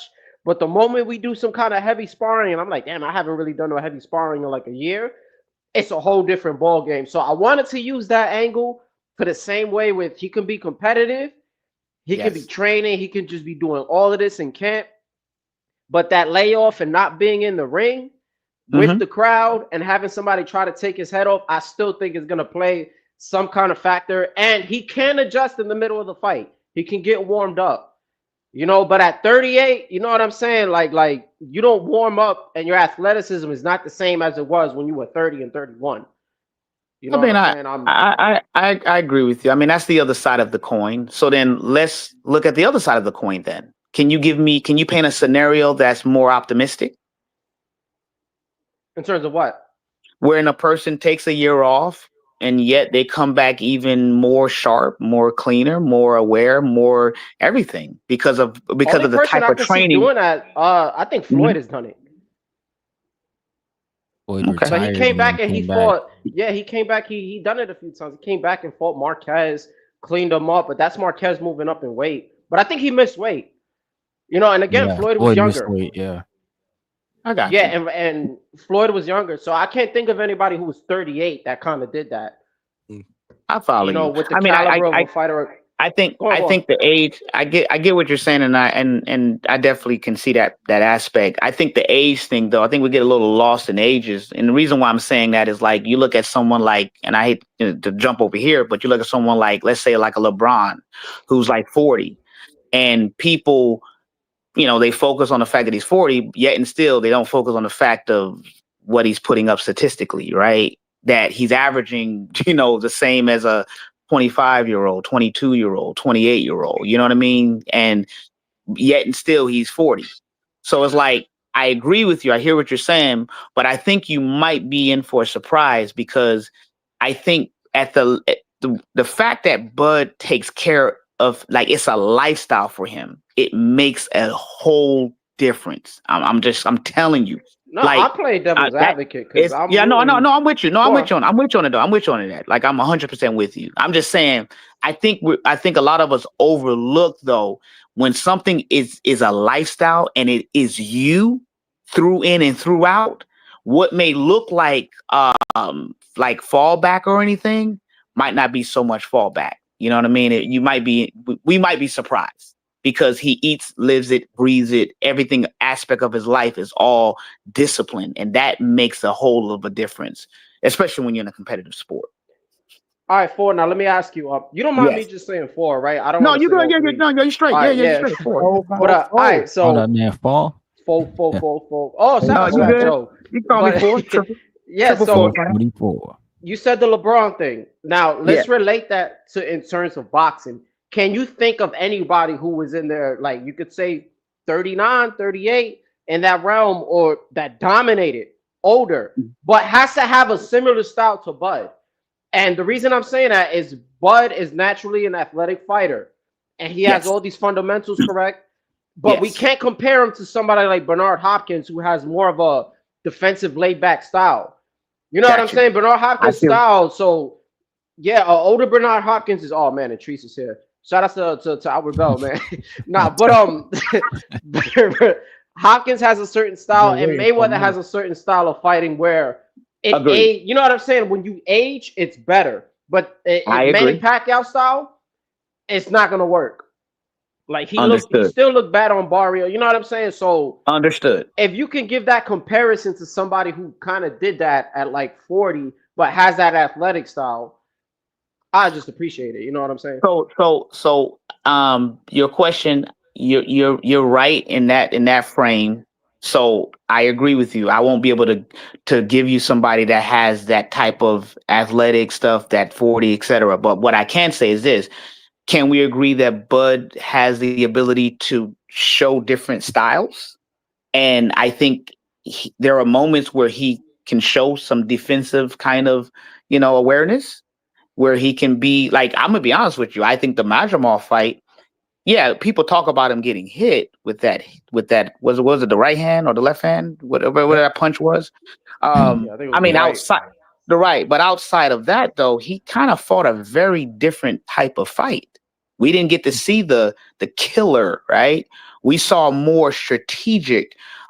We saw more, and Bud has said this out of his mouth. See, a lot of things people confuse. He will give something up to gain something. See, we confuse when a person is consciously making the decision, I will let you hit me here because I want something more from you. And this is something that people don't really factor in. So I think he can be defensive if he needs to be, and he can be aggressive and more active when he needs to be. So I think that diversity is what we're kind of overlooking. And I think we saw that as well with Shakur. That's why people were amazed at him being so standing in the pocket. But to those that really know, we know that Shakur was able to do that. It's just that just because someone chooses to fight in a particular style, we try to define them as that's their style. For instance, I'll give you another example. I think I saw a short where Nestor said somebody was comparing Bud to Matt Mayweather, and they were like, well, he said Mayweather don't get hit. But see, that's a lie, because I thought in the Maidana fight, the first fight, Mayweather was getting pretty hit. But he's the defensive genius though, right?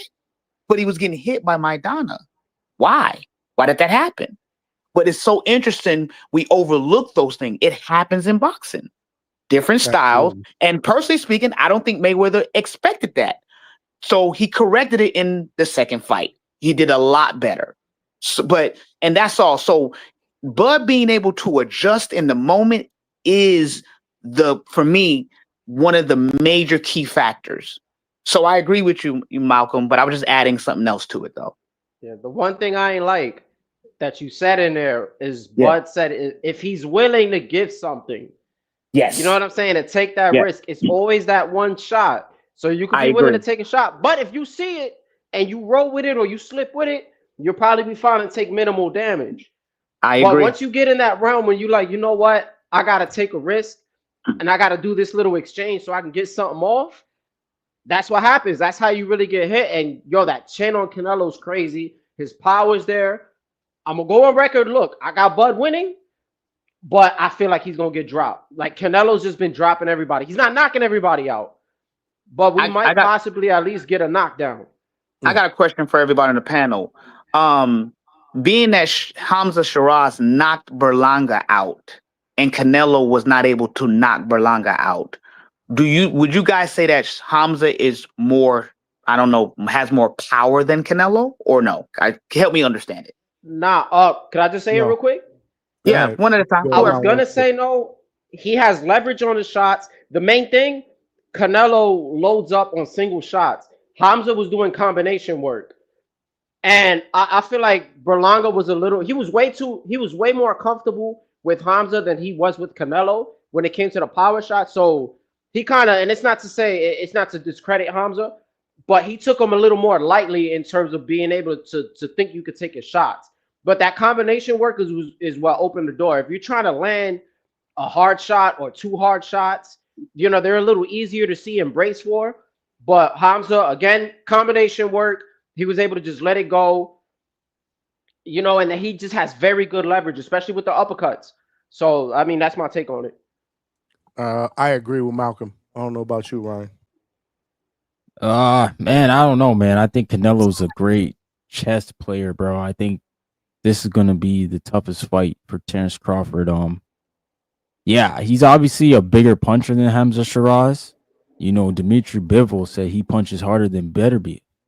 So we know that, but I just think like at this point, it's not gonna look like the Madrimov fight. And if Bud gives up something, he's gonna get hurt in that fight. He can't give up anything. The reason why I pose that question is because I want to understand when we say things like power. So what is the pinnacle of someone having power? I would think that. I mean, of course, there's other factors, but I would think that if bottom line, Berlanga went down from a punch from Canelo and he got right back up and he finished the fight. So for me, in my mind, I'm like, is that really power? Or was that just timing and countering, right? Like, but then he gets hit by Hamza and he is literally gone. Okay, let's go to Munguia fight then. I mean, we see whatever the guy from France knocked him out cold. Yeah, he starts. I mean, Canelo knocked Munguia down, but he didn't. I mean, so this is what I see. If Canelo hits Crawford and Crawford is not affected by the power or the perceived power, it's going to be a long night. I know that for sure. So this power that we're talking about, because in my mind, I'm like this. If you hit me and it's not powerful enough to daze me, to knock my equilibrium off, to put me, then is that really power? I mean, that's just how I'm looking at it. And I don't see that. I haven't seen that. Like, I just don't see it when it comes to Canelo.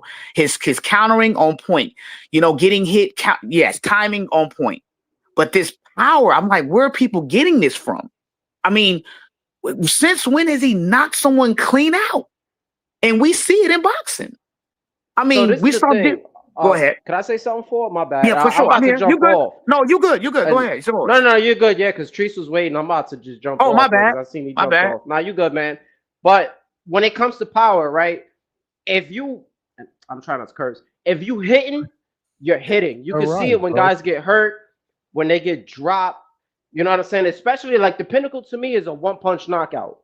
Okay. That just shows everything perfectly delivered. Now, you have guys that got power, but they can't finish their opponents. Like, that's a big key component, because if you're not getting the stoppage, but you hurting guys all the time, you just lack the IQ or the adjustments to finish somebody off. Understood. You know what I'm saying? Like you got guys like Cepedo who got like this high ass knockout percentage. You know what I'm saying? And his power is somewhat like it's there, but a lot of it is like accumulation. You know what I'm saying? Yes, Matias, absolutely. he has stunning punches too. He has power. But again, a lot of his finishes come off of accumulation. So it's kind of a tricky thing, because we got things like people say snappy power, you got thudding power, sneaking Yes. power. I feel like the pinnacle, and that's just me, is once you just really flatlining guys. If I'm knocking you out clean, shout out to Lucas Body. I got you, Ryan. But if you're knocking guys out clean, putting them on the canvas, that's showing something because this is also showing precision, especially if they all bruised up and you breaking jaws. That's power. So I feel like Canelo has the power. It's more of when it comes to him finishing guys off.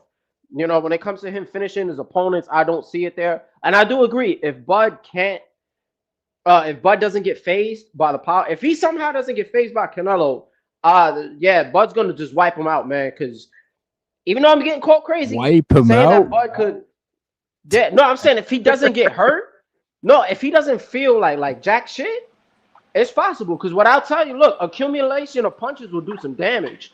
But you And can't if Bud say could that just about sit there, Canelo punching on Crawford. Look, now here's the Canelo thing. don't Look, have to he hit him could. in the head. Canelo could hit him I in the know, arm, yeah, hit him in the shoulder. yeah. Over Throw 12 rounds, that matters. throw that left hook. Throw that left hook to the body. We catch that on the elbow and we shoot up with an uppercut. We ready for that. We Crawford ready for can't that, jab baby. because his arm's all swollen. Yep. What's Exactly. happening Nah, now? you're gonna see it. You're gonna see it. Watch, and You're then either he's gonna gonna have the run like distance. He's the Charlo, bigger or you're man. gonna go out on the shield. Nah, you're gonna see it. He's gonna pick him apart. As if the power doesn't really phase him like that. He's gonna pick him apart. Nah, he's not. That's a He's not big like if. Bivol though. Bivol's 175. He was taking them shots.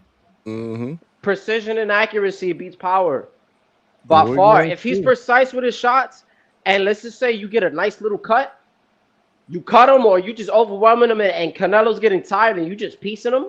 Bro, I ain't It's seen an Canelo cut, accumulation, bro. I ain't seen Canelo cut. Anybody could get cut, but anybody can get cut, man. That's just Nah, you skin. right. You right. He got cut in the There's second no Triple track G record. scrap. Hold on, Khaled. Khaled, Triple G. That's who hold on, punched him, Khaled. right? Khaled, Yes.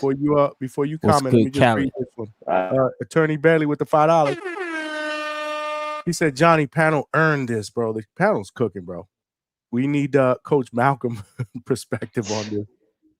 The Appreciate that. panel's cooking, brother. The panel's cooking. I am 44, 444. Malcolm, all of us cooking, but let's let Khaled jump in here. And my apologies to Treese. I know he was in here, and I was Yeah, I'm jumping off, fellas. I'm jumping off. I definitely got to get off. But shout It was out to just hard for me to- everybody, man. Good conversations. Yeah, it was just hard for me to cut you out because y'all was cooking, man. Like I was enjoying that shit. But Treese, my bad. You can call in a little bit. Khaled, what you got, man? Bro, I just want to add on to the PowerPoint that was being made about Nello. I think one of the indicators at 168 pounds that he has power is like when he broke Billy Joe Saunders' face in the fight, cracked his orbital bone and things like that. So he probably hasn't knocked out a guy in a while, but I think like something that's been said, guys have have made testaments. Whether that was Eric Berlanga after the fight saying, "Yo, nah, like he can crack, like it really hurt." Like Charlo saying the same thing, like Caleb Plant saying these same things. Just like my man Ryan said, Beeble saying, "Yo, he punched harder than Arthur Beterbiev." And then also we got to recognize that this is a smaller man, and like Terence Bud Crawford, like there were speculation that EB came in the ring at 200 pounds. You know what I'm saying? So I mean, I think that Nello at this point is a 168 pounder, but he's probably still smaller for the weight class. So if you're in there punching on a cruiserweight, he can absorb the punches just a little bit better, be like because of the weight. And I also think that Jaime Munguia, per Nello's mouth, he carried him in that fight. You know what I'm saying? He said, "Yo, nah, like I had mercy on this guy. Like I ain't want to beat up on this Mexican brethren," who ended up coming to the camp later. So I do think that the power is something real. And I think that Nello is like a strategy, which I haven't seen people try to do against Bud Crawford, is go to his body. You know what I'm saying? Go, hit him on the hip, go to the liver, set up the shots, with the way he feint the uppercut, the right uppercut, throw the left hook to the body and all that. I think that's going to be utilized. And then it's really going to be an accumulation of punches. But it's punches from a 168 pounder, not from a welterweight, not from a junior middleweight, not from a this is a 168 pounder. And then those punches, even if I don't knock you out, You know what I'm saying? Per to speak. Like, if you get knocked down, we don't know how Bud is going to respond from being knocked down and if he's going to approach the fight in the same way because he's never been knocked down in his career in this type of stage, in this type of setting from that type of punch. So it's just a lot of questions to be asked. And then lastly, I'll say, then you all can jump back in.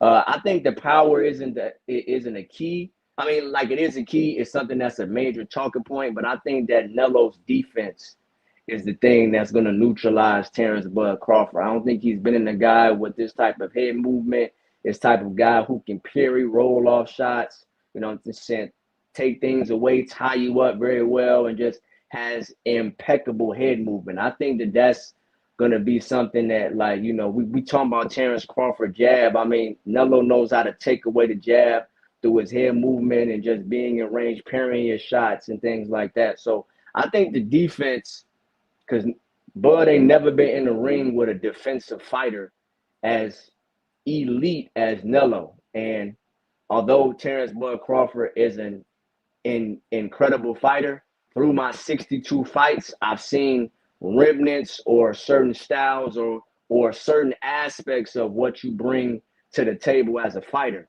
However, Terence Bud Crawford, with the defense and the IQ and the feinting ability and just the different and just his presence overall, I don't think he's been in the ring with something like that. And I think that that's something that he's gonna have to address and deal with. And I'm more confident in Nelo being able to neutralize Terence Bud Crawford than Terence Bud Crawford neutralizing him at 168 pounds. Excuse me. This is based upon, you're at 168 pounds. You're not at you're at a large ass weight class. But yeah, bro, go ahead, please add on, bro. You cooking too, bro. Yo, this panel is fucking on fire, man. This is what I love about my viewers, man. Shout out to y'all, man. Shout out to Khaled. What you got? I'll let Ryan and 444 respond before I go. Nah, man, I don't want people to think like I'm picking Nelo because, like I said, bro, I'm a Crawford fan and a Nelo fan. I didn't even think these dudes would meet. But if I'm Terence Crawford, he gotta box in a way of how did Lara box? He got to mix in Lara and Mayweather, move a bit, set up Nelo. You know he's gonna be walking you down. You got to walk him into the check hooks and circle around the ring. You got to use the ring. Canelo's shown in the skull fight. He's not into chasing people. So you got to make him move and punch. You can't let him load up. So I think Terence Crawford could do that for 12 rounds. It's just, how is he going to respond when he gets hit? Because he's going to have to fight a bit. He is going to have to stay in those close corners with Nelo. And honestly, that's like when my man 444 said he going to have to show that dog, man. And if he can handle it, shoot, he can win a decision for sure.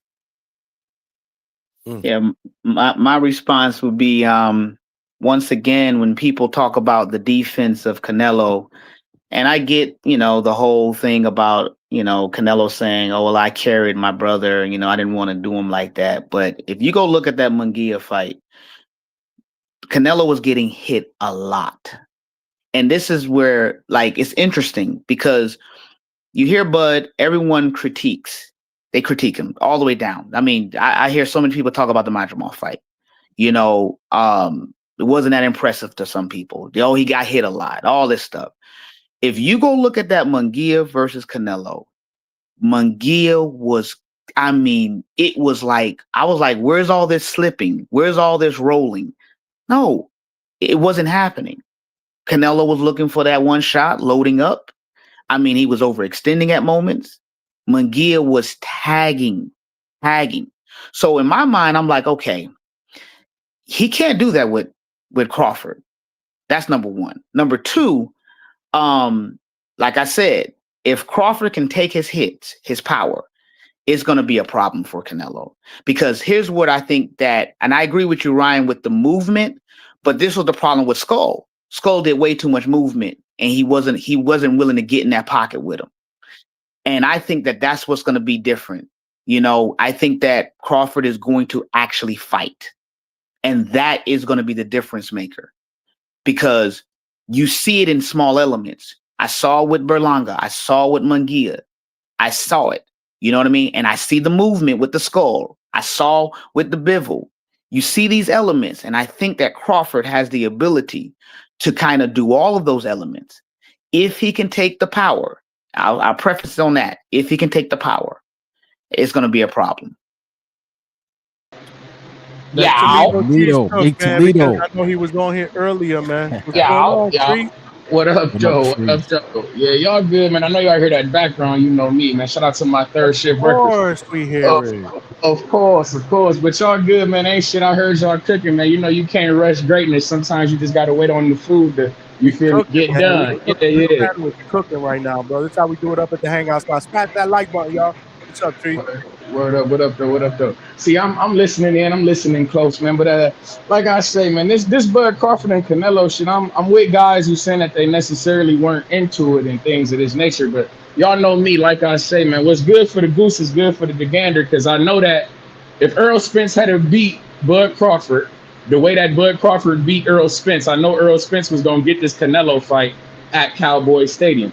You feel me? So I can't be mad with the shits. I get it, but when I'm hearing these guys talk about, oh, Bud Crawford on the year layoff, and I don't want to hear that layoff shit, bro.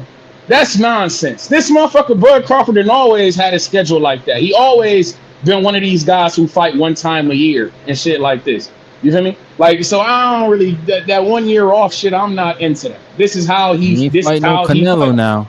He ain't fight no Canelo off a year. When he fought Sean Porter, he fought him off a year. When he fought Sean Porter ain't no Canelo. You gotta I be real. but he's two-time champion. I get what you're saying. He's not a Canelo. It's not many niggas who are a Canelo, Ryan. We can't do that. That's why I'm saying, man. But you fight. But this is his schedule, though. It ain't about Canelo. This is about Bud. If I'm telling you that Bud is, I fight. This is how I fight, motherfucker. You can. I'm not. It ain't like his body. He's out of whack, or he's out of tune, or he's off schedule. You see what I'm saying? He fight. This is how you fight. One time a year. This is the type of shit he do. Like to him, to me, this. I feel like this is. If he feels comfortable fighting one time a year, I would feel like, okay, he coming in comfortable. I'm not looking at it like a layoff. Like when people saying layoff, that implies negative, you feel me, connotation. I'm not with. That's not a layoff. He's taking his time. You feel me? He's on schedule as a fighter. That him and Gary Russell are two of the guys that I know fight one time a year. So if you ask me, he's on schedule. I don't like the word layoff. That's no. He's on schedule.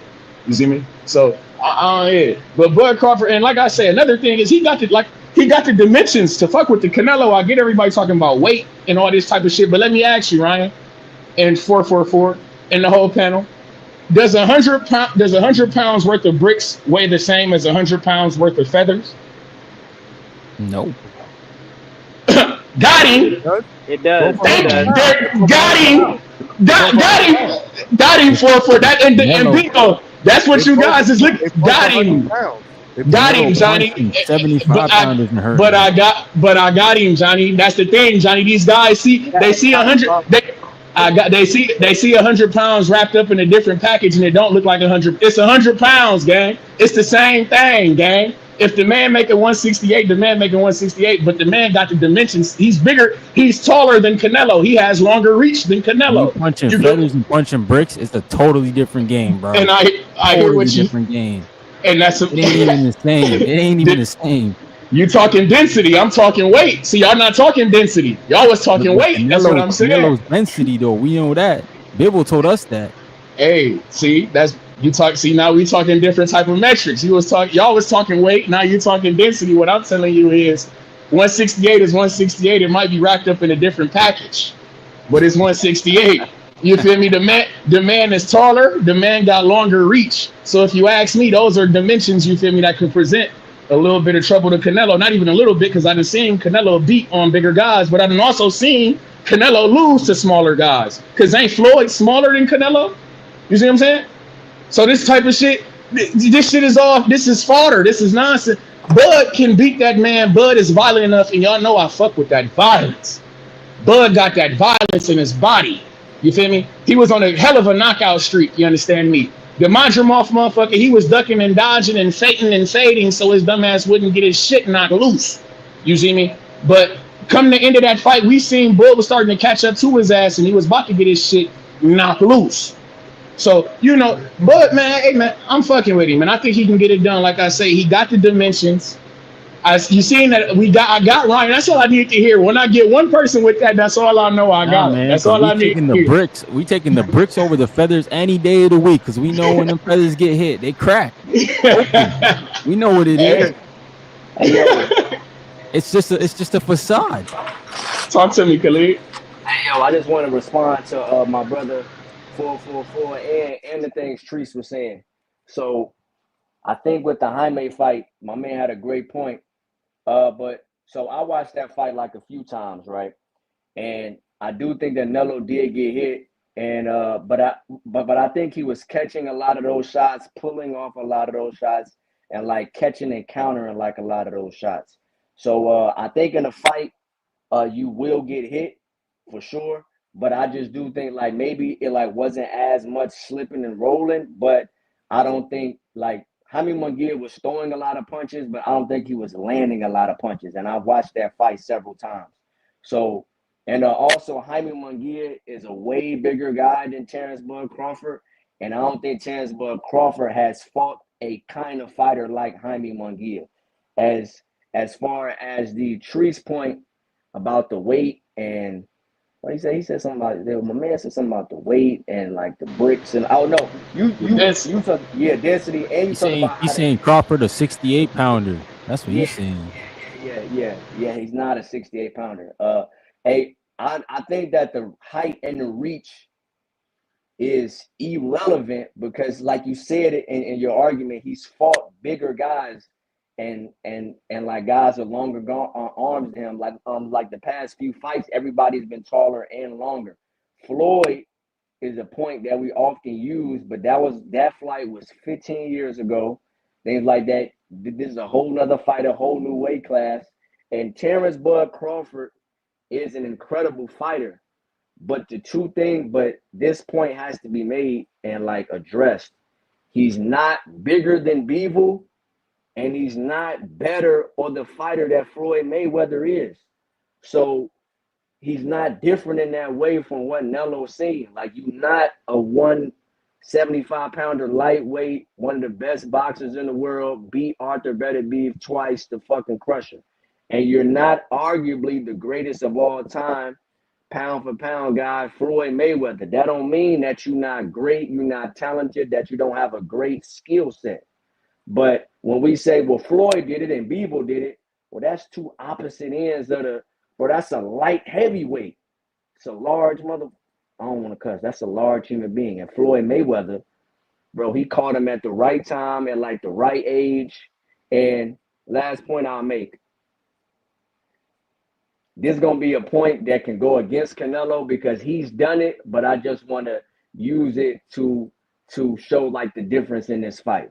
So Floyd Mayweather implemented A-side tactics, tried to gain an advantage, which is right because he's Floyd Mayweather. He had Nello on a rehydration cause and at a catch weight, which does offer some type of hindrance to the fighter. I'm not faulting Floyd for that because Nello did the same shit to fucking Kovalev and guys have done it. Pacquiao's done it. It's things that have been used throughout boxing, so I'm not tripping. However, a difference between the Floyd and this fight is there are no clauses, there are no catch weights, there are no advantages for you. You're coming to my weight class. I'm fully at my best weight and my most comfortable weight, and I've been up here for 7 to 8 years. So there's no A-side tactics that you can implement. You're just getting like the best version of me. Hopefully nobody's hurt or like nothing like that. So yeah, bro, that's my point. I appreciate y'all for giving me that. Go ahead, bro. Do y'all thing. Nah, y'all good, man. We got somebody else in the back call. Give me 1 second though. CJ Rich with the $2. He said, you ever find my extra $700? So CJ's trying to bet people, bro. Whoever's rooting for Canelo, bro, he's throwing money out there, bro. He wants to bet. He got Crawford. He already got 1,300 in bets. So anybody out there want to bet on Canelo against Crawford? Hit us up, man.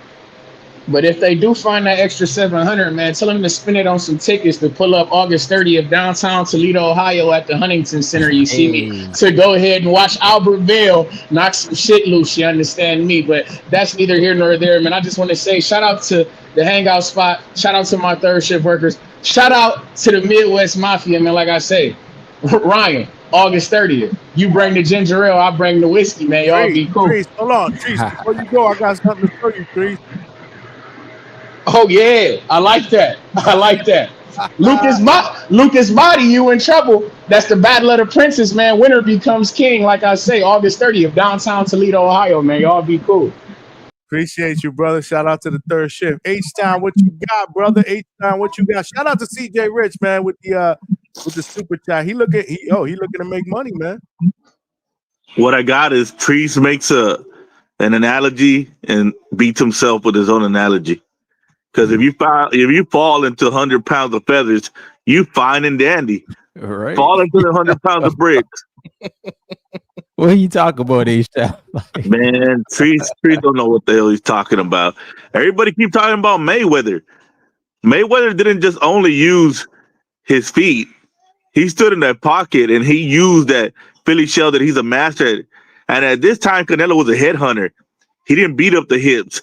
He didn't have the experience he used to have. He didn't sit there and beat your hips, beat your shoulders and all that. He was just trying to headhunt. And he took advantage of that. He took advantage of the inexperience. He let Canelo just keep welling on him, and he's making him miss. But don't do that shit. But don't got that in his arsenal. He can't sit there and be in front of Canelo like the way Mayweather did it. And so this stop with this bullshit that he's gonna do what Mayweather did. Please. Like, he cannot do that. He don't do that. I agree. He don't do that, bro. Stop that, man. That just makes you sound like you just a fanboy. Like you don't know boxing.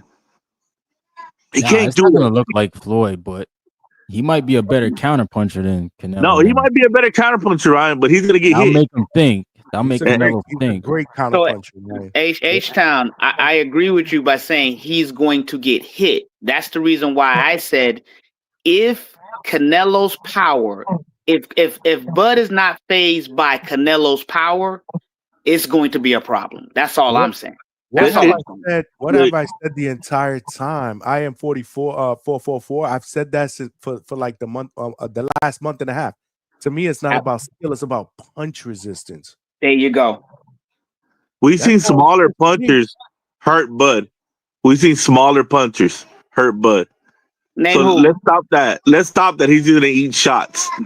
No, Name he's who? gonna have to. Mean Machine rocked them. What are you talking about? Yeah, and the thing is, and here's the thing, H-Town, you're correct. But what happened after that, though, sir? Okay, what's gonna happen when Canelo lands them same damn shots? So H-Town, you see how you paused, right? Because the reality is this: you made a very good point. That is a fact. But what you're not being genuine, because what you're not adding is the fact of how did he respond? He respond with even more aggression. He respond with fire, and that's Let the him problem that respond we're like not that. He's factoring gonna get in. knocked out. Canelo's not Mean Machine. Get that through your head, bro. He's not gonna respond like that. When he feels that shit, he's gonna say, "Uh-oh," just like Jermel did. Let me ask you a question, H-Town. When Canelo was fighting Skull, even though Skull did all that running, you're gonna try to tell me you didn't notice this? That Canelo was hesitant to just go in for the kill because of what? What did Skull kept popping him with? He respected Skull's power, right? Skull's 168 pounder. Okay. You just making it seem like Bud got the power of every 168 pounder. All right. Can't crack an egg. No, even if he can't crack an egg, Ryan, he's a natural 168 pounder. Even if he don't, in his weight class, even if he's not a devastating puncher, you could probably put him at 147 and he'll knock somebody out with that little bit of power. It's not the difference. This guy's acting like a 168 pounder fighting a 147 pounder. that Bud is just a naturally bigger guy. No, 147 pounder is fighting a 168 pounder, not the other way around. You know, Understood. y'all acting like Bud is the guy coming up here with all this devastating power. No, man, you saw that against Madrinov. No, his power did not translate, bro. No, that's not. See, and that's No, if you go watch that fight, there were multiple moments, not a lot, where you saw Madrimov immediately clinch because Madrimov the bigger guy, right? So let me ask you this question: why was Madrimov hesitant to do anything other than what he was doing? He's the bigger guy, right? He's the more powerful guy, right? You know why? Go ahead. 154. He couldn't knock somebody out at 154. You talking about 168? Like Canelo's not these guys. You keep on being. Look at this guy. Look at that guy. Man, that's crazy, man. That's like me talking about. That's like me talking about when Canelo was fighting 140 pounders. I hear what you're saying, H-Town. I only brought up Madrimov because you brought up Madrimov. Okay? Yeah, but I'm letting you know because it was not successful for him. Number two, to be more successful at 168 than he was at 154. What logic is that, bro? I don't. The Madrimov fight is a very unique and isolated fight, though. Like to me, I don't know why people. But you want him to beat a Corvette. No, what I'm saying is that we all saw that Madrimov fight required a way different skill set. I mean, let's just be honest. I mean, that's all I'm saying. So to use that fight as a marker, I think is disingenuous because I was looking at Madrimov like, yo, this is kind of pretty complicated.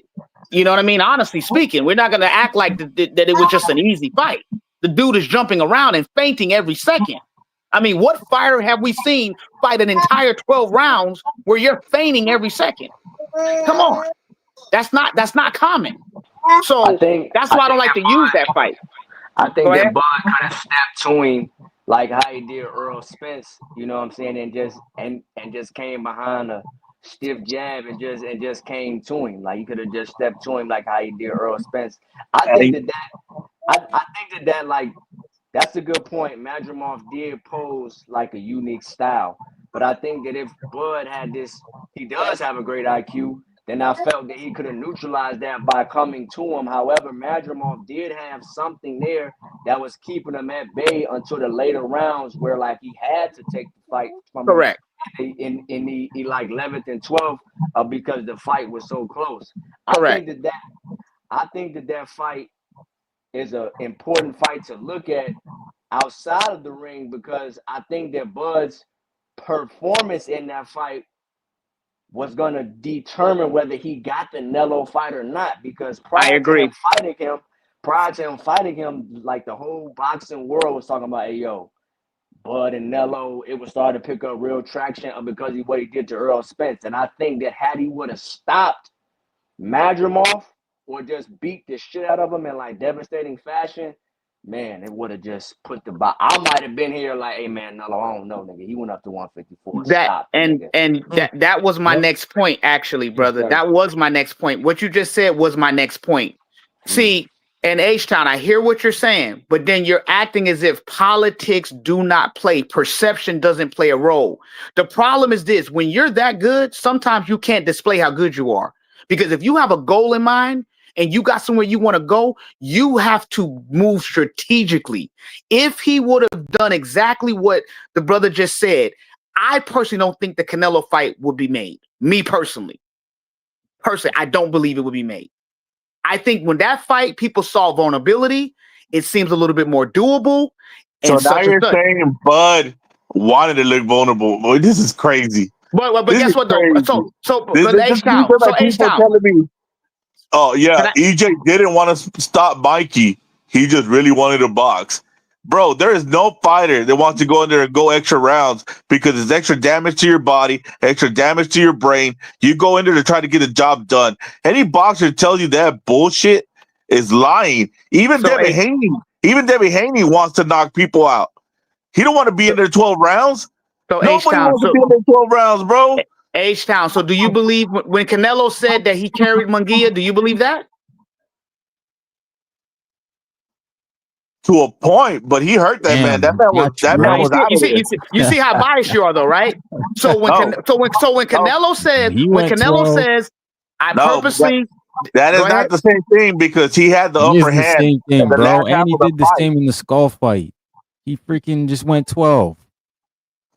He could There was have no got in there. engagement there. He could have cut You, the ring you're off. talking He could about have put the effort in to get the job done, but he didn't.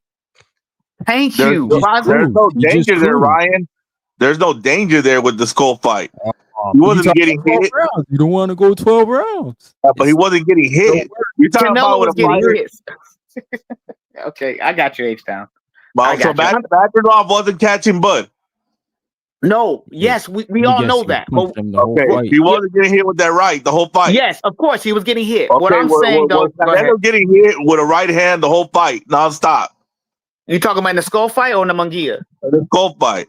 Skull fight. I mean, he wasn't getting hit all night, but he was definitely getting hit. I mean, I And saw then if- uppercut, I saw rights. I mean, I saw a bunch of stuff, but And that's then neither if here nor there. Canelo lost by decision, you guys would have been crying bloody murder when he didn't do his job. We That's got the same- robbed. It's I real. think It's there's some Turkey context. Canelo's at the robbing same point. There's some Canelo. context to that fight, though. Just like there's Canelo's some at the context same with the point Mexican Floyd was at right now, where you're gonna have to decisively beat him to get a decision. You know, Nah. he's at that This Floyd is point. boxing, bro. This is boxing. No. What are you talking about, H-Town? What sport you watch, bro? This is boxing. Anybody can get robbed. What you talking about? I mean, yeah, in Saudi. That's why Anywhere, bro. I said it earlier, Ryan. Anywhere. I said it Anywhere. earlier, Ryan. Now in Saudi, This is a where mob this is sport, bro. going, Anybody can get it kicked out. I feel if Canelo even dominates him for 12 rounds, the scorecards are going to be close because it's in Saudi, Turkey's backing it, and it is what it is. He's a fan. He's a fan of Bud's, and if it's a close fight, yeah, but doesn't Canelo have a like a 4 fight deal with Turkey? that don't mean nothing because he's still gonna get them fights, dude. He's still gonna get them fights. Canelo's gonna get that bag, bro. You know, he ain't gonna leave even if he loses. Canelo don't give a shit about like, oh, I lost, so now I'm leaving. No, he's gonna collect every penny. He's gonna get that $1 billion worth of money he's gonna get from them.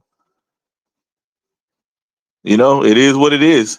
Well, I wouldn't leave either, but still, I wouldn't either. Hey, you know, Ryan. Y'all fucking cooking, bro. Hey, Ryan. Hey, Ryan. I wanna get some context, or I'm a pose a point, and then you shit on it how you see fit. All right, look. with the skull fight, I will argue that Nello never wanted to take that fight. That's why he let the belt go anyway. You know what I'm saying? But funds that was speculated to be thrown out was $80 million. So Turkey Al-Sheikh, because he wants it to be an undisputed versus undisputed type of narrative, that he's going to overpay for the fight. So in a sense, guys at certain levels get to a certain point and then they don't get up for certain guys. Similar to like other sports with like NBA teams and things like that. Like, I might not be up for this Tuesday night game against the Charlotte Hornets versus game 6 in the playoffs where I just kind of got to be up, especially if I'm a champion, if I've seen everything, then I might not just be up for this fight. But I am a professional and you paying me $80. So at 6 a.m. against a guy who I know not coming to fight, y'all gave me $80 million, and I'm just here to just do what I need to do in order to get to this 150 with like Terence Bud Crawford. I understand how that can sound like an excuse, but also I'm just trying to be real and just like at these guys at these levels, like what gets them up in the bed. I think that's even why Terence Crawford, some guys will say that he ducked 154. Maybe that's plausible, but at his age, what he's fighting for, he needs certain guys to kind of get him up and get him motivated to train. So a guy like Canelo Alvarez, who's clear danger, you could go in there and get killed, point blank period. He's going to be locked in, getting up, doing what he got to do. So yeah, he didn't cut the ring off and all that, but I've seen him do it. Like it'd be different if I hadn't seen him at 168 cut off Caleb Plant, cut off Charlo, cut off Billy Joe Saunders when he had to do it. You know what I'm saying? Even in like aspects, cut off EB. You know what I'm saying? Because he was moving a lot. So I know that he has the skill set to do it, but in this particular framework for the purpose of this fight, I don't think he was necessarily up for it. Lastly, what I'll say, then, because this is an even unique point, but my like man posed this to me when I was talking about this. Nello said in an interview, yo, I get a percentage of the hot dogs, a percentage of the pop, a percentage of this. So 80%. yeah, he getting different. He's getting a different lion's share of the money. So I think that once you get that type of money and like that type of thing, that's gonna and like incentivize you to perform differently, possibly. So if people are coming in paying all this and I'm getting the money off this, I am incentivized more to have fights go longer so that people can go buy drinks, go buy more food, go buy merch, go buy this. I'm incentivized to carry somebody a lot longer because I get a more lion's share of the revenue coming in. So yes, guys are fighters and they want to get guys out. But I mean, once, because I mean, even in like all those fights, Charlo, EB, Jaime Munguia, you know what I'm saying? He was clearly up in those rounds. So at this point, I don't got to necessarily step the foot on the gas. I'm just trying to give a show, give some type of entertainment for the fans. So I'm still fighting, still engaging, but I'm also incentivized to keep the fight going longer because there's more money for me with the extra spending that the fans will be doing. I thought that was an excellent point by my man. I feel like I knew that, but it's just like, all right. So what y'all? I mean, take your fighter boxing hats off. Like we understand that niggas want to fight and rumble, but does that point about the business acumen of Canelo? Do you think that that's plausible? Nah, man, because instead that of was talking about a knockout, we talking about a win that was lackluster from Canelo.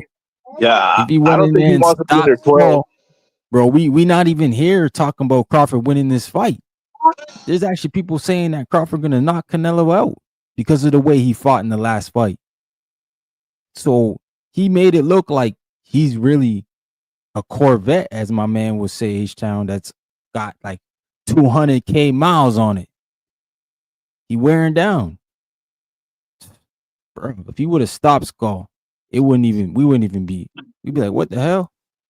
Why Crawford getting in here? He just beat up a 168 pounder. I also believe he didn't want to go 12, but there wasn't any danger there, so he was like, fuck it. You know? Because I think if the situation would have presented itself for him to stop him, he would have done it. He just didn't want to go get it. He didn't want And that fight. He didn't want that fight, and I'm pretty sure he knew that they weren't going to give Skull the goddamn win. I think everybody knew they weren't going to give Skull the goddamn win. That's I their, agree. that's their I boxing agree. politics. Yeah, I agree with what everybody's saying, and that's the point I'm trying to make. Is that if Canelo can be aware of all the politics involved and have moments of where he pushes the gas, take his foot off the gas, and makes a strategic decision, I mean, why can't that apply to other fighters as well? That's all I'm saying. So I agree. I mean, if Canelo could say, "Hey, I'm gonna take this money, I'm gonna breeze through Skull. I don't care about what people think," you know what I mean? Because I don't really want the fight, but I got to do it because it's a part of a deal. Hey, I get it. I can understand that. Why is it so hard to understand that Crawford fighting against Madrimov could have pushed the gas on Madrimov, but realized like, look, why? I've been out for a little bit. I'm a coast. I'm a play it smart. I'm a play it safe. There's no point in me doing that. I know I'm gonna win this fight, and et cetera, because it's gonna land me something a little bigger and greater. Because if I can show some vulnerability, if I can show some weakness, it goes more in my favor. You know what I mean? Why But is that hard for people to believe? The Canelo fight wasn't a thing. That's what people keep pretending like this was a thing for a long time. No, it wasn't. Agreed. Even Bud himself said, "I don't ever see myself fighting Canelo." Correct. He did say that, but You know, you know how that is, though. Bud has credit to him thinking fighting Canelo was talking to Bill Haney. He said it. Yeah. He goes, "Well, Bill kind of convinced me." because we had a talk. Correct. Nah, I don't think Canelo had anywhere else to go. And since Who else was he gonna fight? he's a Turkey's guy, he probably said, "Hey, you know, Turkey's like, what about you and Canelo and this much money?" And he was like, "Well, I'm about to retire in a little bit. Fuck it." You funny. So you don't think Crawford is doing it for legacy at all? For trying to just do something? No, his legacy set. 2-time undisputed. His legacy set. No. Okay, I got you there, H-Town. I hear you, but you're telling me you don't believe that Terence Crawford is fighting Canelo because simply it is just a major milestone. Yeah, hell no. If there wasn't $50 million on the line, he would have been with his first statement. Which your first statement is usually how you really feel. But he's like, nah, there's weight classes for a reason. I don't see myself fighting Canelo. But once that 50 million was, what about this? You know what? I see myself fighting Canelo. And yeah. So I get based on what motivated you're too. saying, I get. Oh, go ahead, Ryan. No, I get motivated too. Money's motivation, but like I feel like you know that we change our minds sometimes though. H-Town. Sometimes we may say, you know, hey, you know, I don't think I can do that. I'm not into it, and then you realize later on, and you think about it, and you say, wait, maybe if somebody presents the right argument and gets you to see a different perspective. And then you start saying, wait a second, maybe this can happen. And then the money is the incentive. You're like, wait a second. Okay. Yeah. Like, why can't a person say something and then change their mind because they come? Go ahead. I guarantee you, if he was getting $5 million for this fight, he'd say, fuck no. Turkey Al-Sheikh said in the Boxing Voice interview, which is going to add to your point, 444, about people changing their mind, but also kind of add to like Bud was just doing this for a payday. Turkey Al-Sheikh said in the Boxing Voice interview that Bud came to me and said, hey, after this Canelo fight, this is my last fight. This is my last fight. Then he went to him and said, after the press conferences, he said, yo, I think I might got 2 to 3 more in me. That was fun and all that. So he's a brother that likes to change his mind and things like that. However, that first point of this is it is an indicator of something in his mind of what he recognizes of the reality of the fight. Whether that's because he's in a win-win situation. He's going to get an exorbitant amount of money, and when he loses, because I think he will lose, nobody going to be like, hey, Bud, yo, my man, you was tripping. Like, yo, they're going to say, yo, he dared to be great. He tried his best. He a 2-time undisputed. He fought one of the best. Nobody going to trip. Nello the one going to get all the backlash if he lose. So he was the one that's like, he knew, yo, I'm gonna just take my 50 million and bounce off a great effort. This is my cash out of the sport. Now, after the press conference, he changed his mind, rightfully so. But with that statement, there was some things already locked in on his mind. I think that's a fair statement, or like fair to make that assume. Yeah, your mic is a little scratchy, Khaled. We had somebody in the background, but now they jumped out. Oh, my bad. Let me take my headphones off. Yeah, but that's one of the golden rules of fighting. Once a fighter starts talking about retirement, he needs to stop fighting, because that's when you don't get hurt. That's when you're not in it no more. Once your mind starts checking out, the body can't work alone without the mind. You know, Porter said it the same way. He said he was already kind of checked out when he fought Bud. He wasn't listening to his dad. He wasn't doing the training he was supposed to be doing. And it is what it is. You know, he said he was mad at his dad at first when he stopped the fight, but then he sat down and thought about it once he cooled down, and it was his fault. He had checked out. He wasn't training. He wasn't listening to his dad. And it is what it is. The results were the results. Hey, something. Go ahead, bro. Go ahead. No, bro. You good. I already My bad. Sean Porter also said that he wanted to do it his way this time, you know, that he had been following his father's instructions and all this time, and he kind of wanted to, you know, kind of implement some things that he thought was like, you know, his way, so to say, you know, that was something he kind of implemented that was different from his normal regimen. Just to add on to what you're saying, H-Town. Yeah, and the normal regimen was trained like a motherfucker, and he stopped training like a motherfucker. I think. Hey, I think that like like the poll question or like the question of the show is, do we think this fight is gonna be a banger? Something that was talked about on The Voice earlier. Yeah, man. What's up I with don't that? necessarily. Yeah, I don't think that this fight is gonna be super entertaining. I don't Oh, think that it's gonna be the level of one of Nelo's more entertaining fights was Triple G and Nelo #2. Or you know what I'm saying? Even I thought the Jaime Munguia fight was relatively entertaining, but I don't see it. You know what I'm saying? I can see for the first 4 to 5 rounds is going to be not maybe zero action being made unless Nello just come in with zero respect. Like you gonna have to show me, and I'm on you off rip. I think yep. that both guys are gonna fill each other out. I don't foresee Bud looking to engage or take risk like that because like I understand this dog aspect, but I mean you just at 168 pounds and he like know who he in there with. So I think it's gonna be tactical discipline, like just not try to do too much.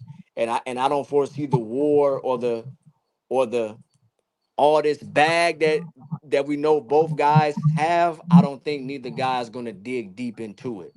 Like I've seen Terence Crawford get into like I don't think that's gonna happen. I don't see similar to Floyd Pacquiao, other big names that have come up. These type of fights have historically kind of let us down. I don't foresee the welterweight getting into an all-out war with the super middleweight and it just lasting for 12 rounds. I don't just if that happens, I want them drug tested. If that happens, I want them drug tested.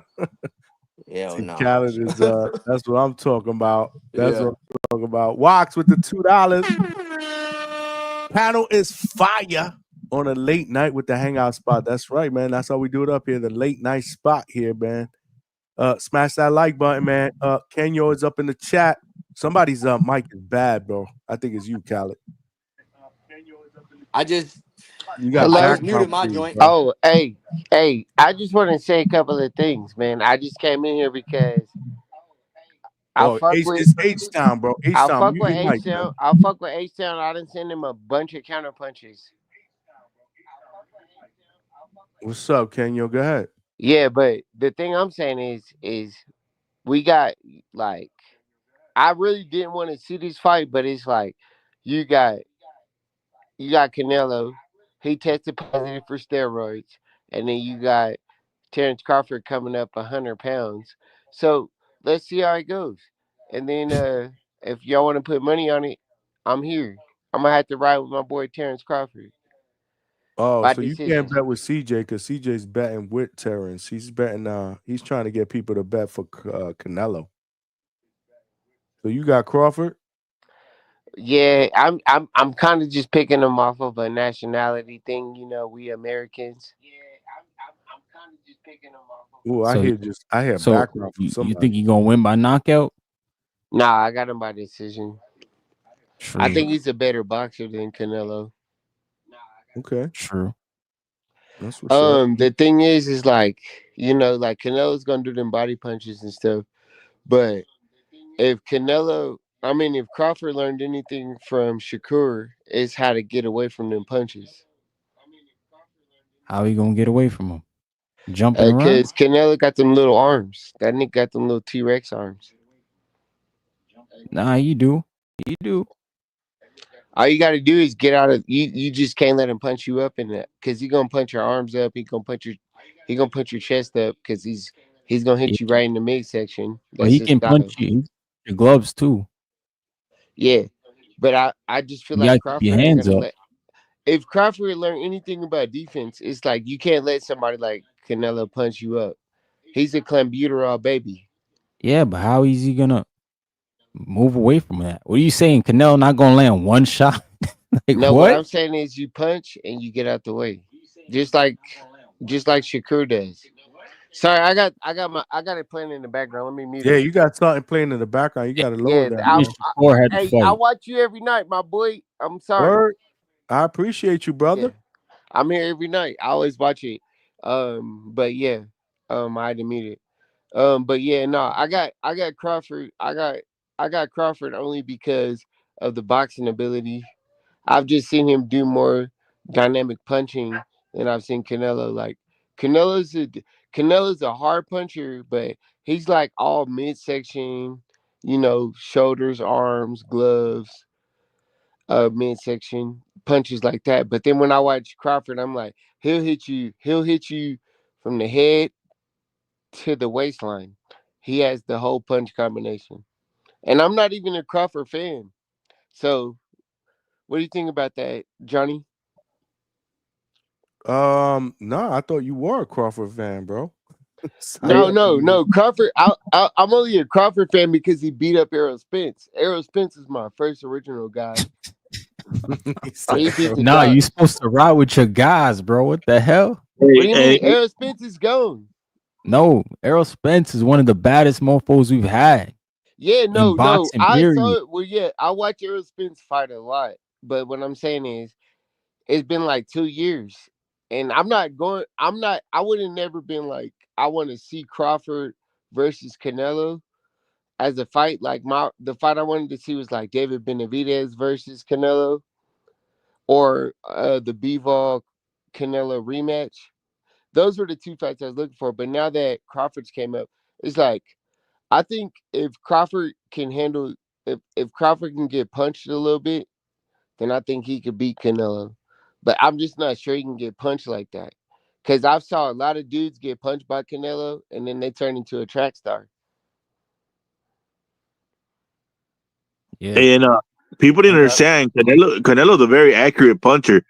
All those punches you think that he's just hitting your arms or he's missing, those are intentional punches. those are calculated, man. Yeah, Yeah, Yeah, but that's what's wear scary. down. I'm like, that's what's got me kind of scared for Crawford. I'm like, bro, I don't think you've been punched like this before. But if he can withstand those punches, I think he'll beat him because he's a better boxer. Like Canelo's an excellent boxer and Crawford's an excellent boxer. So it's like 50-50. I'm just going with Crawford because he's American. I'm gonna always run with the Salute. American over I got anybody. I got it like 70-30 I because got you. I got like 70-30. 70-30. Are you crazy, H-Town? I'm never sending you another counterpunch. Bro. I mean, hey, You honestly, send man, him counter punches, bro. Send him a I counter can't. I punch didn't here. say I sent him counter. I'll send him one. I'll send him one. But I sent H Town. I sent H Town CYP. Um, the other dude from Texas and Tip. I Texas. Who's always the send other him dude counter from punches. Texas? I Who's always the other, send him counter. You know the other dude. He kind of sounds like H Town, but he's not H Town. who's that? Baby Joker? Or, Baby Joker. From Exactly. Texas? It's is Baby that who it Joker. is? Yeah, Yeah, he's from El H Town, Paso. Baby Joker, CYP, and Tip. I always send him counter punches. But hey, nah, man, it's just like I said. I don't see Bud winning the way a lot of people see him winning. They think he's gonna walk him down, stand in the pocket with him. No, I just see him. He's got to box. He's got to move his feet.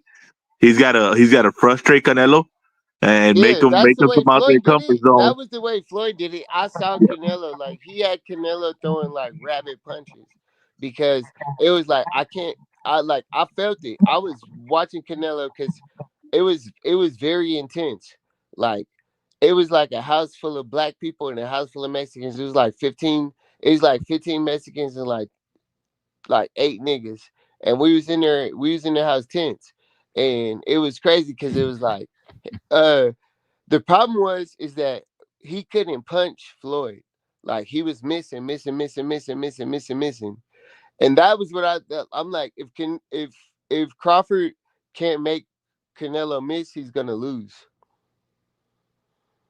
Like you got to make him miss. Yeah. That's the only way you're gonna beat him. Yeah, I got you. H Town. Yeah, yeah. I'm fixing to I gotta hop off mute right you, now, man, man. because I got to go to work. your background is bad, bro. I don't understand why it's never been like this to the last two times I've been on here. But I don't know nah. what But the like hell's going on. I said, man, yeah, Crawford got a chance to win, man. It's just I don't believe the delusion from the people that he's gonna just walk him down. Even Bibble was very very careful, and he was winning the fight. You know, you telling me Crawford to throw all regard out the window and I'm just gonna walk him down. That just H-Town, H-Town, it was great to debate with you though, bro. I know it's all good, man. Yeah, All this love. is It's all love, man. The hangout this is my spot right first here. time debating with you. I Where's always that, listen to your baby? calls. Where's that? I be sending you counter punches all the time. But yeah, Appreciate it it, was big dog. great to debate Appreciate with it. you. Yeah, man. Hey, salute to y'all. Salute to the chat, man. Yeah, and I was watch falling asleep. when Crawford win, you gotta crawl in. You gotta call in and get your crow. Oh no, I will, man. I never run. And I like Right. Bud. People think I don't like Bud. I don't like these new fans. These new fans are some No, weirdos. I'm not a new fan, bro. I'm not a new fan, bro. I'm a fan of the person that all y'all hate. I'm a Tank Davis fan. Oh shit! Wait till we Yeah, get a Tank show popping. Ain't Man, I nobody used to like hates wait, Tank Tank yeah, Davis. before he was here. that's what really I've been saving up all my debates, all my everything for them Tank shows. But Tank is, Tank going through that legal stuff. Now that he got it over with, I'm ready to go with y'all. Let's Cause do it, man. we finna take Lamont Roach out, and then we finna knock off Shakur. Okay. Cause y'all think we scared of them niggas and we not. I'll jump in the ring right now with Shakur. What? No, I'm Damn, just bro, playing. you braver than Tank. I'm just playing. He'll piece You me up. mean you or you mean Tank? Yeah, Tank. I'll put Tank in there. Oh, okay. I was Yeah, about to nah. say, bro. Shakur piece me up. You know Shakur gonna piece me up. Well, I hope Tank got that same energy because that's the fight we want to see, bro. We Word. want to see Tank. Yeah, I want to Cool, see, baby. but I gotta see him. I gotta see him knock off. I gotta see him knock off Lamont Roach first. That's like the fight I want to see. Like, just knock this dude off because he been on a media tour. I'm like, it's just annoying. Like when you win a fight, that's what made me not like Bud. Because I'm like, bro, you was a 0 until you beat Earl Spence. Yeah, but he was the man, so he's supposed to do that. Nah, he's all right. It's cool. But the difference is Roach, you didn't beat Tank. If you're Bruh. listening, you didn't beat Tank. So get off the Bruh. media run, bro. You over here. My man Tank should have been disqualified, dog. Oh man, don't do him like that, bro. You got to go off with the You refs can't call. take timeouts in boxing, dog. That shit don't work like that. This You're ain't right. basketball. You're right, Brian. I'm not Brian. I'm not saying that. Tank shouldn't have been disqualified, but the fight ended in a draw. Just like how we give Devin Haney credit for getting a non-qualified fight or whatever it was Well, that called. wasn't Devin Haney's fault. He didn't test positive. No, what I'm saying is we still know Devin Haney got beat up. No, he did.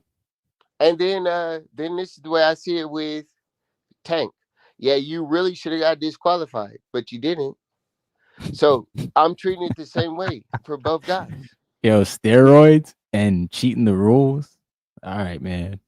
Cheating, Ryan. Cheating, Ryan.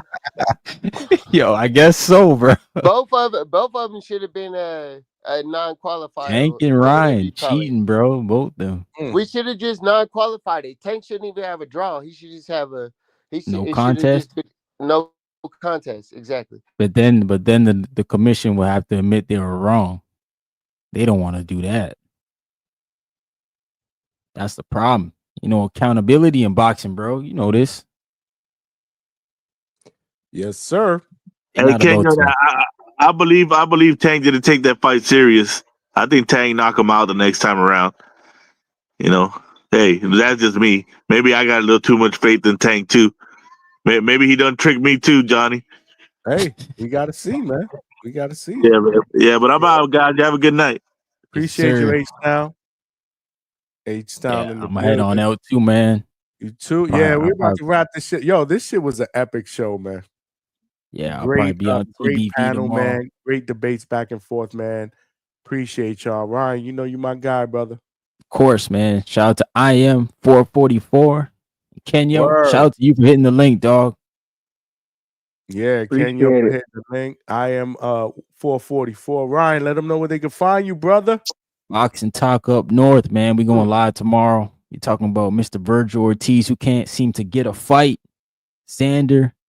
We're gonna break down the undercard of Canelo. And yeah, man, we're just gonna talk boxing. Yeah, I'll be there. You gotta come back on here, bro. Yes, always, sir. bro. You know you're always welcome on this panel, brother. 9 p.m. Eastern. We live tomorrow night. Let's get it. Peace, yo. Appreciate you, Peace, Ryan. y'all. Yeah, man. No, I am 444, man. Great great shit, man. Great calls. Kenya, appreciate you, brother. You there? Kenya. Well, he's on the panel, but he ain't hearing me, man. Kenya, you hear me? I don't know. Something's going wrong. Something's going on with his sound, man.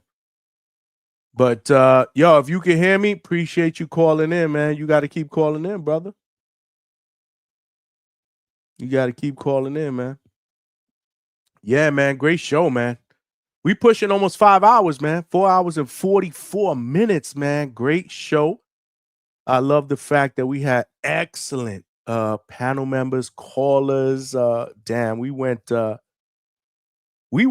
and beyond, man. The boxing talk tonight at the Hangout spot was absolutely fucking insane, bro. Shout out to all of y'all, man. We actually made 100 over. Hey, we actually did over 100 likes. Appreciate y'all. We cooking, man. We cooking over here on YouTube. We also cooking on X. We are streaming live on X. Damn, we got over almost 30, over 30 some odd people. Well, we got over 100 some odd people, man, on both YouTube and X, man. Make sure you guys smash that like button. Subscribe to the Hangout spot, man. We got less than 20 subscribers to get to our next goal of 2.5K, man. 2.5K. My man Wax is up in the building. What's up, Wax? What's up, Johnny? Chilling, man. What's good? What's good, homie? Yeah, I won't say much because it's another one of those long late shows, putting in the shift and all that. Hey, man, this is how we do it up, bro. We building something special here, and you are a big part of it, brother. I appreciate the love and Of course, support man. always, my brother. So all I'll say is Bud. I think I have Bud by a close decision. You taking Bud? But what do you think, man? You think this fight's gonna be exciting? You think it's gonna be boring? What you think, man? I think it'll be back and forth, like a good back and forth, and that's where we'll get that close decision. Like I said, if it's boring, I don't know. if this fight's boring, I'll be more disappointed than boxing has done before in the past. But I see it being an exciting back and forth, and then yeah, Bud will by maybe split, maybe close majority decision. Okay, so you taking Bud by decision. I got you. Okay. And Bud's an underdog, so I might put cheeky 10 on him, but that's that. We'll see how that fight plays out. Nah, I feel you, man. We going as we get closer, though. This is the crazy part about it is this show. This was an absolutely phenomenal show, man. We had great callers, great panel members. I mean, the conversation. I mean, this is what boxing is all. This is what boxing at the Hangout spot is all about tonight, bro. We took a topic and we took it to the next level, bro. With just real hardcore, good back and forth. No cursing. Like it was just good. I mean, it was phenomenal. It was phenomenal. I'm sorry, man. Yeah, nice back and forth debates and all that. And shout out to Ryan too, because Ryan puts out some. Ryan, man, my brother, man, he came on and co-hosted. But yeah. Nah, we'll have him on again. Yeah, no, he said what 9 Eastern time you'll be live on this thing. We'll be on at the same time because I'm going live. I'm going live at 9. I got an interview tomorrow or tonight. We got Rosalinda. We got Rodriguez. Tomorrow's a woman's Women's Wednesday at the Hangout spot. So we got a female fighter who's undefeated, 14-0 with 3 KOs. She also fights at bare knuckles. So I'm sure Treese will love that. Rosalinda Rodriguez is going to be in the building tomorrow. That name sounds familiar, but I think if I saw her face, I might recognize it because I do see those up and comings. Like I do see them on Instagram and Twitter and stuff, and I follow. I'm like, all right, you're doing well for yourself. Her nickname is Venom.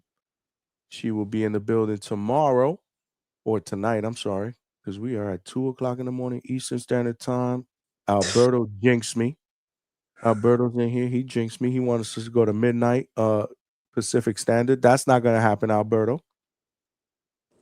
But But we yeah, got a good guest tomorrow on Women's Wednesday. that's all I had to say. So I'll see you I'll see you Friday and Saturday, Johnny. Yeah. Tune in tonight and tomorrow. We're doing our shows to Wednesday and Thursday night, and then I'll see you at the fights. All right. Order. Appreciate you, my brother. Walks up in the building. What's good, Alberto? What you doing in the background, bro? You doing dishes or something? Hey, that's nasty work, Johnny. What's going on in the background, bro? I hear dishes and shit. No, ain't no dishes over here, Johnny. Come on now. What's good, my brother? What's good? What's good? Yeah, Johnny, I've just been, listening in. It's been Finally a good tuned show, in man. after CJ and everybody left. Okay, I got you. No, I had tried to call in earlier, but I I seen it know, was I like a know. It good was panel, so crazy, I let bro. it I rock. had to start timing because there was so many people in the back room that wanted to call in, and I'm not into like 8, 9, 10 people on the panel, people talking over each other. That's not what we do, man. We trying to be structured here. You know what I mean? No, yeah, it was a good dynamic. So I wasn't even tripping. I was like, shit, I'm gonna just go back and watch the show, Nah, you because my guy, man. What's good? yeah, because if you got too many people up here, it just gets into like a screaming match, to see who can get their shit Yeah, off. for sure. And you know me, I'm the type of person where I like to let people cook, and that's what I loved about this panel. They were cooking back and forth. They were respectful.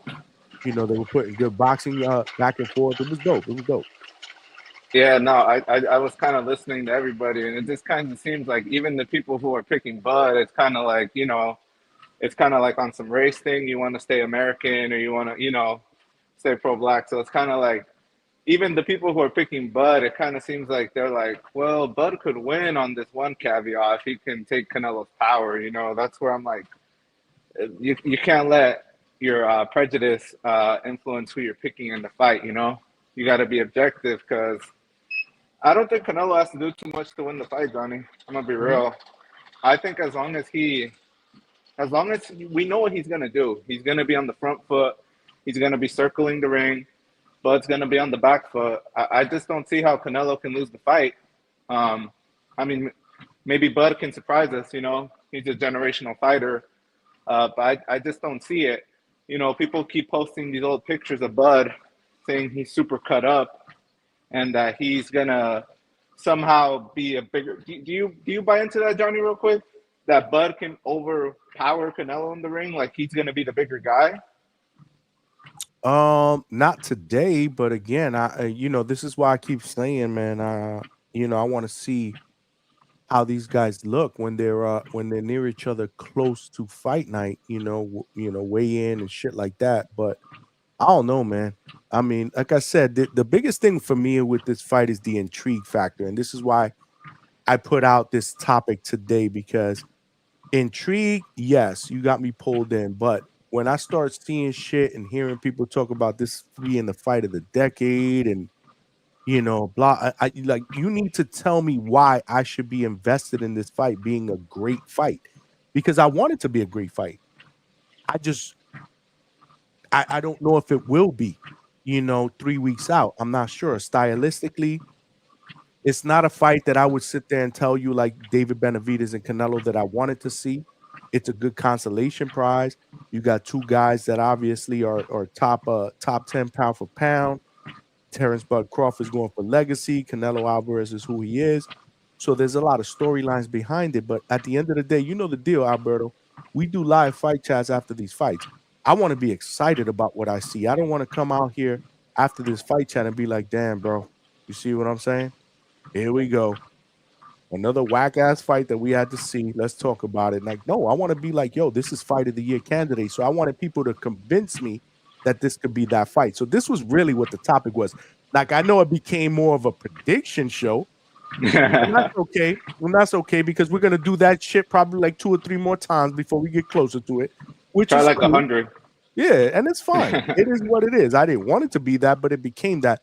It don't matter. At the end of the day, we had a great show, and we're talking about and we're hyping up a fight that, honestly, you want me to be honest?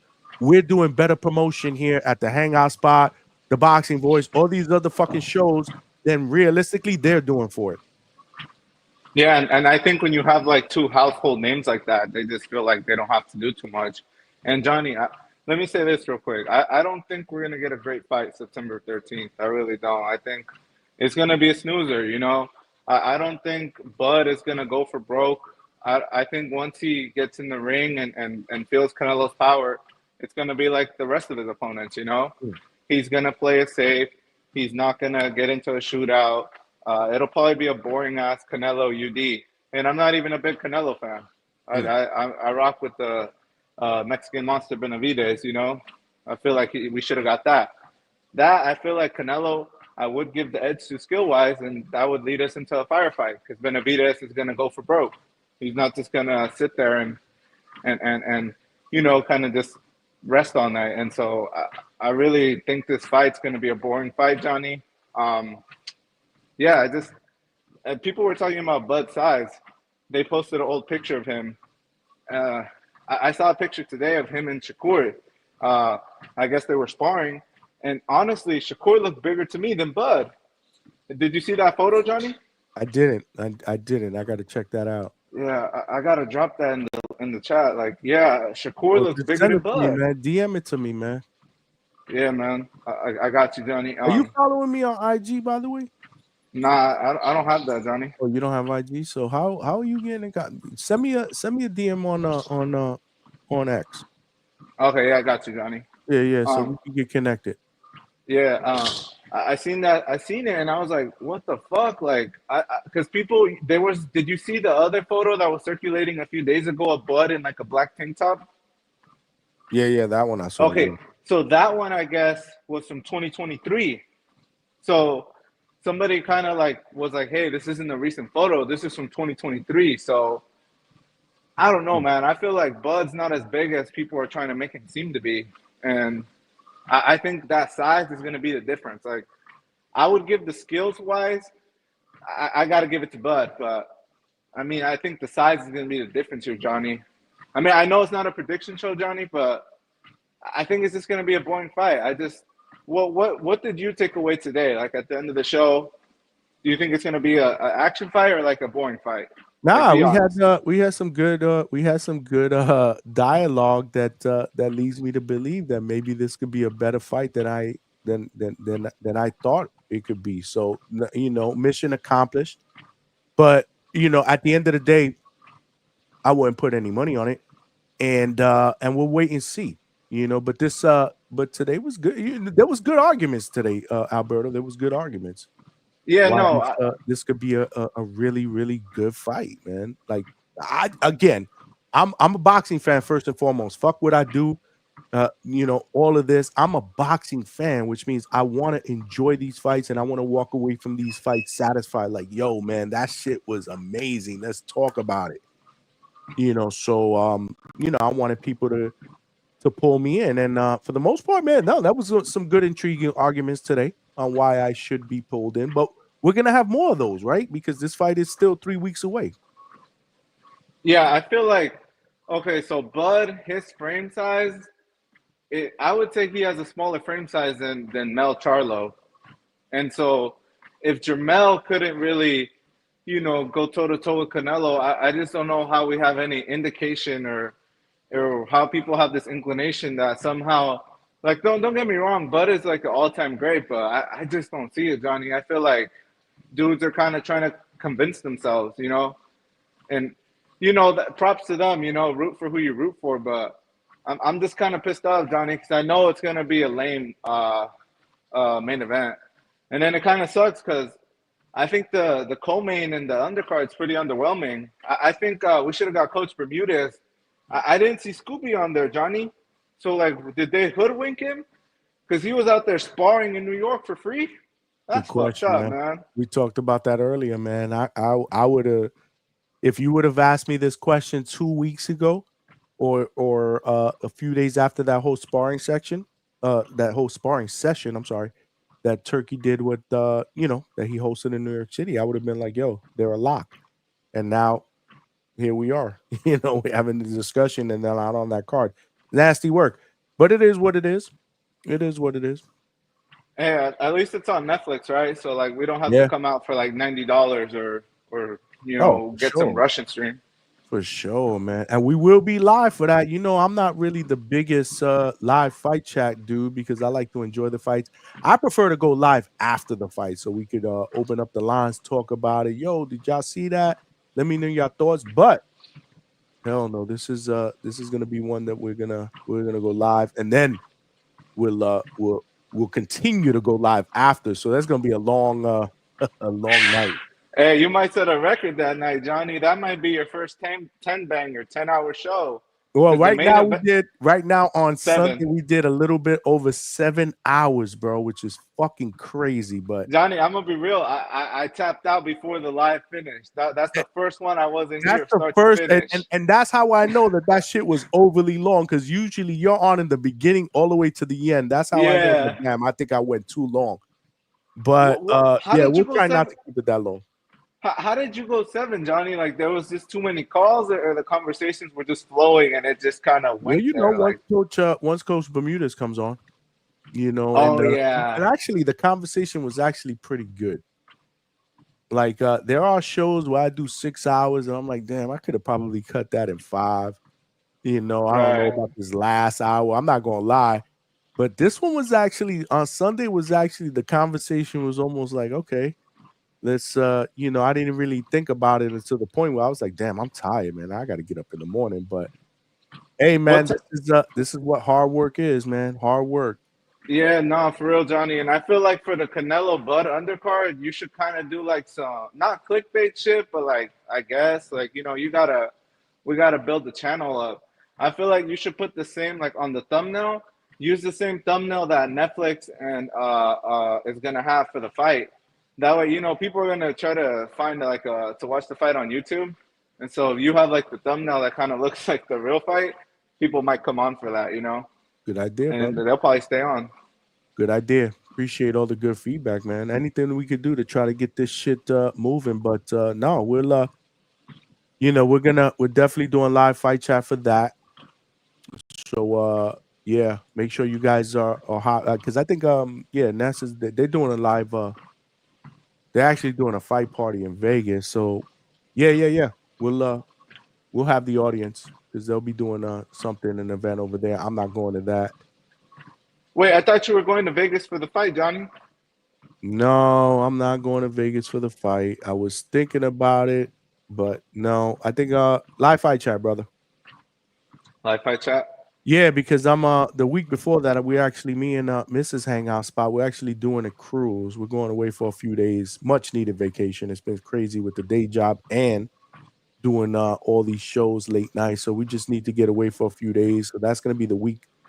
No, not the week before the fight, the first week of September. And then that week of the fight, we will be back. So we'll do shows, previews, predictions, whatever it is, interviews, whatever it is that we have lined up that week going into fight night, and then we'll do a live fight chat and post-fight show.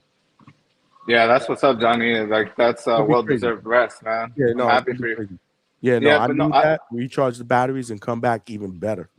yeah, Johnny. I think that week of you need to go live Tuesday for the grand arrivals. Yep. Everyone's gonna be like, "Oh, did you Yep. see how Canelo looks, or did you see Yep. what Bud said?" And Yep. then Wednesday you gotta go live for the press conference. Yep. Oh no, the open media workouts is Wednesdays. Then Thursdays is the press conference. Fridays the weigh-in. We here. We may go live. Yeah, we may go live every night. Yeah. Man. Nah, we gonna put in the work, man. We gonna put in the work, man. It's gonna be epic, man. September's gonna be great. October will be even better. We'll be live boots to ground, live training session, live shows in Atlanta, and then November is gonna be epic. Oh my God, that's the one, Oh. huh? November is gonna be off the charts. That might be your best month, Johnny. We'll see, man. Hopefully, man.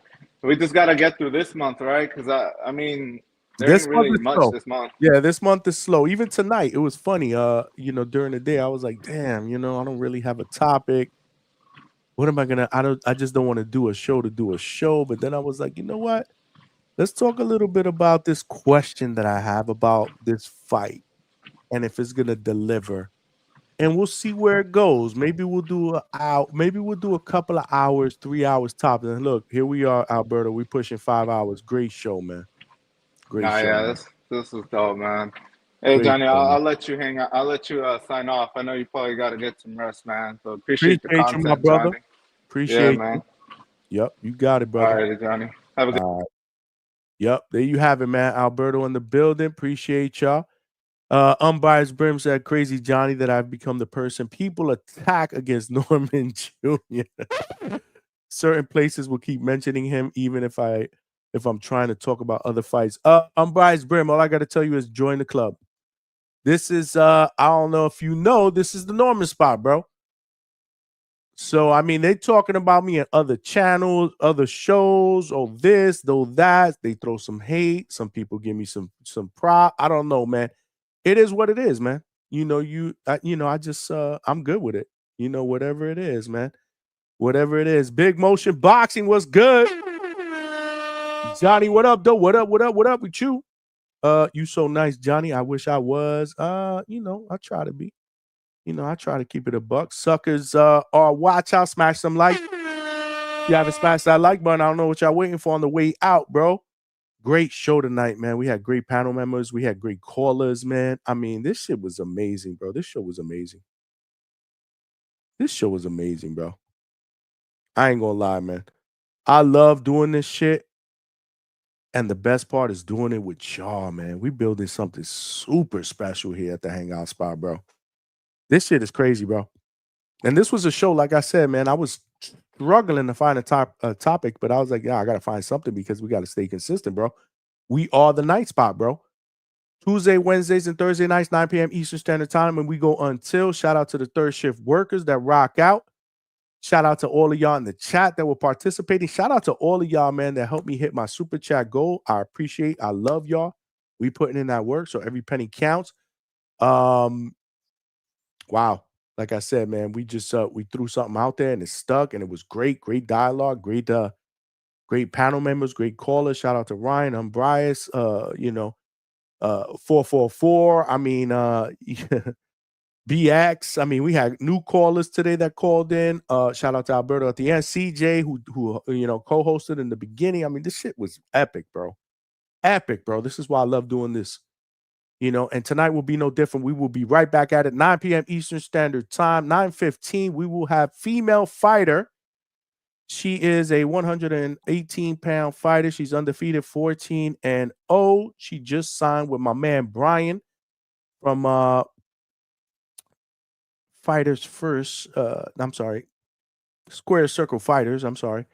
Rosalinda Rodriguez will be in the building. Rosalinda Venom Rodriguez, she's 14-0 with 3 knockouts. She also fights in bare knuckles, so Treese will probably love this interview.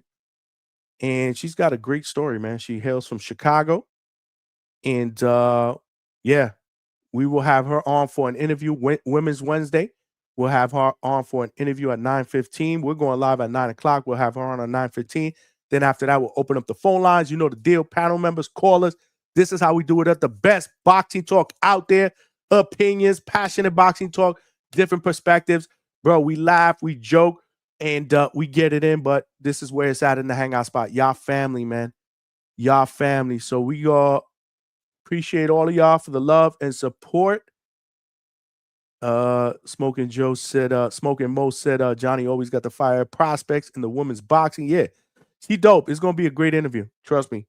It's gonna be a great interview. Women's Wednesday is on tonight, 9 p.m. Eastern Standard Time. And then after that, boxing talk, baby. Boxing talk. I love it. I love it. But make sure you guys tap in. Smash that like button on the way out. Please tell a friend to subscribe. We're trying to get to that next goal, 2.5K. We are close to it. And then after that, 3,000. We got to get to that before November 22nd. The big card in Riyadh, the Norman spot.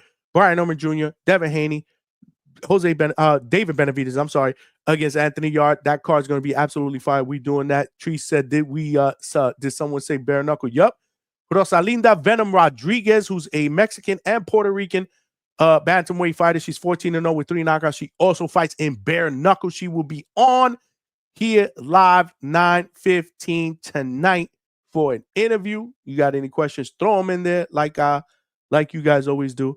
But yeah, man, let's tap out. Let's get ready to rock and roll tonight. Appreciate the love and support, all of y'all. This is your boy Johnny from the Hangout Spot signing out. And I'll talk to y'all tonight at 9 o'clock. Peace.